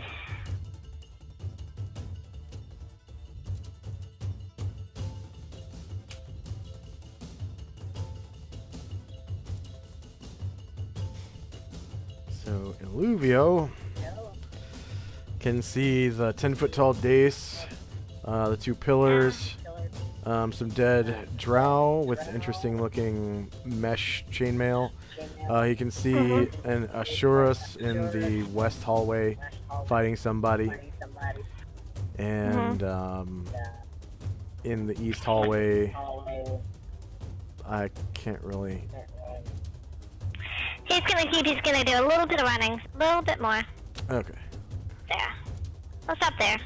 And you can see a beam of energy that's kind of shooting out of these crystals, and it's kind of going down the hallways. And there I see a drow.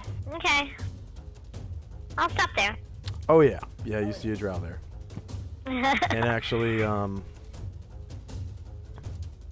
this one looks mean.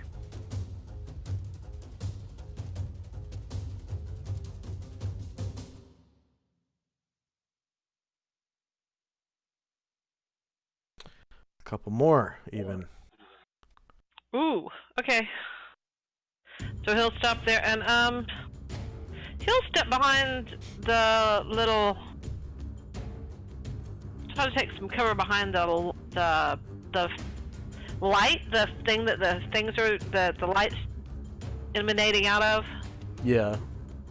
Yeah. Okay.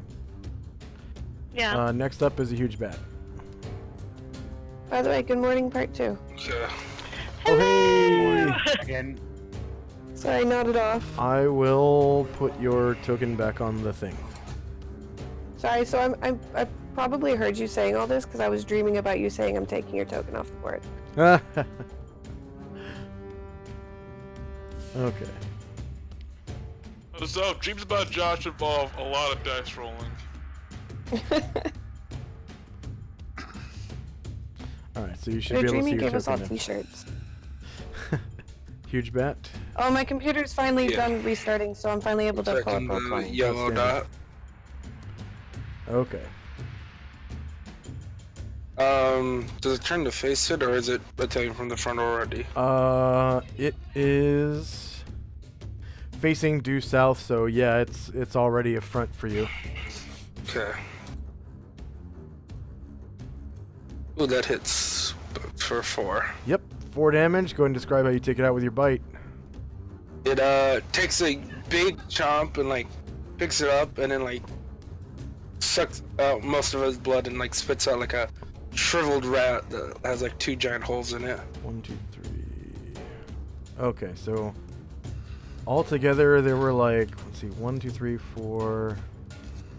1, 2, 3, 4, 5, 6, 7, 8, 9, 10, 11, 12, 13, 14, 15, 16.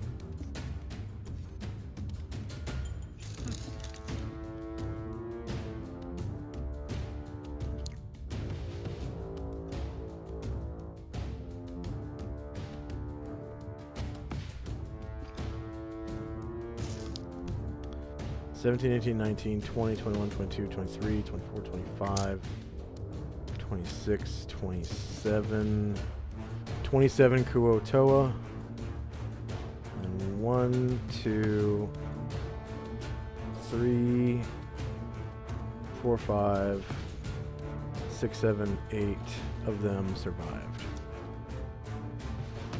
Alright, so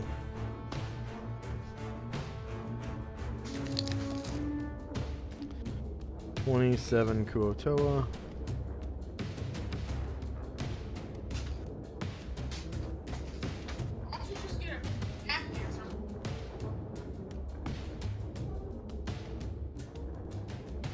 They are worth 420 each. Player characters 1, 2, 3, 4, 5, 6, 7, 8, 9.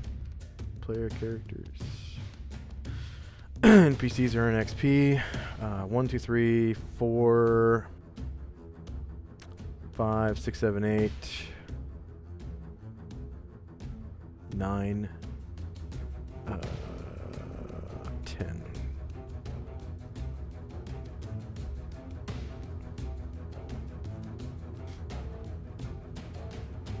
Number of creatures defeated was actually 19 of the 27. Hit dice per creature is 2. I thought it was a mix, or is it just a 2 hit dice number? There's a mix. Let's see. There's number of warriors and bards in the party.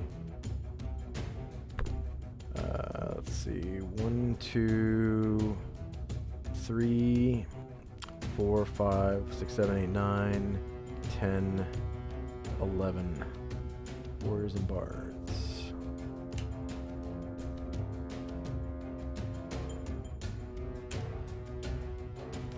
Okay, and then there's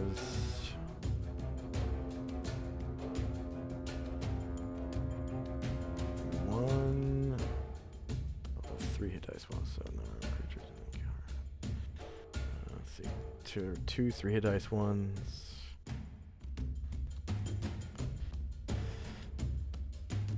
Kuotoa 3 HD.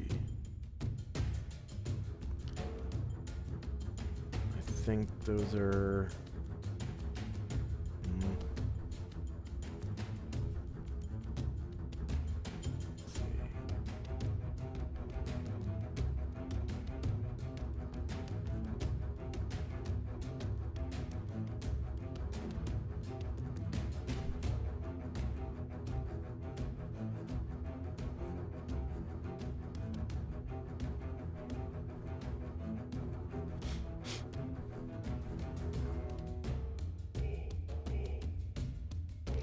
Oh man, now that the whole the whole website is down for Lomion, all my stat blocks disappeared. Oh man. Oh no. That sucks. Well, it's always a PDF of the monsters index. You could, use Gazo and do that. Galzo doesn't work anymore. On Roll20, it's green shot works. Okay. So I have to open roll or purple worm. Hopefully, Lomion will work again someday. Yeah. Yeah, I can't believe Lomion shut down. Because Fanburst wasn't enough of it. Yeah, really. Bye-bye, Fanburst. SoundCloud was a kick in the balls, too. And then when Gyauzo stopped working on Roll20, that was another kick in the balls. I had to do a whole bunch of monsters over again.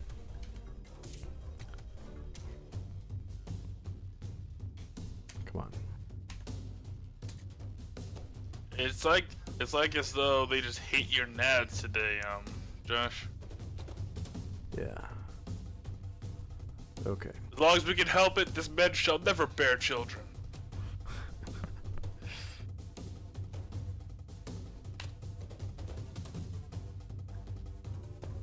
Or play an enjoyable D&D. Pretty much. I'd say Josh is a hardworking DM on Roll20, but your hard work can be reversed by forces out of your control. Yeah, it's real Yeah. sad. And then you have to do it all over again. And Yep. then that site goes down. And you have to do it all over again. And what, are you on your third site now? This is, Oh, yeah. Yes, thank you, Josh. That's why I'm not gonna invest like money in battle bards, because battle bards could go out of business, or cut their support for Roll20, or all kinds of stuff. I'm just gonna do the free shit. So, and battle bards is probably copyrighted music too, which is another thing. So I'm just gonna use the open source stuff that's free, which is not much, but it's better than nothing. And it's basically what's playing now. What's the guy's name?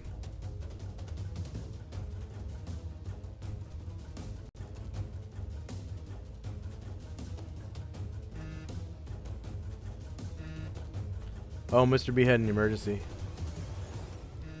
Uh-oh. For some reason, I'm getting a bunch of updates for Discord right now, just all at once.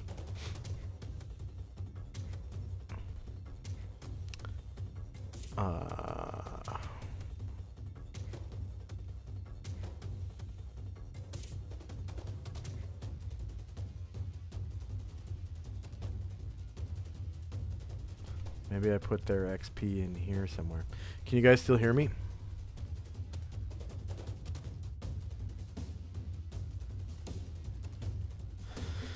Hello? Hello? Hello, hello?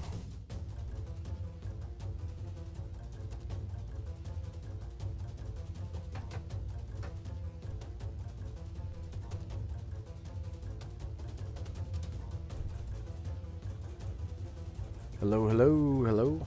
Hello? Hello, hello? Hello, hello, hello? No! Hello. Okay. Welcome back. So, I I was sent you- basically unable to open Purple Worm. Oh. Ah, okay. Got it. Do you want me to open it and look for something for you? No, I'm just using my phone. If I ever lose Purple Worm, Second Security will basically die overnight. Sad but true. There is. I had the physical books. It would just take longer. There's also another site that has like ass loads of PDFs, but going through PDFs sucks.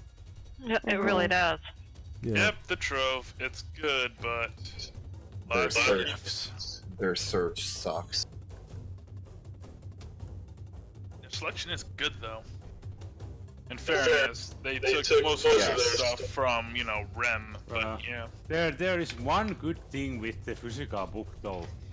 The page loading speed is amazing. Yeah, that's true. It's literally as fast as the speed of light. Unless you have Okay. Roll20 on.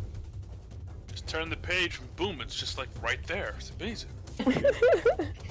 I remember somebody wrote down at one point on about the IKEA catalog as per it would be a technological piece of equipment, talking about page load speed is instant and so on.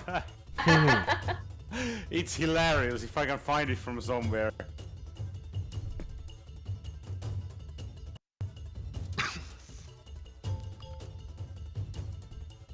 Huh.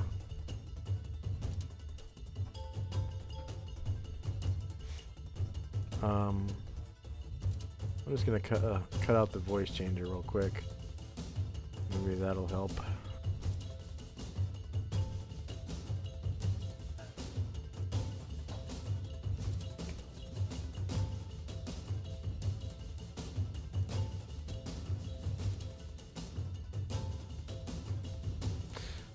Okay.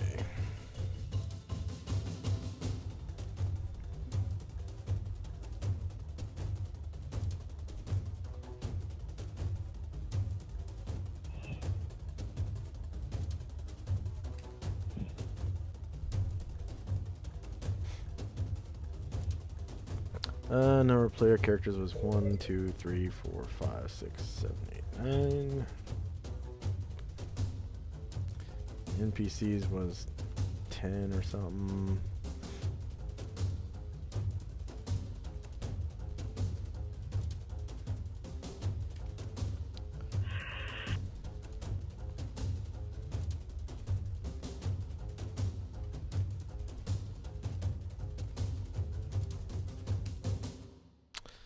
Creatures defeated in the encounter was one of them was killed and the other one survived. Hit dice per creature is 3. Warriors and bards in the party was 11.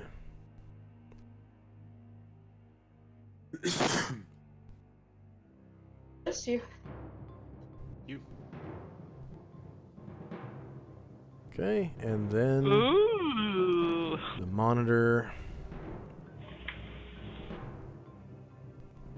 Monitors are 975. Okay.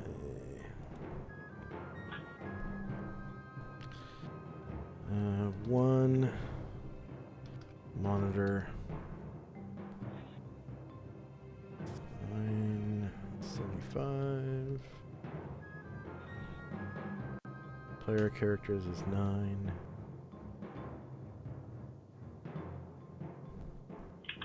NPCs is 10.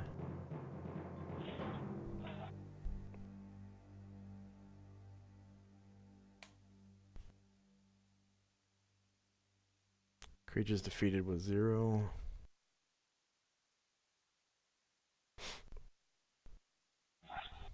And there you go.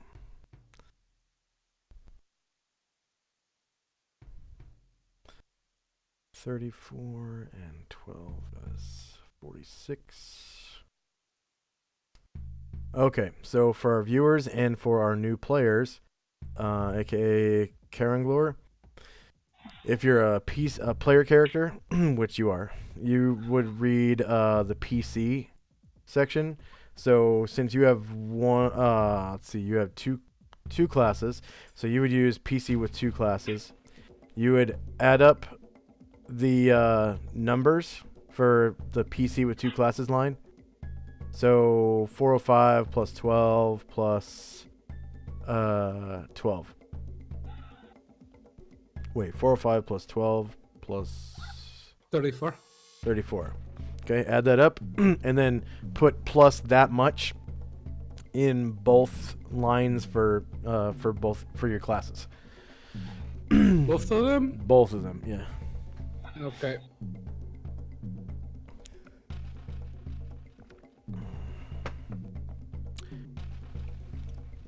Yeah, 17, 12, so that's 29, plus 202. So 231 in both lines. All right, and then we have... question. Go ahead. As I did fall asleep, should I not take the XP? I feel bad. Yes. You should. Yes, because you were counted as one of the player characters that's here. Basically, as At long least as I you're was doing not dead or unconscious, you get a cut of the XP. Yeah. Technically, I was unconscious. Your character You was came not. back. You came back. That's basically how first level characters make it this group anyway. Yeah. And it doesn't Sit matter. back. Doesn't matter if it was during the combat. It's when the XP is given. Whoever's there gets the XP. I leveled glad up I woke like up. 2 levels on a stretcher when I first started. Mm-hmm. Oh Yeah. wow. And I'm pretty sure Calabar's got at least 1 level while high on pain meds. Yeah. Okay. Next up is the huge bat. Unless we already did that one. We did that one. Let's do the next one. So next bat.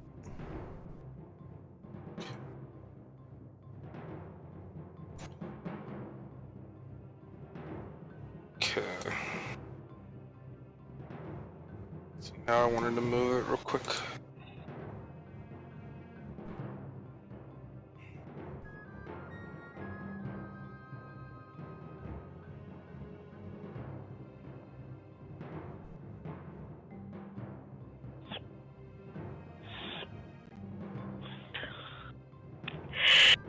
Okay.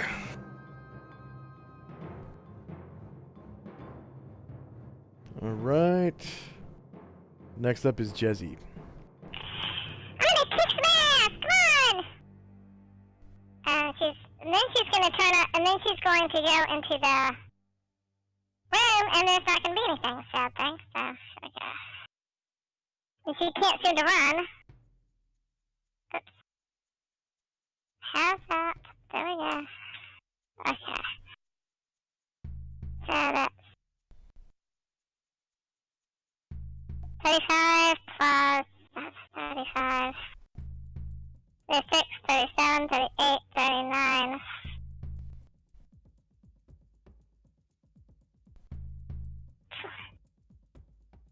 40, I forgot. Oh, Lord. What the? I think I go here. Yeah. Alright. Said, come on guys, we gotta kick some ass! Okay.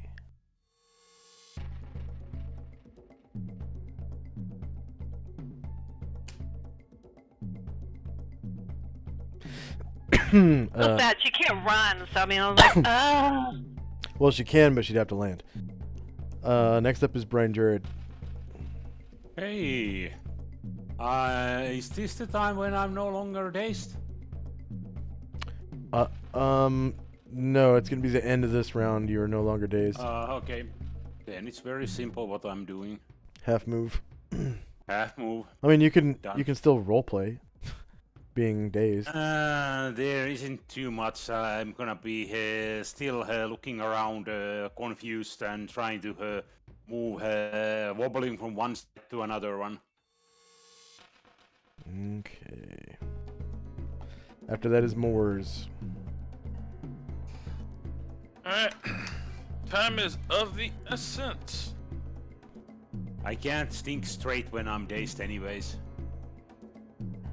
Okay, By Mars is definition, going to fly up, take his 90-degree turn, land here.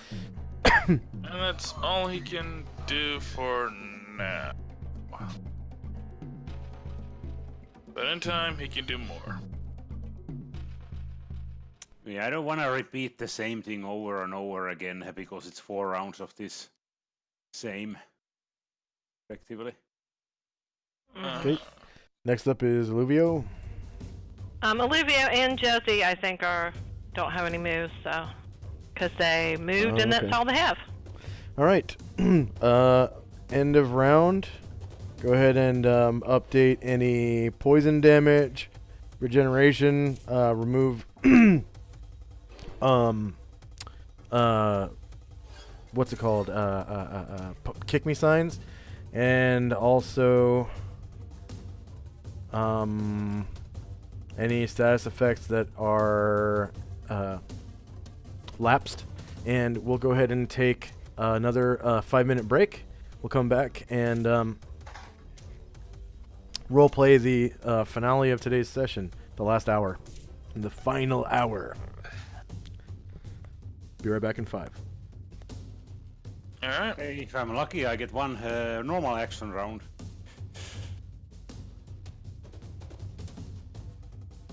I'm just gonna continue my autopsy.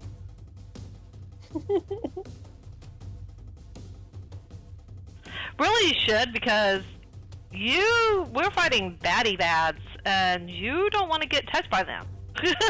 So, If you survive the initial blow, you'll probably be killed by draw poison. yeah. So just conduct your. You might learn something for us. You know, we might not know. I mean, that's the whole idea. Is I'm trying to find a weakness in these stupid things, as well as expand my knowledge. Yeah. We don't want you to die, so yeah. Hello. This random character that really hasn't interacted with anyone. She walked in. She's like, "Hey, look, dead body." Ooh, this is interesting. Immediately sits down and starts dissecting while you guys are fighting. Yeah, and everybody else says, "Ah!" She's going duck. You know. Ooh. Okay. I'm trying to roll initiative. It is 1, 2, 3. No, I haven't. See, I haven't. I'm so slow. Okay. Now I want to go down here and make them all okay.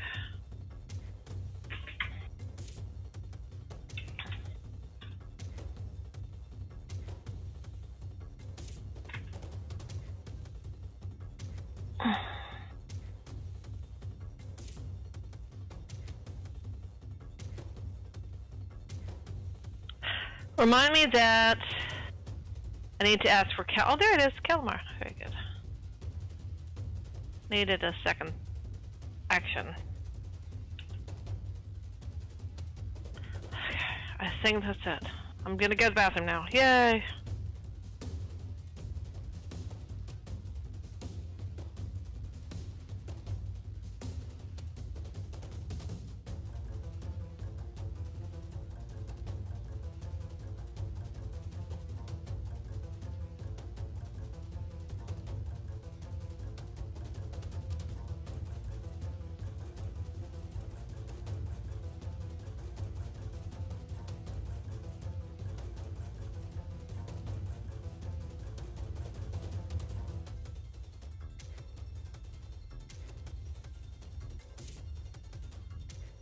So what?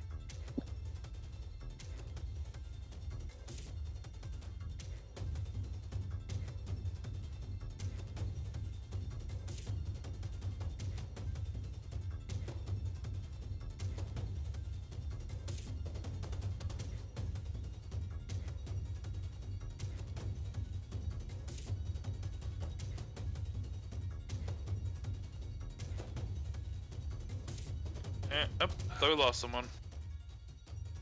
That's me. I tend to disconnect and reconnect when I see that it's orange and red.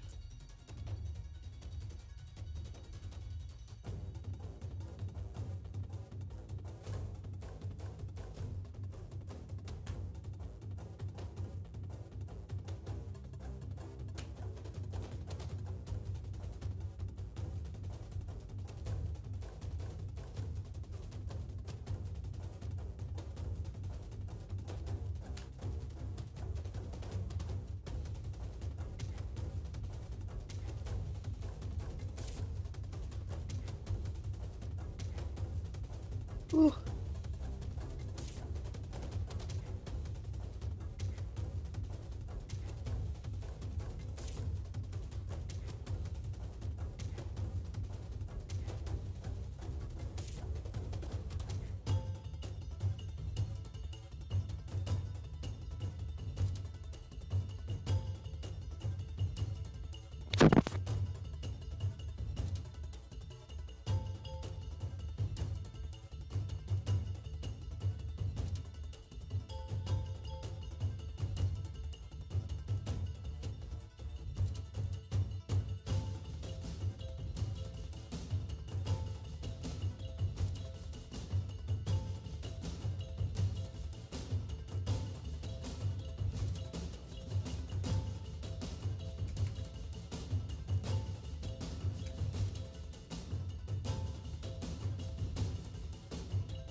Alrighty.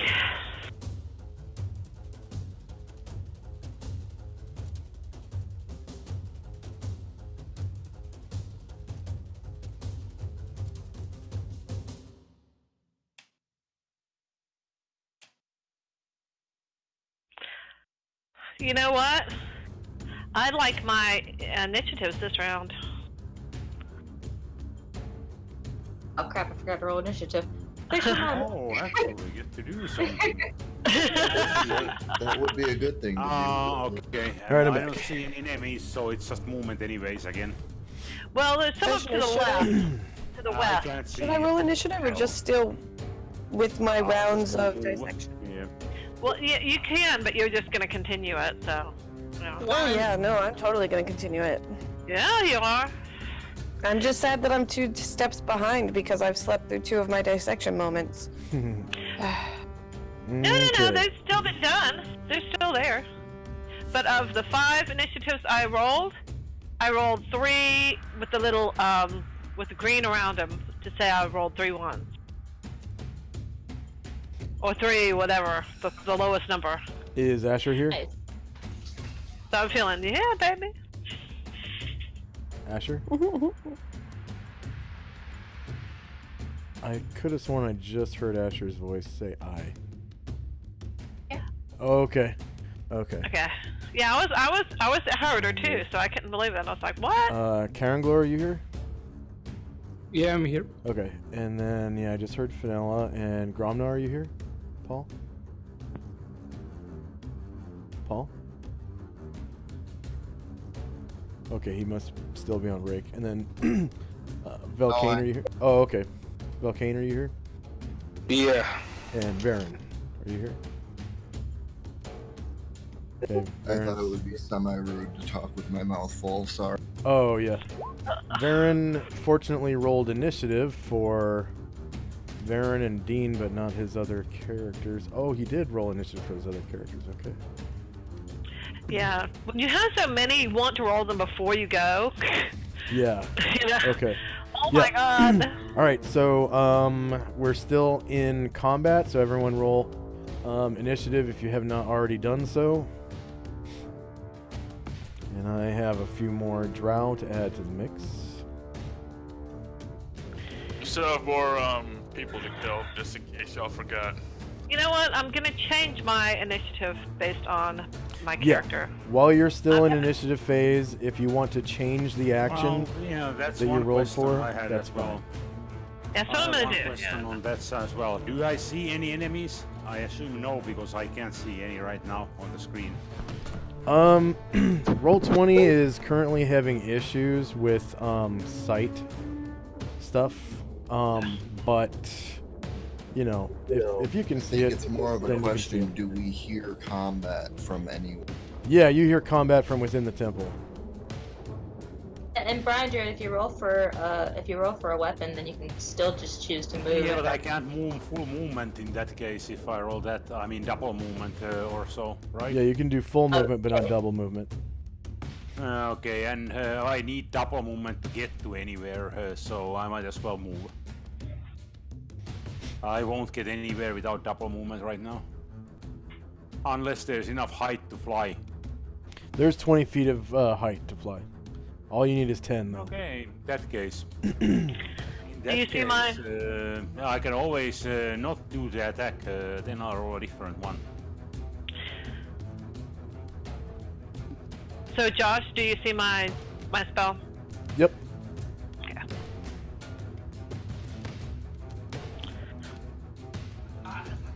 That's gonna do well for me. Oh, you rolled max rounds, too. Mm-hmm. It's gonna do real well for me.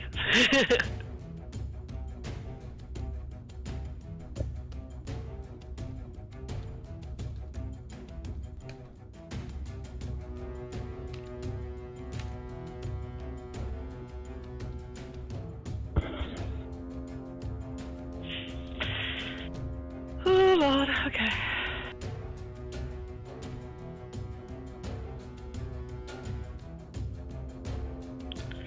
Yeah, I don't know how excited. I'm excited and I'm dreading it too. I mean, like, I'm gonna go back and show my mom. Yeah.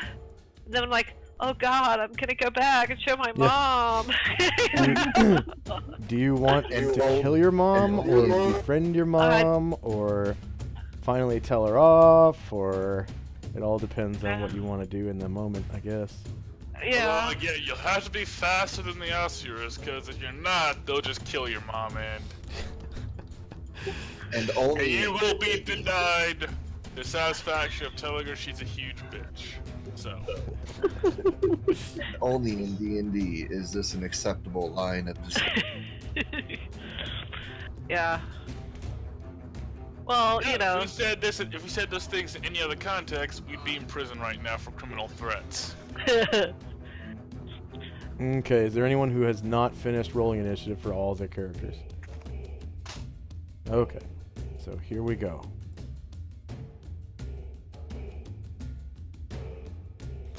Alright, the Mind Flayers will summon Ilsensian's avatar in 19 rounds. The Elder Brain will awaken the Tarask in 14 rounds. There will be a human sacrifice to the Elder Brain in 9 rounds. Varen's Recitation will wear off in 6 rounds. Fenella's Dissection will be completed in 6 rounds. Moore's Prayer Spell will wear off in 5 rounds. Time now is 11 a.m. 28 December 10 AE5. They will locate the Tarask through scrying in 4 rounds. Oh God. Okay. Okay. Vilkane's Monster Summoning will lapse in 3 rounds. And Brian Druid's Days Is over. is over. Okay, so let's see. This drow is dead. Yay. This drow is dead. This. See, there should no longer be a Mind Flare on this map, so I'm just gonna remove. It's the dead body. No, this one's Yeah, there not was dead. a Mind Flayer. There was a Mind Flayer over to the east, way east. That ran off, right? This is the one that I teleported. Oh, okay. And it should be showing up. Well, it shouldn't be showing up at all because I deleted the token.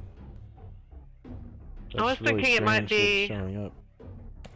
You're talking about the 3.97? Yeah. When I hover over it, the dead body gets the giant red, yellow square around it. Which the one which that dead you- body? Oh, the one That's that the one- the one that you're working on right now. Dissecting. Ah, Yep. okay. All right, I will. Side note, somebody definitely dropped off remove roll this. 20. That's okay. Doesn't matter. Okay. Okay, this is a dead Koto. I'm just gonna remove it from the turn order. All right, first up is Boogie Will. Boogie Bill. Boogie Bill is glad to be fighting. Finding, yes. So I go. Which way do I go? Left or right? And he runs 1, 2, 3, 4, 5, 6, 7. I'll go right. 8.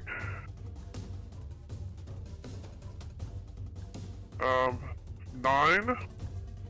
And he's gonna keep running. 10, 11, 12.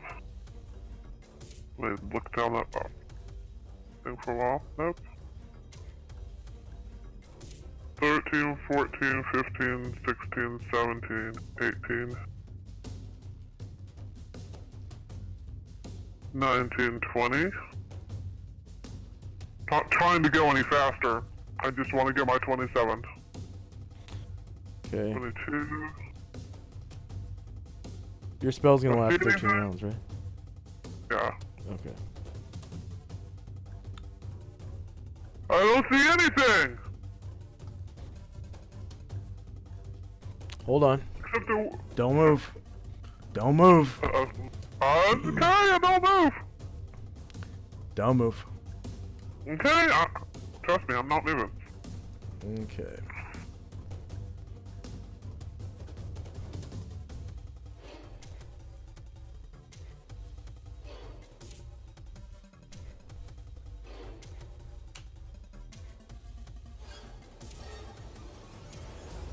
Okay, some more drow appear. Oh, hell no. Ooh! There's a drow down here! Yeah. It's a girl. With 2 swords. Yeah, I'm gonna kill her. It's a boy. Oh. It's a boy with 2 swords! Yeah. I'm gonna kill him. He's dual wielding a short sword and a dagger, actually. I couldn't find a short sword dagger combo Well, that's fine. for males. But, yeah. But Boogie Will has run his force. He can, so he's gonna be like... "Rah!" right where... And that's my turn. Can he guard, or is that, or because he ran, he can't guard, or because ran?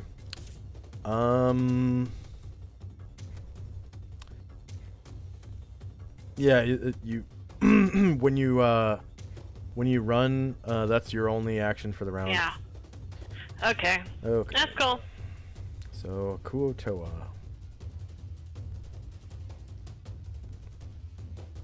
Kuotoa.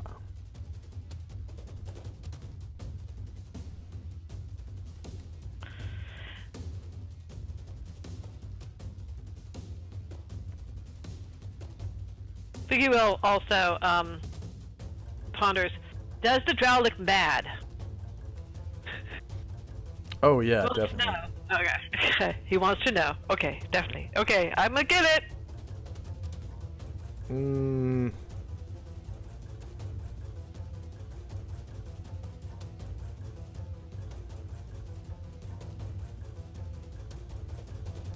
Currently locating the Kuotoa. Okay.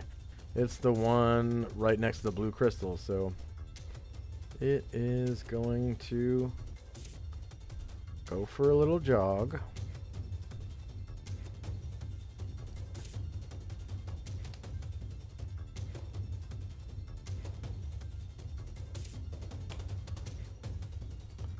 Let's hope the right click button wakes up.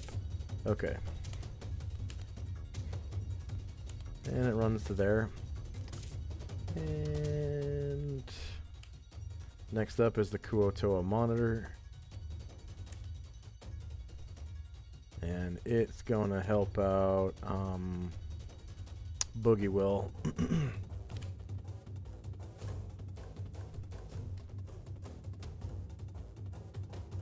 it will come over here and beat the living fuck out of this drow. So let's see if it can reach.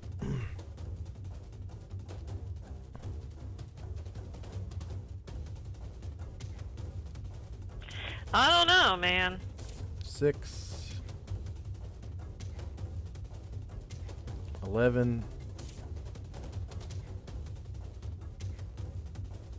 17. Yes, it definitely reaches. Oh, hell yeah. Monitors are very fast. On their feet. We made a good partnership.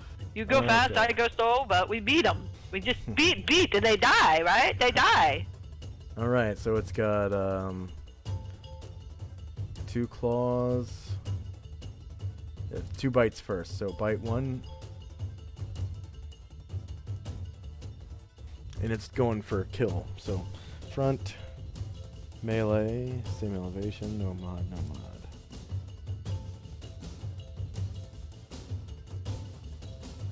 AC 10 is a miss. Bite 2. The beatdown has not been as forthcoming as we had hoped. Front, melee, same, no mod, no mod. Yeah, this monitor is pretty decent level, so it should be able to hit easier. Causing 4 damage with a bite. See, it would have been worth more to us if you let Gromnar kill it.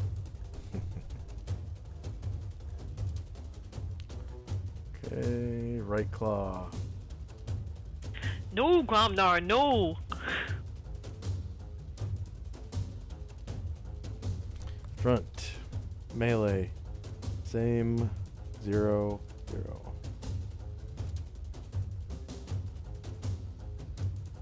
3 for 6 and left claw. Oh, wait a second.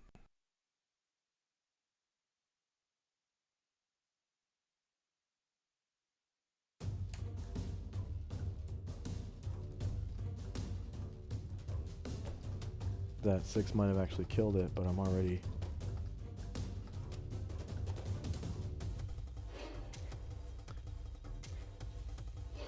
$12 is a miss.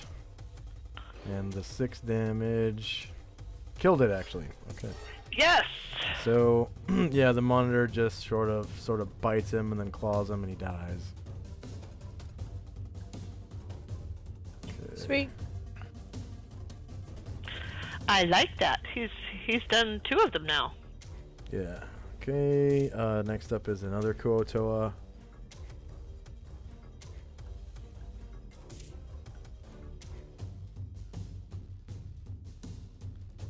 Must be Be right back. further out.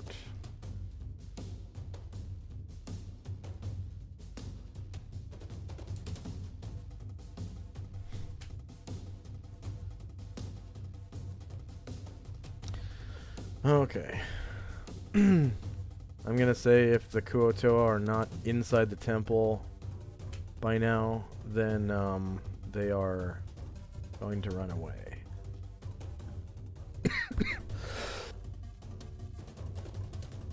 So this Kuotoa is nowhere near being inside the temple, so he takes off running home.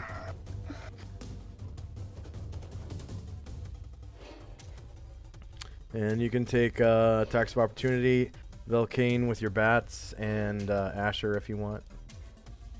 Okay, it will attack it. Which one is it that's running away? Oh, It's that one. green one. Yellow one. Can you see the gold line? No, I don't see any golden line. Okay. With both bats or just one bat? Both bats actually, because it's just running due south. It's the one that has the green dot. Okay. So this one right here. Would it be attacking it from the front? Yes, from the front. And then for Asher, it would be from the flank.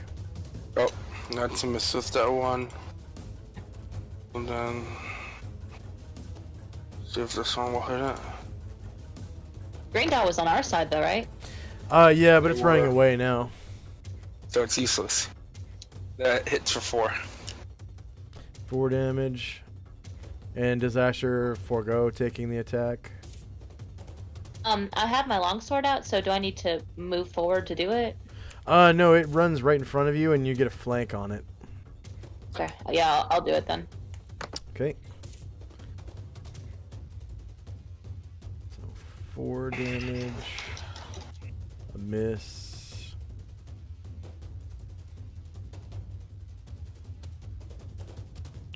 Yeah.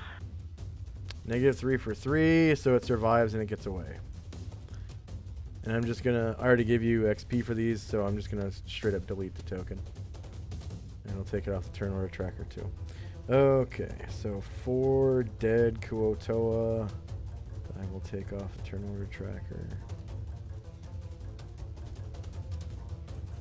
And then Shirka, who I believe is next to the entrance.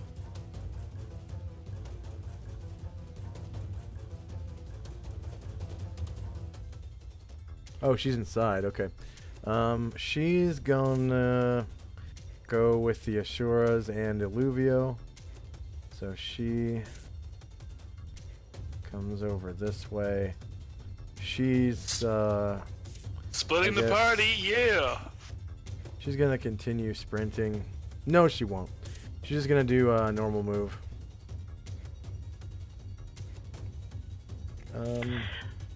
Well, you know, I split the party, but I didn't want to think that there could be something important over there. But most of the people are definitely going this way because that's the way that everything was running, right? Yeah.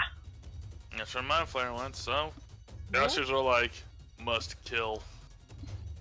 Yeah.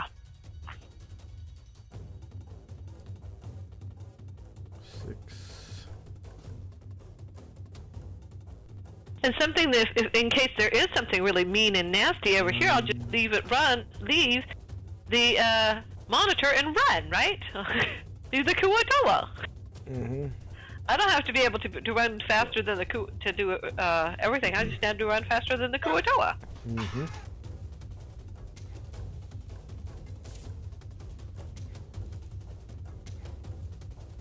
Okay, next up is Varen.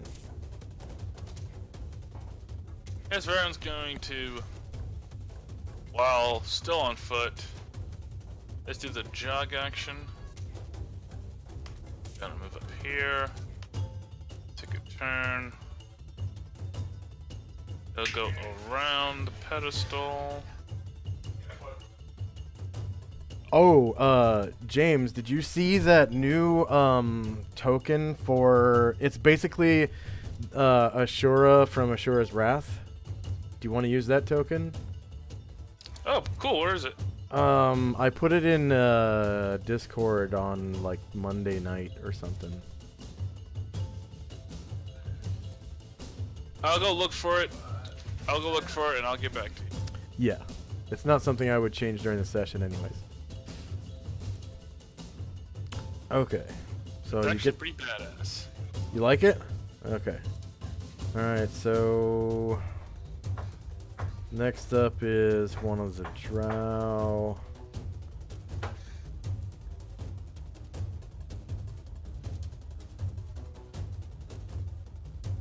Okay, this one.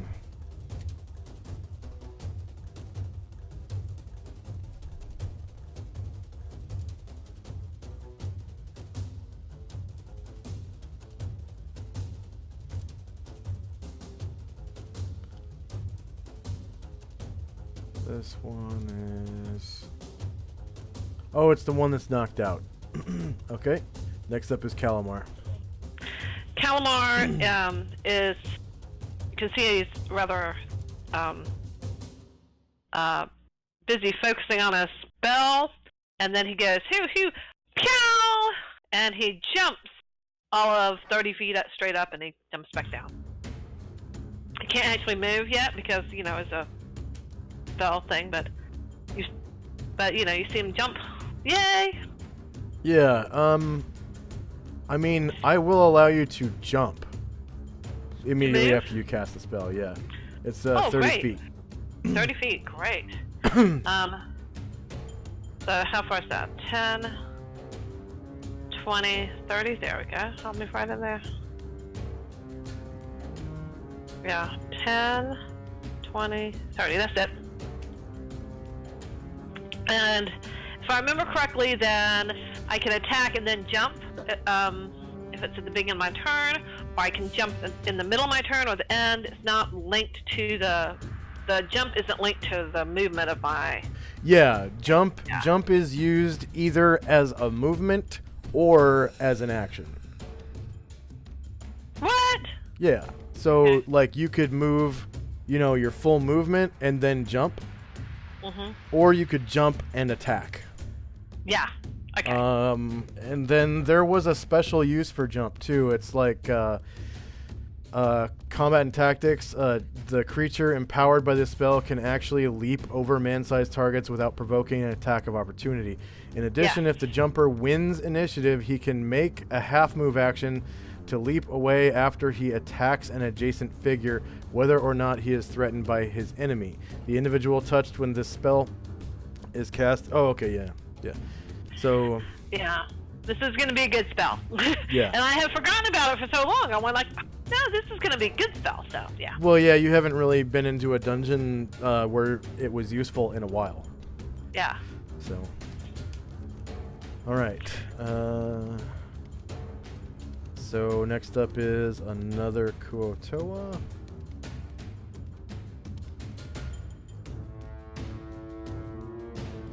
And this Besides, I want my family, when they see me, I want to be like, kick-ass, badass motherfucker. You know what I'm saying? Yeah. And I want to go pew pew, jump over, spin, you know, tumble, shoot him with a magic missile, shoot him with a magic missile, boom. You know, yeah, that's what I want to do. Okay, so this Kuotoa is inside the temple, and Same direction as Calamar.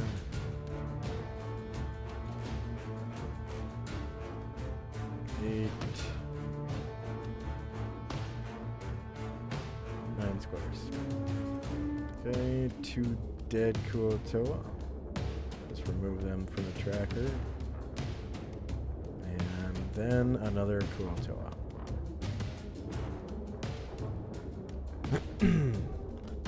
Come on, tracker, update. There we go. And this Kuotoa.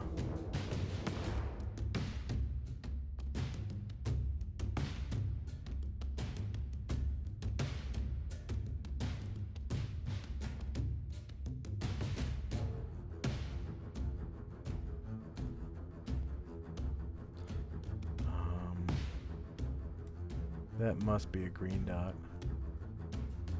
Hovering over it, it looks like the yellow dot one. It's yellow dot, but it's dead. It has -1 hit points. I just didn't put a red X on it and put it on the next layer.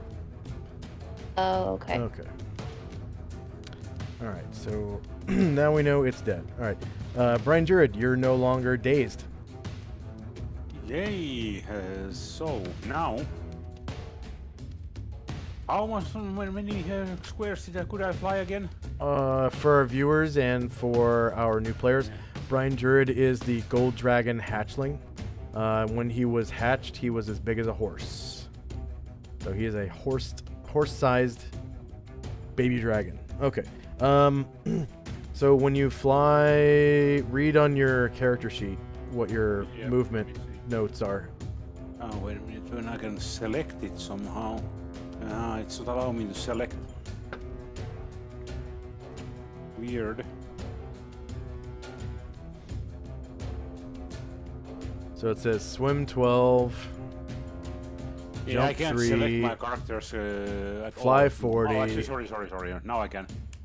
walk 12. No. Yeah, walk is 12, but let's see what was the... So swim 12, jump 3, fly 40, and walk alright. 12. Now I should be able, if I can remember exactly how... Are you going to fly? Yeah, I am. Okay.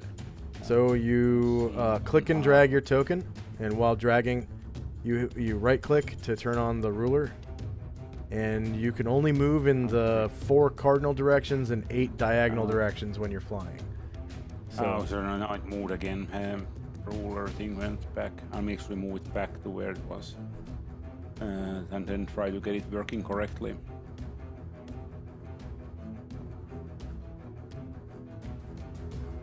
No.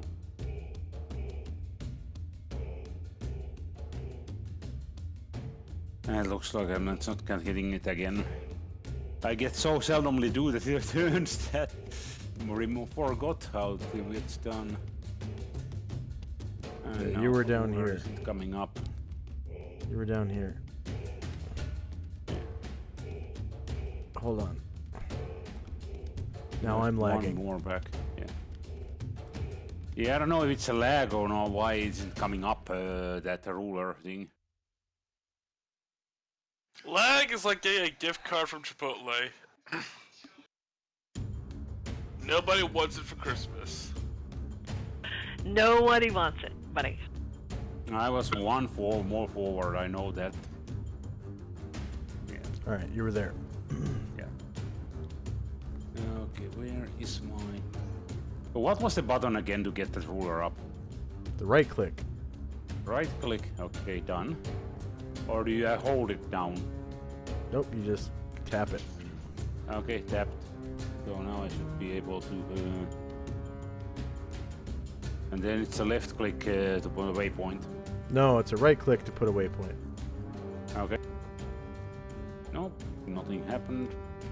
Let me try again. Select. Yeah, you have to have that token like you're moving it a little bit.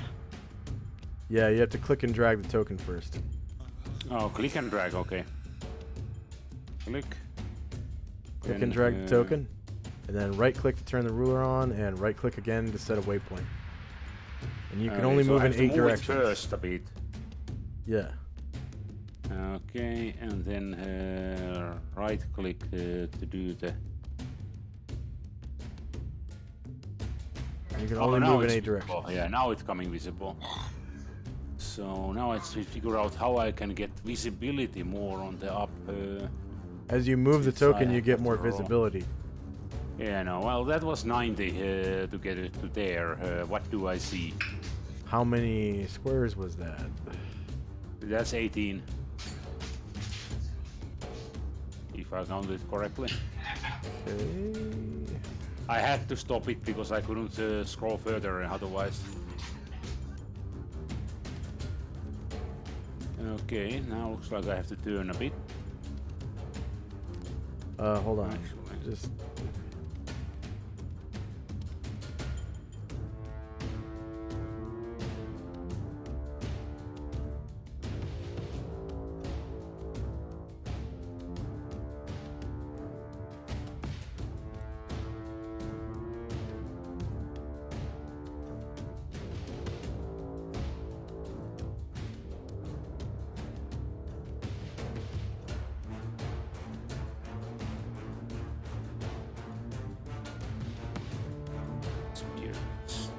Moving the screen when I select the character. Okay, now it's coming up. Oh, now the screen is moving again. Sorry for all the technical difficulties. It's really nasty because it's lagging all the time. Like I don't know for 5-10 seconds what happens. Again, Yeah. ain't Solynod Hex unless there's at least one technical difficulty. Yeah, and don't pretend like you're the only one with lag. So yeah. Yeah, Saturday afternoon is like probably one of the busiest times for Roll20. Yep. Get it. Now that move it now. Oh, there we go. Then turn. I had one more turn, small turn. Let's.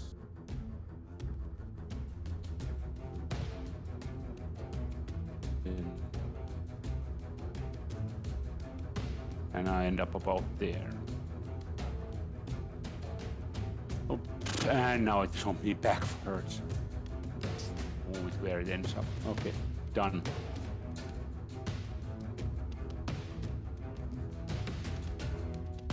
Okay. Oh, do I actually no? I don't have a turn anymore, so Boogieville is anyways on the way. So I forego my breath weapon because there's no targets. You didn't roll initiative for your breath weapon anyways. Yeah, I did. You said I could change it before the initiative is over, so I wrote that one. What's that poison symbol for? Oh, man, I take it off.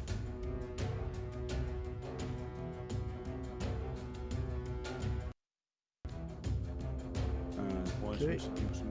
Next up is a drow.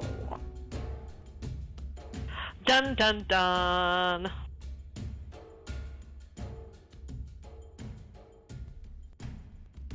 The one to the left or the one to the right? I could use a little help figuring that out, actually. where the drow is that's up next. Just curious, do you think it's the animations that is making it to lag? Because it was last week as well. No, the it's same the thing. dynamic lighting. Ah, okay. Well, there's one with a crossbow, and there's one with that's dual Oh, I wielding. found it. I found it. Okay. Yeah. Thanks.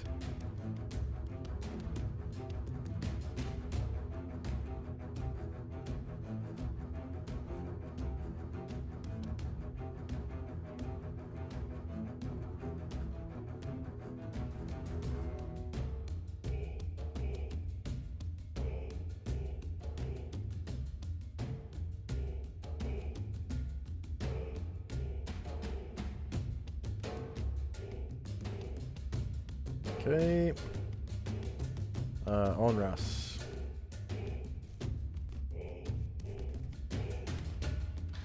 Alright. Ooh. That one's good. Can Alistair's run? The answer is yes. And when they junk, they can get about as far as... Oh, look at that. Another drow.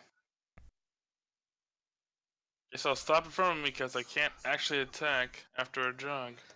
Lucky him.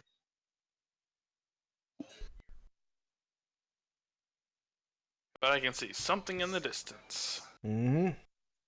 And you end up right next to it. Mm-hmm. Next up is Alluvio.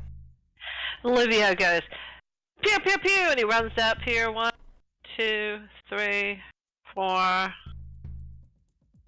Stop there. And he's going to shoot at this one. The one over here. Not the one that Onros is in front of, but this one here. He's going to pew, pew with his bow. With a sheath arrow. He's attacking the front.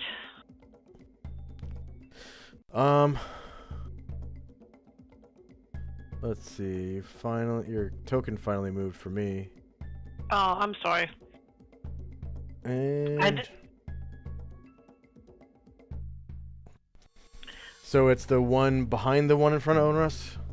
Yeah, the one back here. Yeah. Okay. Gotcha. -7 for 9. Oh yeah. And does it survive? Yeah, it survived. Yeah. It survived. Oh man, I'm gonna get it next round. Don't worry. Next up is Dean.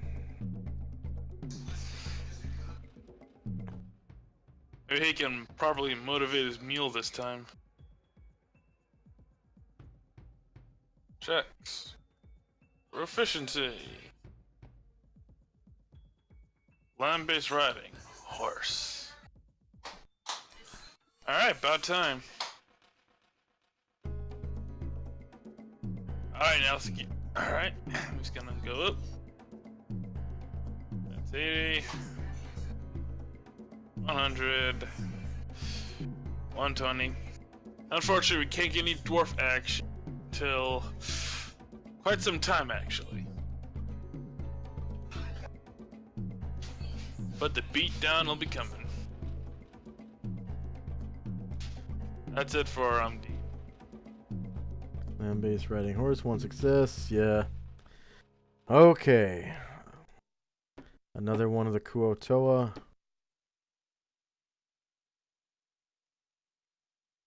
Wow, you guys are able to see through solid walls.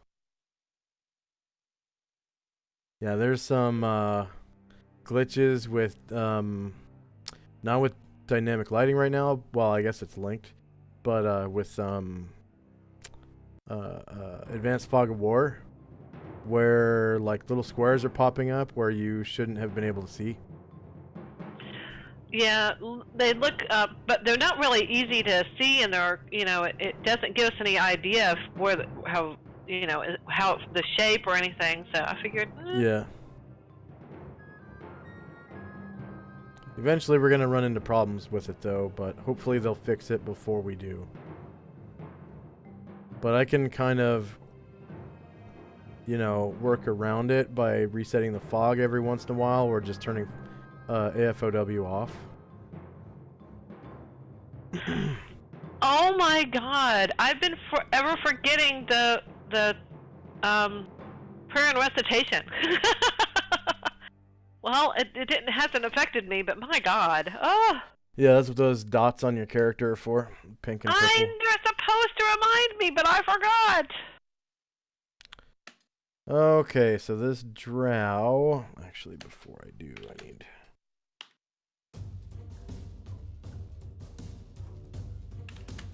And also because Calamar didn't have it, so that probably didn't help, but... Luvio does! Hello! Ugh.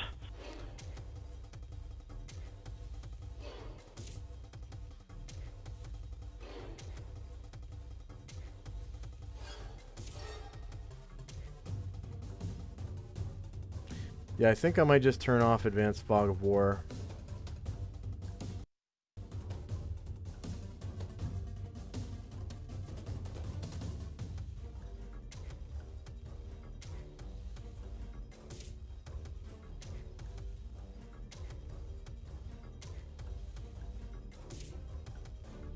Let's see. This drow.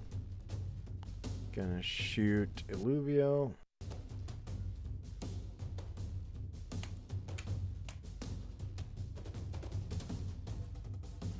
Yeah, it's just too laggy. Why don't you try?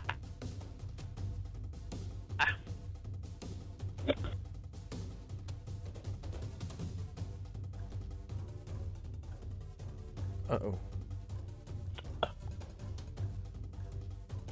My editor's white.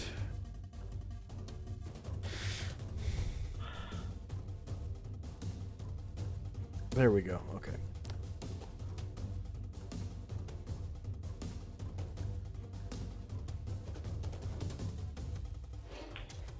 Alright, so attack.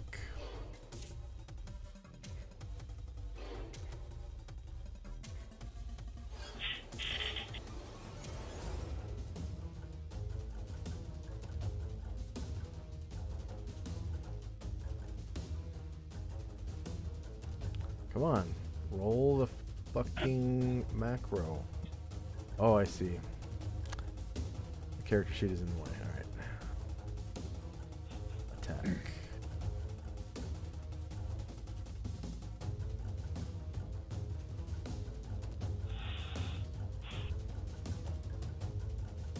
Attack. There we go. Hand crossbow. Oh, now they're all popping up. I clicked attack like 3 times. 1, 2, 3, 4, 5. So that's medium range. Uh-huh. Medium range to Medium Illuvio. range? Oh, he's buying a crossbow. Okay, never mind. Yeah, the hand crossbow has really bad range categories. It's 4, 8, 12. Okay. That's why everybody likes the light or heavy crossbows. Yeah. More range and more damage, but hand crossbows only need one hand.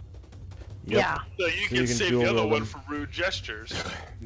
So front. Mm-hmm. You can actually dual wield hand crossbows too. So You should that's gonna still be save one hand for rude gestures. medium range, same elevation.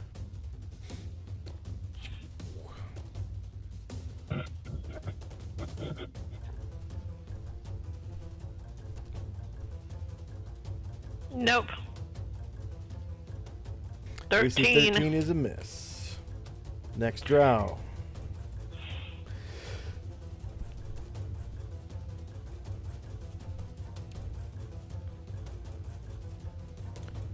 Alright, so this one in the back. It's gonna take a half move. To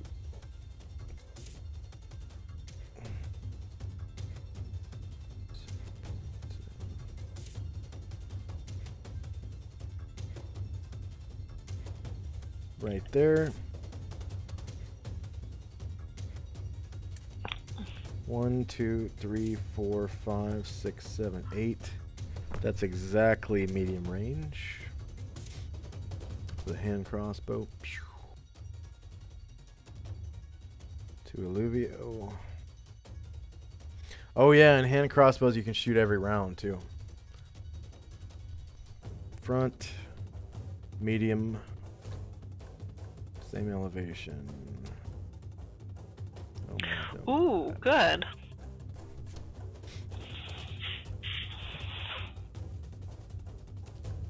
AC 14 is a miss. Next up is Morgan.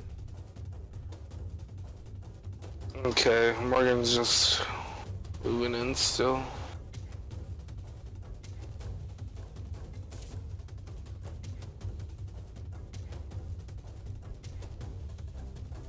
We'll move right there. And that'll be it for him. Okay. Walt.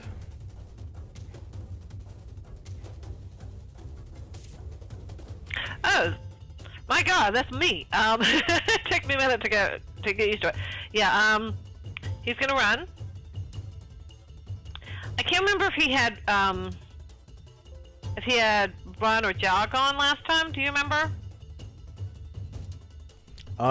He's sprinted at ×3, I think. Okay, great. That will be awesome. So 3 times 3, 27. Okay. No, well, you still have to check your con. Oh, okay. You ran it times 3 for 1 round, so that's what you put in. So 1 round. 1 round at times 3, 0 rounds at 4, 0 rounds at 5. Yep. And no concentration adjustment. No. Okay, so you succeeded. Okay, great. So I want to run at 27.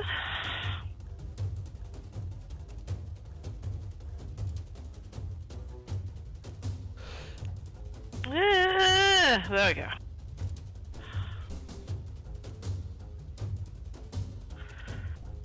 That's 9. Right there. Ah! Okay, I clicked something else, and that. Let me just move during somebody else's move. I'm not gonna do anything when I get there anyway, so let me just move during somebody else's turn because I closed up the window. Again. And this is twice now. This is twice, and I know how I do it. And it pisses me off. Okay. Fenella, your autopsy is going well. Can I continue my description since I'm back? Yes. Yeah. Okay.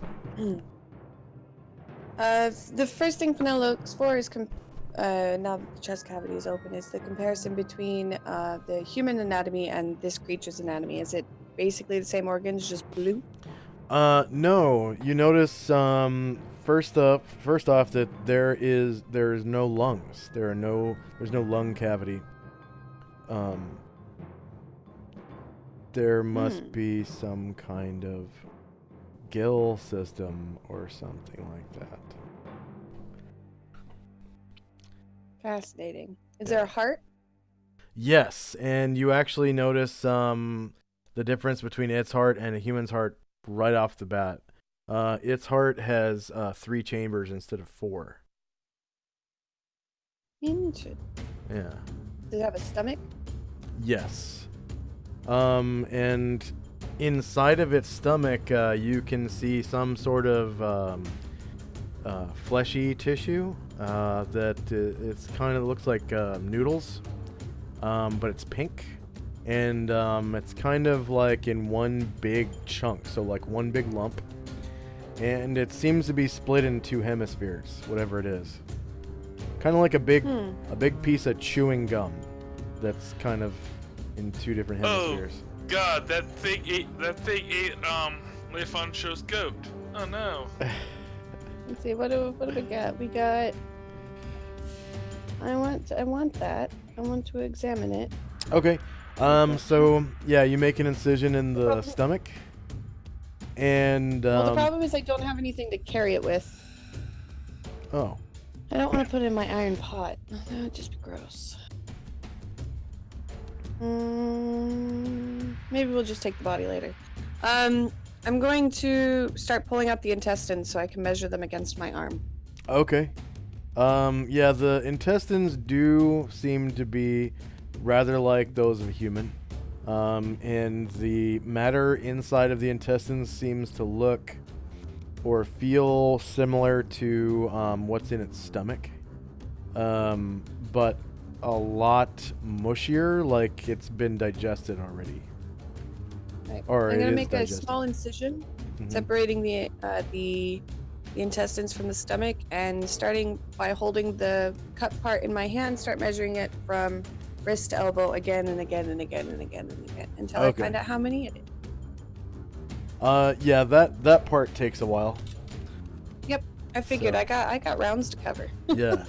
Okay, next up is Lazarus.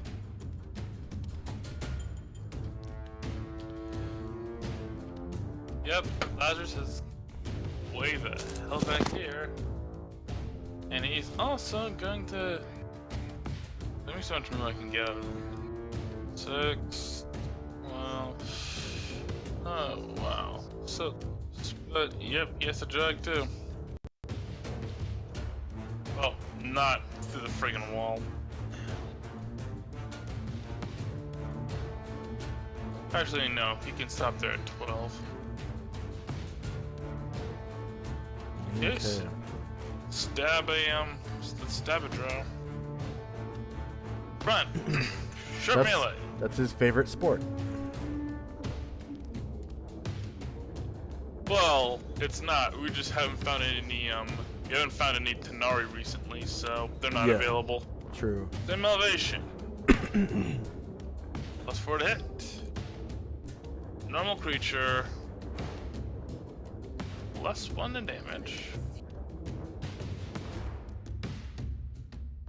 Ah! 3 points of damage. Oh my god, like, there's so many ones there. Yep, -1 hits for 3 damage. And... Yeah, that hurts. Front. Short melee. 1 second. Oh, okay.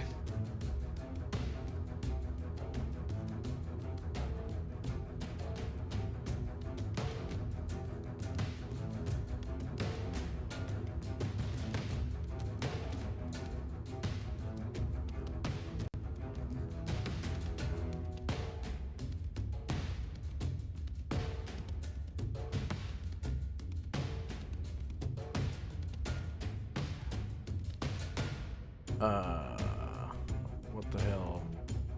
Roll 20.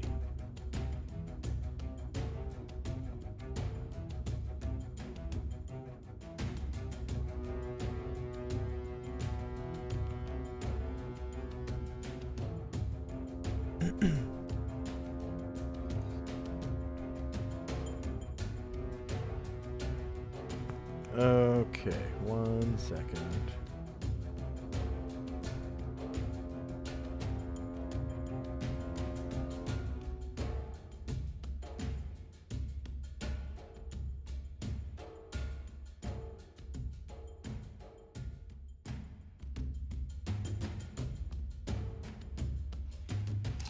It sure would help if I could see the goddamn bubbles. Roll 20. Okay. Okay, go ahead. Alright. And 1 for 6 points of damage. Yep. Any more attacks? Just 1 more.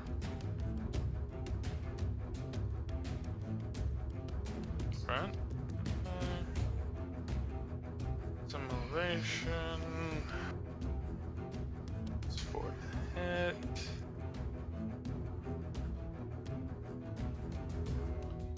Damage. That's a miss. Because he rolled a 2. Okay. The next Kuotoa.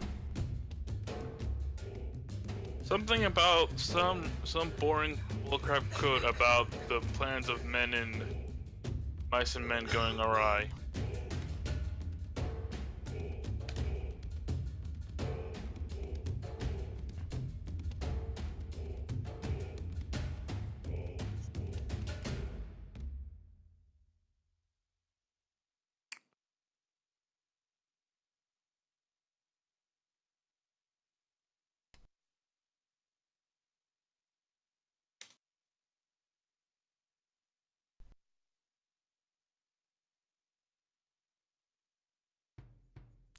God, I wish it would stop fucking doing that.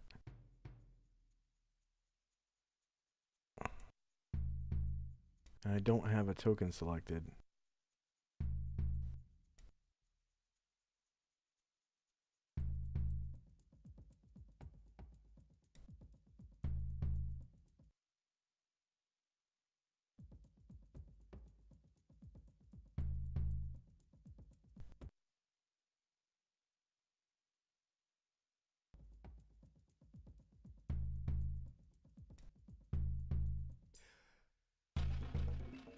Okay.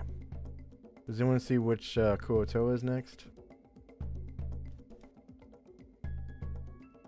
The red one next to fun show. Okay. Yeah, this one is going to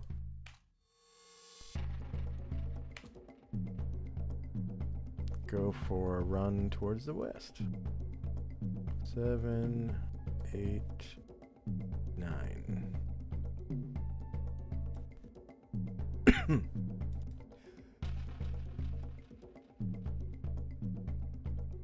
Next up is Jezzy. Jesse! Jesse says, I'm getting tired of this shit. We gotta do some stuff. I'll go this way and I'll see what, Biggie Will's supposed to do. So she's gonna go see, how Biggie Will is doing. And,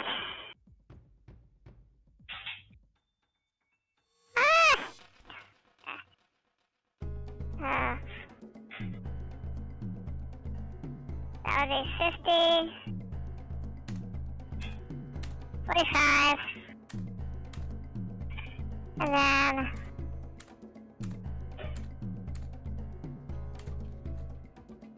45 plus.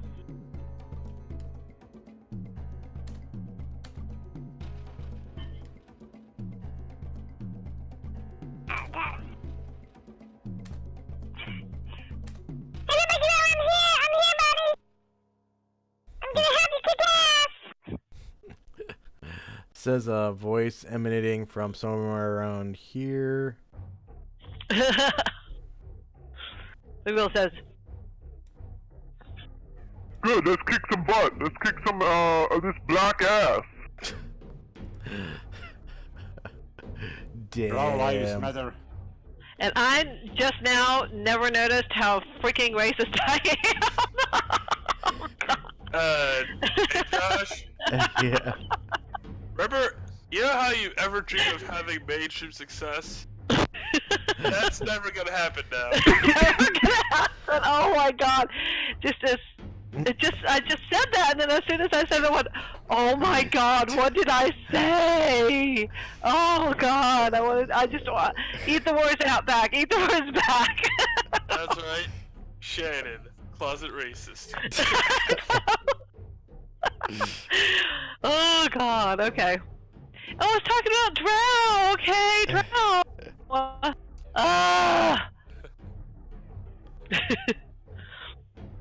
Man. Okay, one of the Koto that's inside the temple takes off through the west door. Or actually almost makes it to the west. The west wing, or whatever you want to call it. The west hallway. Okay, next up is Le Fancho.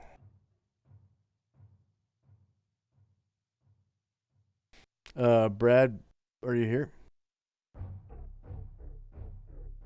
Brad? Oh, right. He was saying that he has to take care of a family emergency. So I'll put Brad's token on the Yeah, I have a meeting starting at 3 o'clock as well, so I have to bail right about now. Okay. I'll still be on anything that happens on the client, but I have to be on different Discord. Okay. And we will end the session there.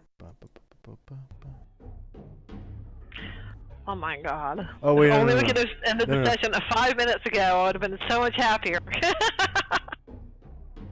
Oh, what happened 5 minutes ago? Oh, what I said with Biggie Will. Oh, right. Sorry, I don't mean it. Okay. It's okay. It's kind of like the whole killing your mom conversation. It's okay in D&D because you're talking about Drow. We're talking about Drow, okay? Come on. Relax. It's not your career you ruined. It's Josh's. It's all fine. That's fine. Oh, thank you. Yeah, I hadn't thought about that. That's so much better. So, Josh, how's the other side of that bus looking? The inside of that bus? The underside. The underside. Oh, underside. So I threw you under it, see, and you're under the bus. Mm. Oh God. It's great. I'm just glad it's moving fast. Oh my God. Because otherwise I'd probably feel like a tube of toothpaste. No. Alright. Any feedback for me? I know the music is not as cool as it used to be. I'm trying. I have a lot of listening to do. The current open source music is now limited to what's it called? I'm opening it right now. Open source music is now limited to Incompetech, which is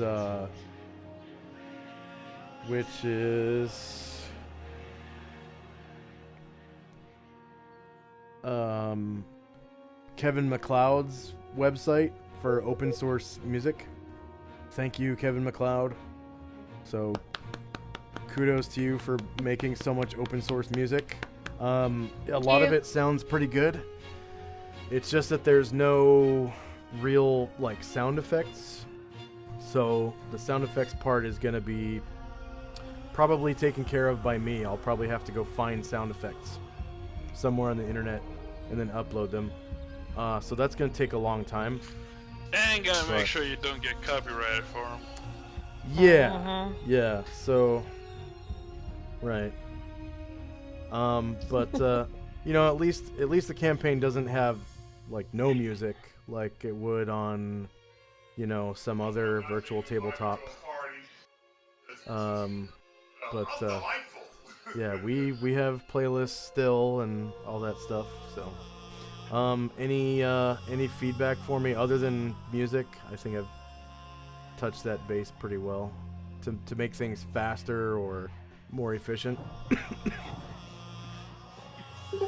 With the large number of things you got, there is no way. Yeah, okay. It moves smoothly enough for the number of things that go in around. Yeah. And for the number of characters you have, and yeah. Yeah, I could do group initiative for the monsters, but I'd probably lose track of which ones have moved and which ones have not, so that's why I still do individual initiative for all of them. It's just fine. Yeah. It runs smooth for the number of things in a round. Yeah. Okay. Did anyone level up? No, I got so close. So Fenella's still level 1 Level or no? 2. Okay, so she's level 2. Okay. Yep, Dean is And so then close. Karen He's just Glor? so close. Karen Glor, did you level up? No, I didn't. Okay. I do have a question. What's up? I didn't add the 200 XP for role playing because I thought that would be, I don't know, automatic. I don't know. Nope. It doesn't. It's not Yeah. automatic. So because you have 2 classes, you have to divide it by 2. So it's 100, Okay. 100 per class. So I just added to the XP I earned. Yeah. For the battle. And Right? there's a multiplier on there. So see where it says 100 times 0? Just count up however many bonuses you got, and then turn the times 0 part into, you know, times 4 or times 5 or however many you got.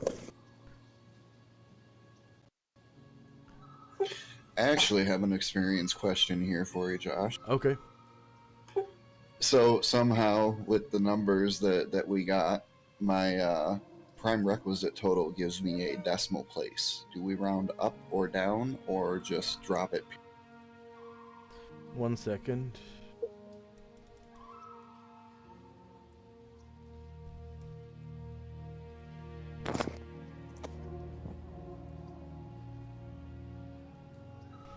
Interesting. Yeah, it's just the whole numbers. So Okay. Yeah, you drop off that 0.8. Yeah, I mean, you see, I add in all the numbers individually just to be sure I don't make any mistakes in addition. Yeah. Did you only get 1 role-playing bonus, or was that the on-time bonus? That was the on time. And you didn't I get didn't any. do much. Oh, okay. Okay.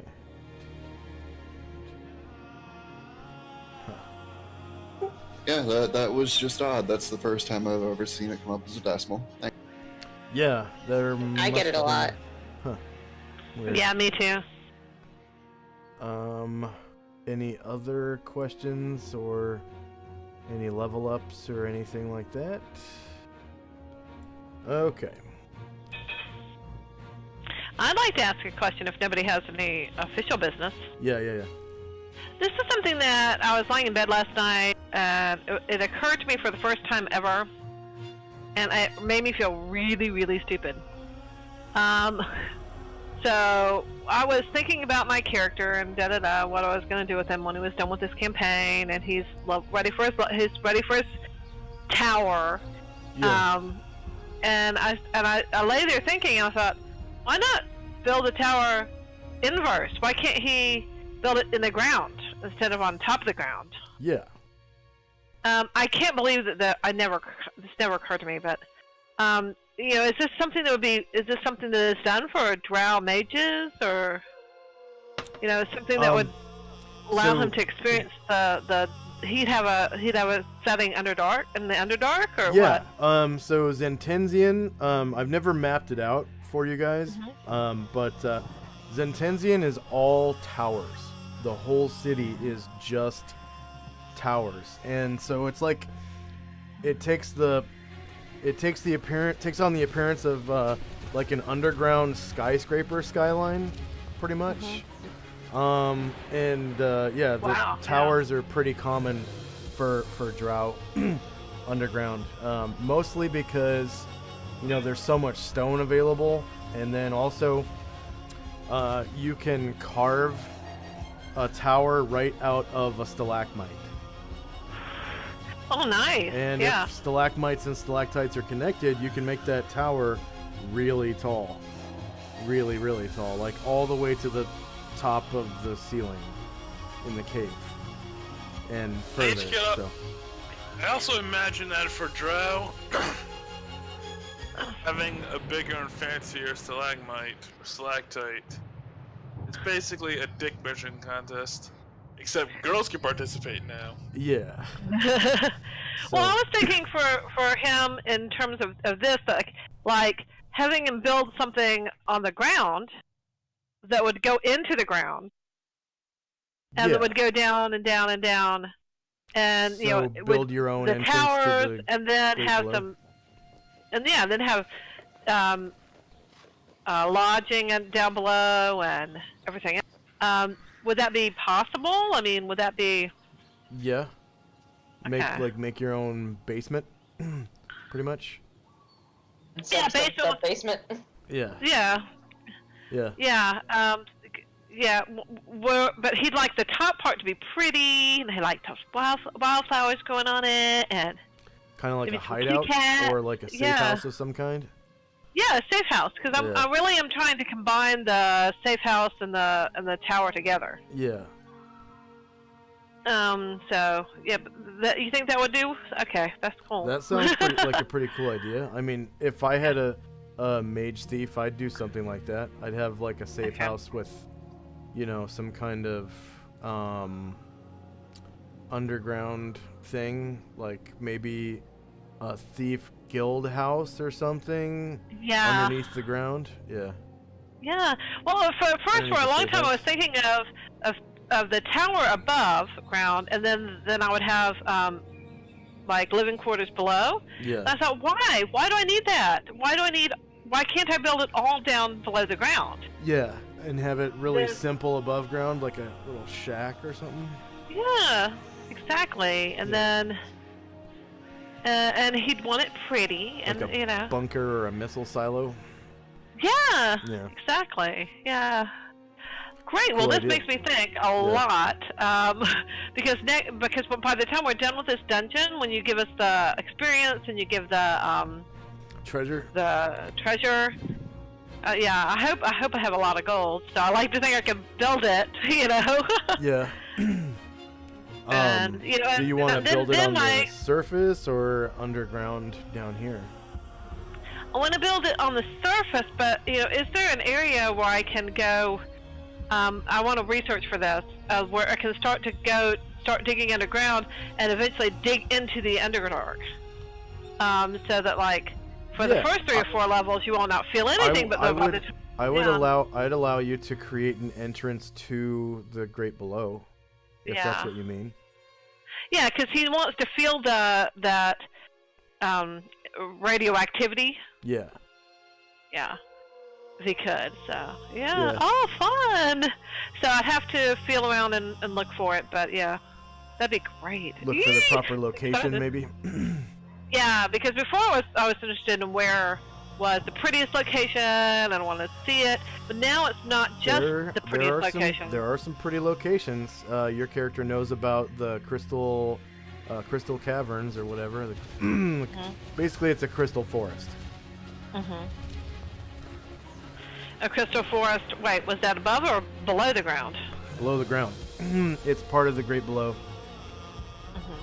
It's part of the geology of the place.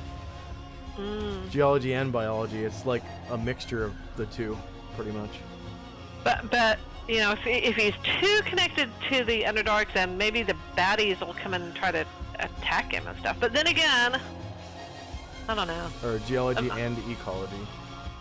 A side effect, one of the side effects of the mushroom forests is acid. The mushrooms create acid, and the acids kind of flow downhill into pools, and the pools pool up, and they will dissolve things that fall into them, or metals, or basically anything but stone. And one of the side effects of these acid pools is the creation over time of crystalline formations. Okay. And so the ecology of the underground, of the Great Below, contains acid pools, mushroom forests, crystalline forests, and also worm tunnels through stone. Oh wow! Yeah, that sounds cool. Well, this sounds like something that I need to think on, and then I can get back in touch with you about. But yeah, I seriously want to. I'd like to find a way to find a space where I can get in touch with the elves above ground. Yeah. And connect to the elves below ground. Nice. So that way I feel like I'm an elf above ground, but I want to connect to my roots, I guess. Yeah, I don't know. Anyway, I'm going to think about it some more, and I'll talk to you about it next week. Okay. Anyone else have any questions, comments? I had a quick question. Go ahead. I was looking through my character sheet, and on some of my proficiencies, I have minuses where I don't understand why I have minuses. If you look up the proficiency, some of the proficiencies are harder to perform than others, and they have minuses to your stats. Or maybe your stats are so low that you get a -2. Because... No, that's not possible. Oh, okay. Well... But a lot of the proficiencies are difficult to perform. Like spellcraft is intelligence -2. It's kind of difficult. So if you're not really smart, you won't be successful at it very often. But that's why it's mainly for wizards and priests. They tend to be more intelligent than other characters, but generally. But yeah, there's the bunch of proficiencies that have penalties. Like I think like weaponsmithing or armor might be like wisdom -3 or something like that. Or strength -3. There's several other ones. Any other questions? Okay. For viewers, thanks for watching. Please, like, share, subscribe, follow us on, Twitter and Twitch and YouTube. If you're watching live on Twitch, hit that follow button at the top. It's shaped like a heart. And then if you're watching on YouTube, please hit the red, subscribe button, and then click the notification bell to get notifications whenever we upload more videos or anything like that. And if you're interested in helping support us, we also have links to our Patreon and PayPal. If you're watching live on Twitch, you can type into chat !PayPal or !Patreon to view the links directly, or you can scroll down to the Patreon and PayPal logos and click on them. And then also on YouTube, if you're watching on YouTube, you can go to the channel homepage, and there are links on the homepage, on the picture for the homepage, the cloud picture, to the right. There are links to Patreon and PayPal there, if you would like to help support us. And again, thanks for watching, and we'll see you same time next week. Bye-bye. Bye, thank you. Bye. Bye.